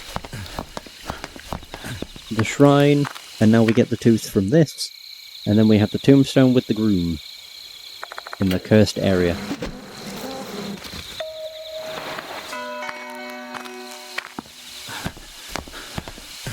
Honestly, pretty easy, all things considered.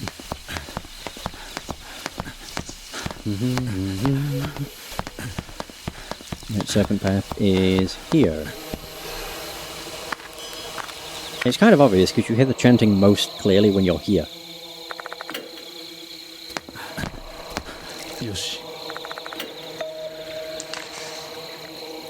Right, I now know the answer is cat.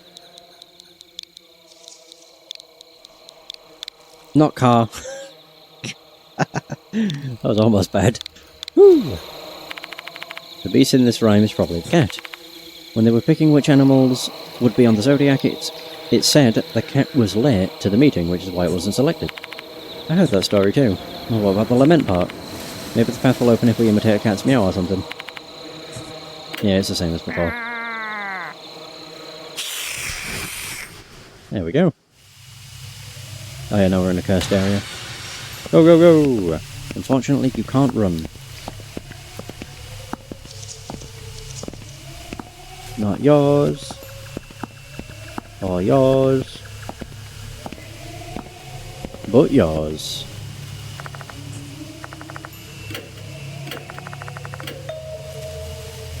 There we go. Down the fox path.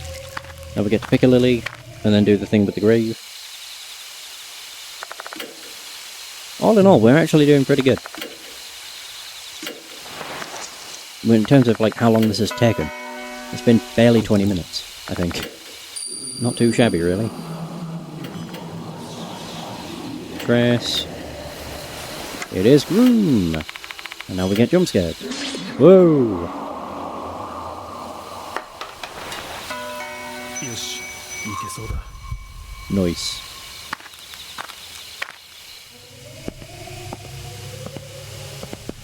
Right, so now we just go to the one that has the red flower. I'd forgot about that. Oh, that actually affected Mashita too. There we go. Do-do-do-do-do-do.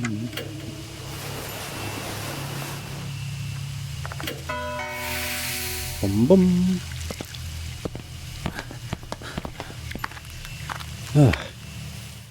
To be fair, we're actually near the end of it.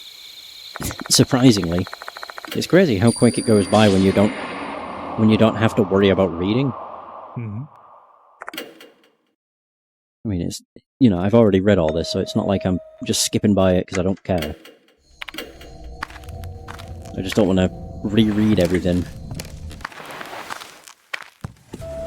Especially when it wasn't too long ago when I did all this. Now we get to find out about the horrifying thing with the brides. I forgot that did 11 damage.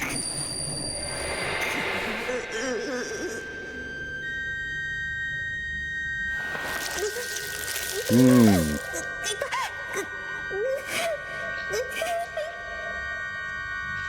don't know which one of these would be worse. Having bugs crawl all over you, or being smothered in, mold. They're both pretty crap, to be honest.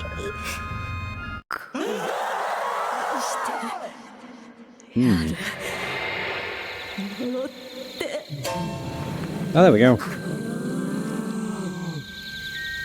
Were you killed here?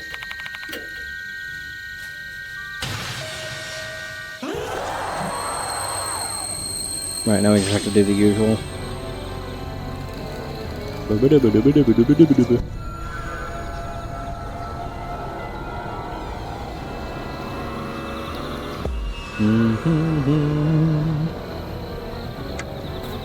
Team up. The bag. There we go.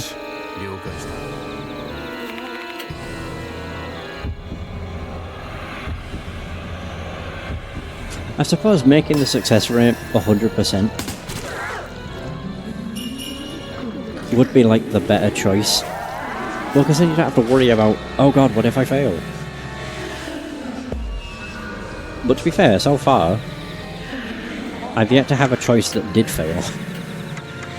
Shoot the face.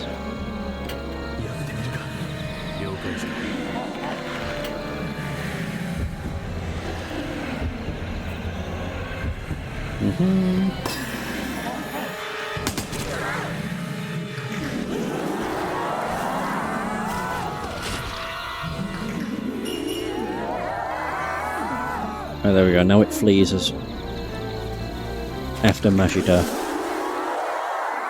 And we do the same. I just have to run for a very long time. There we go. We are now in the final stretch. And all I have to do now is speak with Yasuoka.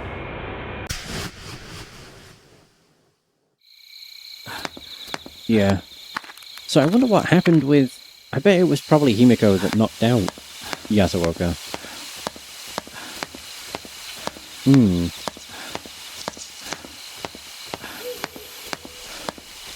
Most probably. Because they were in the room together. So it would make sense. Alrighty.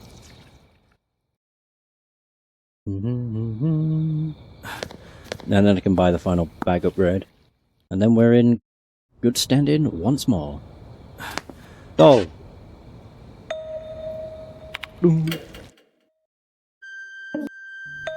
And now she gets all cross-eyed. Bap!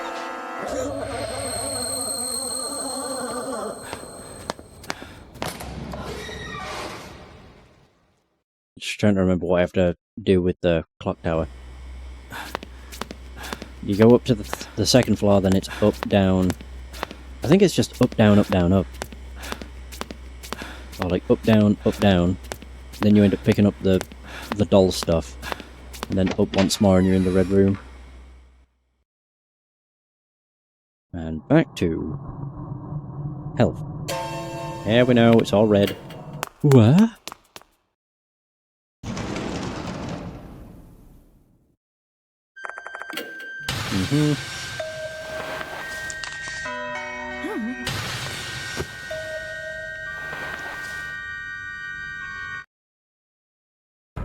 There we go. Yay! I'll talk first. I gotta do all of these. Now she tells me about the paper bundles. Bum bum bum bum.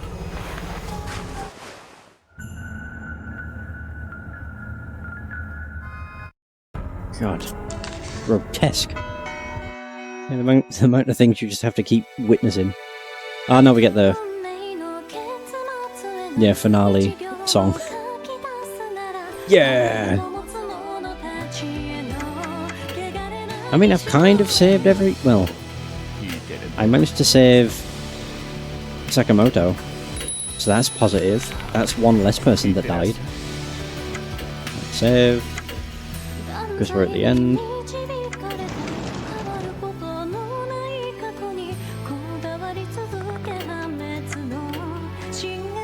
Wouldn't it be quicker to go here? Does it actually put me in the forest? Or is it the... It does. Yeah, whatever. Close enough.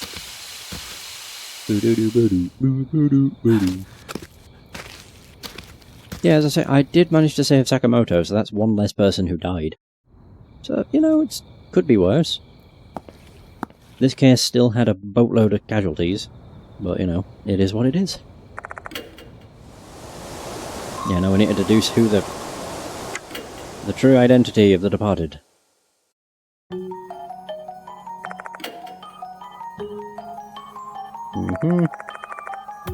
No. Wait, what was this? Many of them were victims in the spirit case. Oh, yeah. Because What's-Her-Face wasn't a victim. Naomi, Horikoshi, Shinichi, Kakuta. They're no longer here, I couldn't protect them. But Sakamoto is. The ones alive are the headmaster, Saizo Kono, Ritsu Sakamoto, Himiko Doryu, Hiroki Abe, and Saki Marahashi. And Michi Kinukawa, his status is unknown. What about Sakamoto? She hates my guts and wants me gone from the school, which is the exact opposite of what the departed desires, so she's out. Yeah, we already know who they are.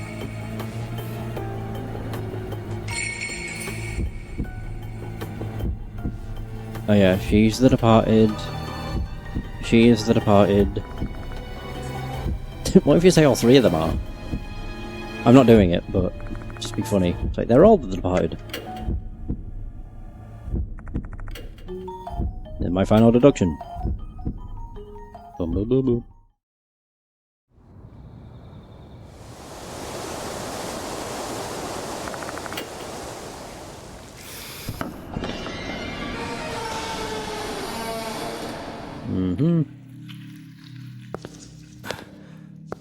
Yeah, so up, down, up, down, up. Yeah, now we have to deal with all this crap. Yeah. Oh yeah, I can't run. Keep forgetting. Down.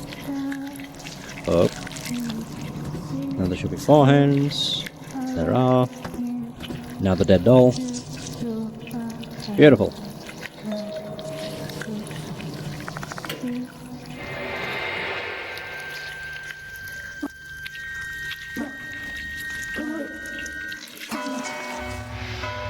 I didn't even realise I got the dress.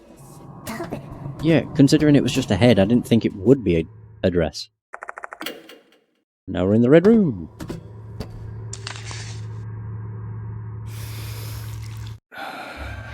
Now we get to witness this crap again. When Michio turns into a bug and Himiko becomes very happy. God, it's horrifying. Like, Michio's change is much worse by comparison. Oh, you can skip it. Oh, hell yeah. That's what I'm talking about, baby.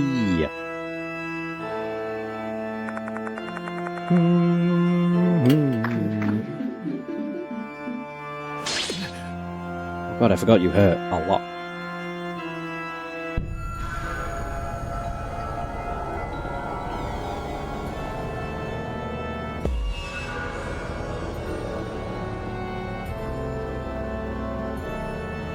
So frog, hold to one insects. これでどうだ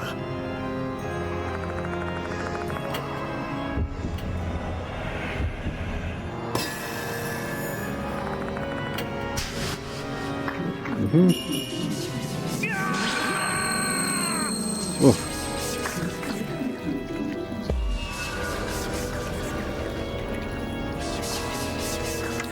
Yeah, use the bleach. The doll's head, eat a little bit. よし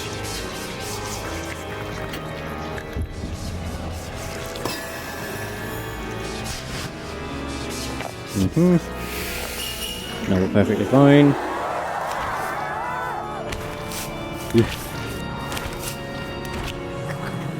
God, so many limbs.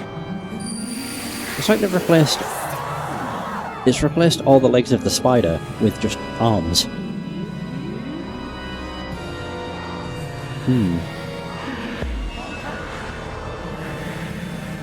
Scarlet dress. What was that? Oh, vermilion ink. Present it carefully. Yeah.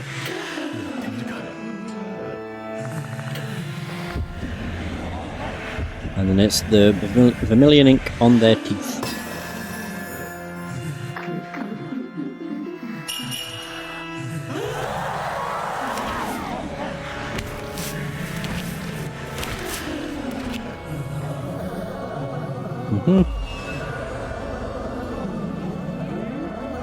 Oh, it does actually paint their teeth. I didn't even realise. Yeah, their teeth changes colours.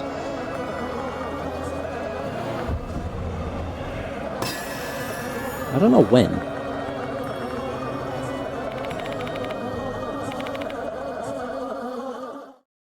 Yeah, maybe they don't change colour. I thought they did.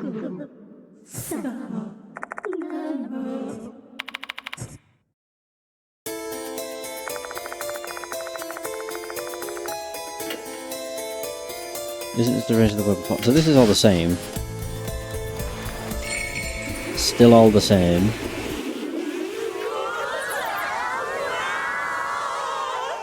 And there they go. Ching ching.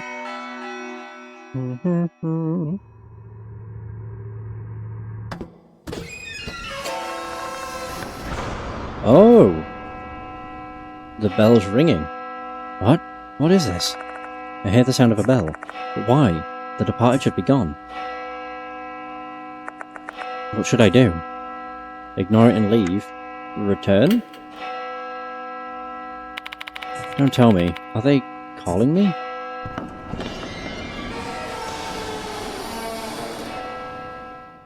Ooh. When I return to the clock tower, the bell stops ringing. The departed ending. Okay. Fill their wishes. Hope their smiles before they faded is the answer to my question. Ah, that's the same as before too.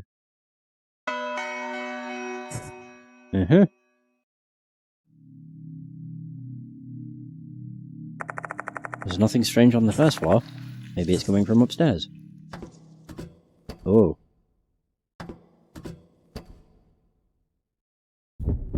Oh. I hear the sound of someone on the ladder coming from above. Someone's climbing down from the third floor to the second. From the second to the first. Oh god. Give me a break. This should be over already.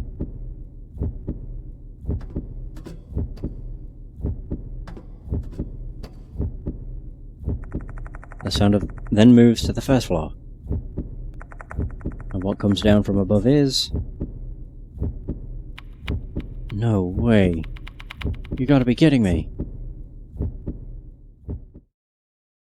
Eh.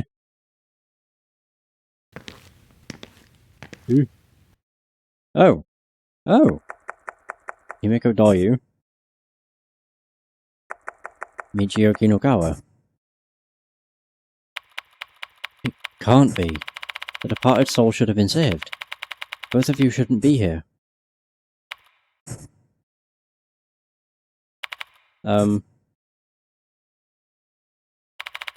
Who are you? Oh. What? After that? I bring the two confused girls back to the infirmary. And then, together with Yasuoka and Mashita, who survived being attacked by the departed, I ask the girls what happened. It's an informative conversation. They're the real Doyu and Michio, not the departed. Neither of them know how they ended up in the clock tower. Their memories stop in August, when their bodies were stolen by the departed. In short, to both of them we're complete strangers. This is the first time we've ever met.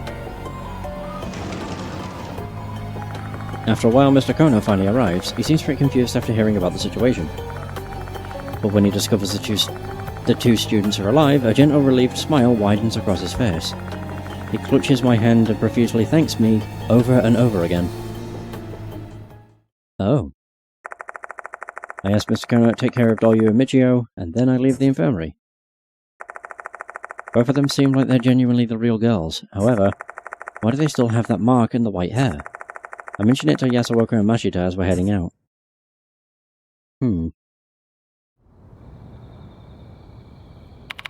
really? I didn't see it though, and I doubt they can see it. Yasuoka thinks for a moment. Both of them have been controlled by the departed for a long time. I wouldn't be surprised if traces of the departed still remain on their bodies. I don't like the sound of that at all. Is there anything I can do? Let's see.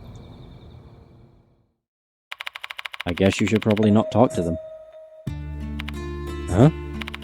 If the departed really was saved, the mark and the white hair will eventually disappear. But if they meet you, the departed's remnants might stir again. Nothing good will come of that. Your best course of action would be not to meet them. Do you understand? Oh. Yes. Thank you, Yoshiki. This case is over. There's no need for you to talk with them again. Besides, it's not like they know you either. That's true.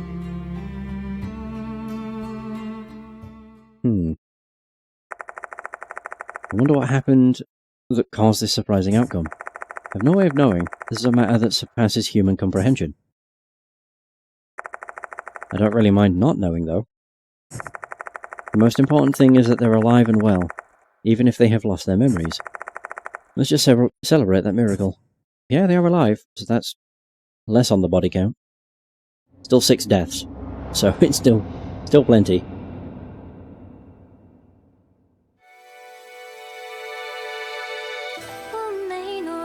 I can skip. Yes! Sweet! Awesome. No. I would do, but they're probably huge. Save your progress! Indeed. So for the entirety of that chapter, it barely took an hour. Yeah! That's crazy.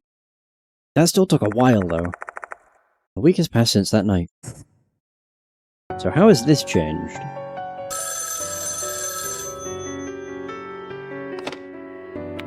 Hello? It's me, Shuji Diamond. How are you feeling, Yoshiki? It should be my line. Are you still in K Hospital? No, I was discharged 2 days ago. I've mostly recovered. Mr. Kono told me some stuff. I thought you might be curious to hear what you had to say, so I just wanted to phone you up and share it with you. So we don't go to the school this time. Damon proceeds to tell me what happened at Konohara Academy after the case. Even though the departed has now gone, that didn't change the fact that 4 students went missing in a short period of time. It's only 4? Takai, Izumi. Oh, yeah.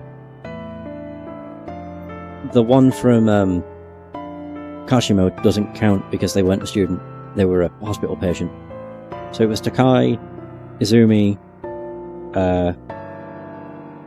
Horikoshi, and then Kakuta.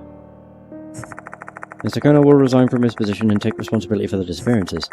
It's a shame, since this wasn't really his fault, but he doesn't seem to have any regrets.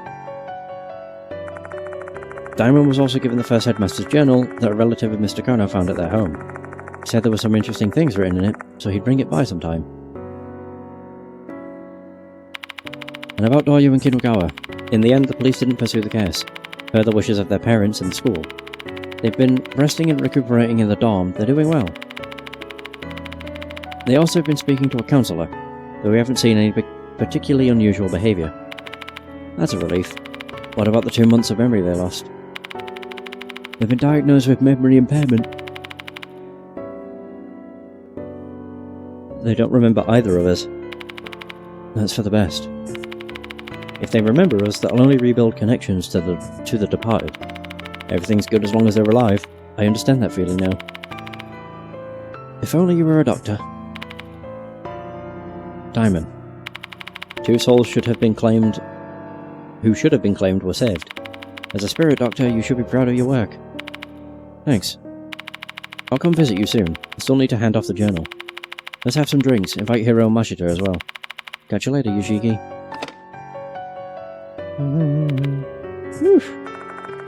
Knowing those 2 are safe and sound is more than enough for me. I simply hope they're able to enjoy the normal mundane life they led before the departed shattered their world.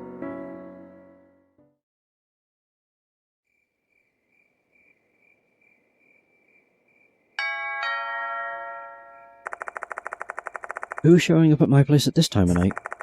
My computer training with Aita is tomorrow, if I remember correctly. Is it Diamond already?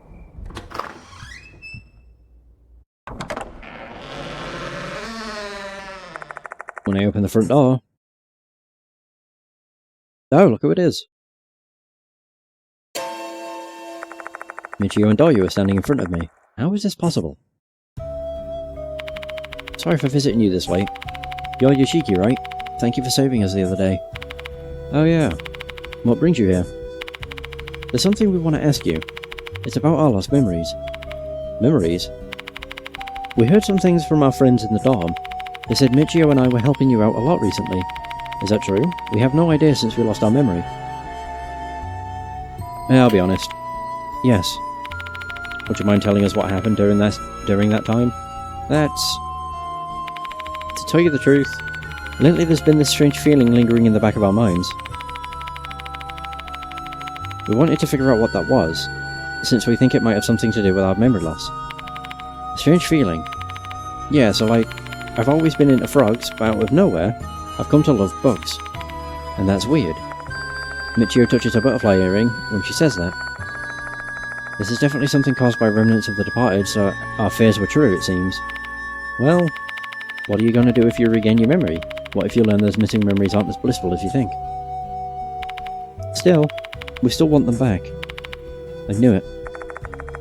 I can't betray my emotions, but internally I'm smiling wryly. 5 months ago I also went in search of memories that I had lost. I understand their need to know more than they realise. But I can't support their efforts. This is what's best for them and everyone else. Sorry, but there's nothing I can share with you. Besides, doesn't your dorm have a curfew? We'd better go home. We break the curfew all the time. That doesn't bother us. And I also broke the curfew when we were inspecting the M-Town shop. Huh? What? What am I saying? Inspecting the M-Town shop? That's... our memories from when the departed commandeered their bodies slowly resurfacing as they speak with me? This is the worst case scenario. I can't afford to waste any more time with politeness. I don't feel like talking anymore. Go home, Kinakawa. Doryu. Wait a minute. I feel like I remember something. No, get out of here now. But... just let it go, Michio. Uh-oh. Huh? Well, shit. Tensions got high and in that moment I let something slip. Did you just call me Michio?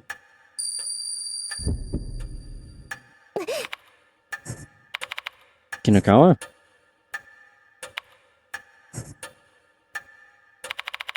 That's not how you speak to me. Call me Michio. Didn't you promise me that, Mr. Yoshiki? Don't tell me. Yes, I remember everything now. I turned into the Departed, didn't I? What in the world are you talking about, Michio? Not just me, but Hime as well. Come on, you remember it too, Hime. The love we had when we were the Departed. Love? Oh.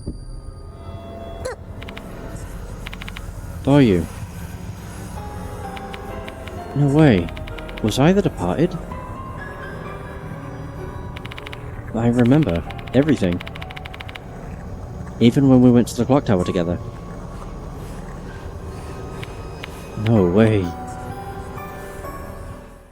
Is this a good thing or a bad thing? I can't believe how easily they regained their memories as the Departed. Defeated and crestfallen, I accept that there's nothing more that can be done. It's too late for regrets. That being said, the best way forward now is to support them and try to steer them toward the right path. I mean, they're not possessed anymore, so I'd assume they're okay. How do I read the book now? The girls quietly drink the coffee I brewed for them.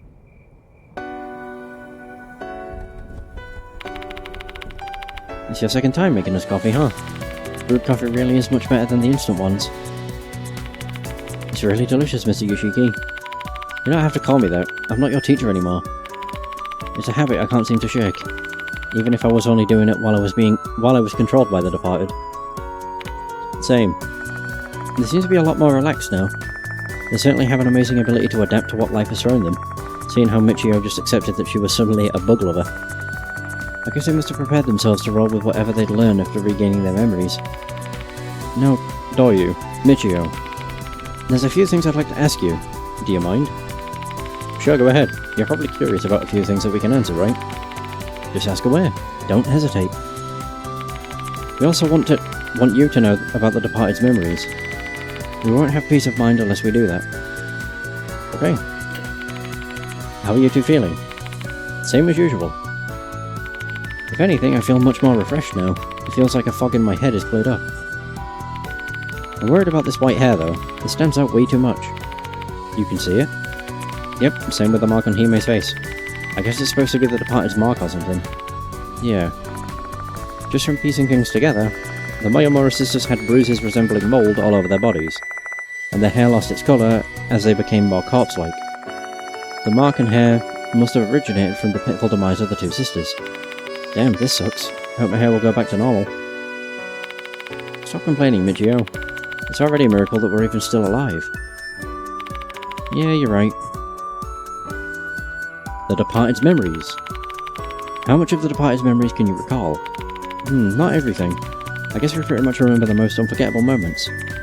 So do you still have their painful memories? Yes. But we don't feel any negative emotions from them because you've saved their souls. The painful stuff they experienced in the past just feels like a story or movie now. I heave a sigh of relief. If the loathing the brides felt during the wedding ceremony somehow remained in both of them, their psyches would have been crushed under that weight. Except for the painful memories, I still pretty much remember how I felt about some stuff, like how I love bugs and the Departed's love for you. Michio. There's no point in hiding it anymore, Hime. It's not like we can do anything about it. Because this feeling belongs to the Departed. You have a point. You know, this is all thanks to the Departed. I'm afraid I don't understand what you mean. You saved the Departed's souls. During their final moments, they gave us our bodies back. Ah, okay. But why though? That's something I learned from the Departed's memories. It's a pretty strong feeling. They were grateful to you, and they wanted you to know it. Like, they really, really wanted you to know it. The Departed felt grateful to me. You might find this suspicious, but do you know why we were able to get our lives back? It's because the Departed was completely smitten by you. At least that's what I believe.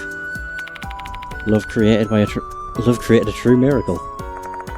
I don't know how to feel about all of this. I guess it means that all the struggles I had to go through to act as their husband were worth it in the end.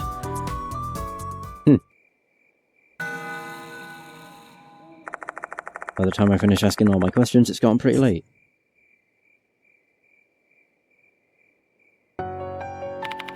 Thank you so much for listening to us, Mr. Yoshiki. And for the coffee as well. I truly enjoy the rich smell now, as well as the complex bitter notes layered behind the creaminess and sweetness. Such a refined acquired taste. I'll get you back to your dorm. It's already late. I'll try to talk to your dorm manager about the curfew breaking as well. No need to mind that. Of course we have to, duh. Thank you very much, Mr. Yoshiki, and I'm sorry for everything. I've no idea how these memories are going to affect you, so if you start to feel something strange or weird, you make sure to contact me. Got it? Understood. I might come here even if I have no business, though. I want to drink your delicious coffee. Oh, jeez. I guess that's it. Maybe? Or is there more? There's more! Both Michio and Oryu were saved. It remains unknown why the departed saved them both, though. Although they said the departed was grateful to me, I doubt that. This is just a hunch, but the departed might have entrusted both their memories and love to those two girls. The dead do not only leave behind resentment, there are also times when their hopes and dreams linger on as well. Even if it was something the departed decided on a whim, it doesn't change the fact that those two girls are alive and breathing. Somehow my actions were able to save lives that were impossible to save.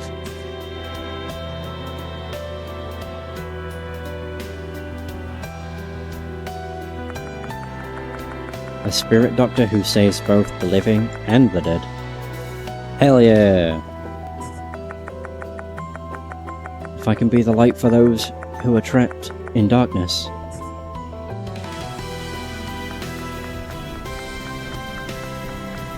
then I will be the spirit doctor, and I will reach out my hand to them. Is it spirit? I thought it was going to pop up Spirit Hunter End. It does! Yay! There we go. So that's it. That didn't take that long. I was kind of worried it was going to take a long time, considering Chapter 7 took 2 hours to do for the first, like, the normal run-through. And then obviously there was the extra chapter, and then the true ending. But 4.5 hours, got it all done. Oh, that is a much better ending. It's a happy ending. Like, you saved the lives of 2 innocent girls that were just in the wrong... just got caught up in something very unfortunate. But there we go. So that's going to be the end of Spirit Hunter Deathmark 2. Thank you so much for watching. I hope you have enjoyed this adventure. And until next time, take care. And for those who stopped by the stream, thanks for stopping by. It's much appreciated. Have a good day, and I'll see you next stream.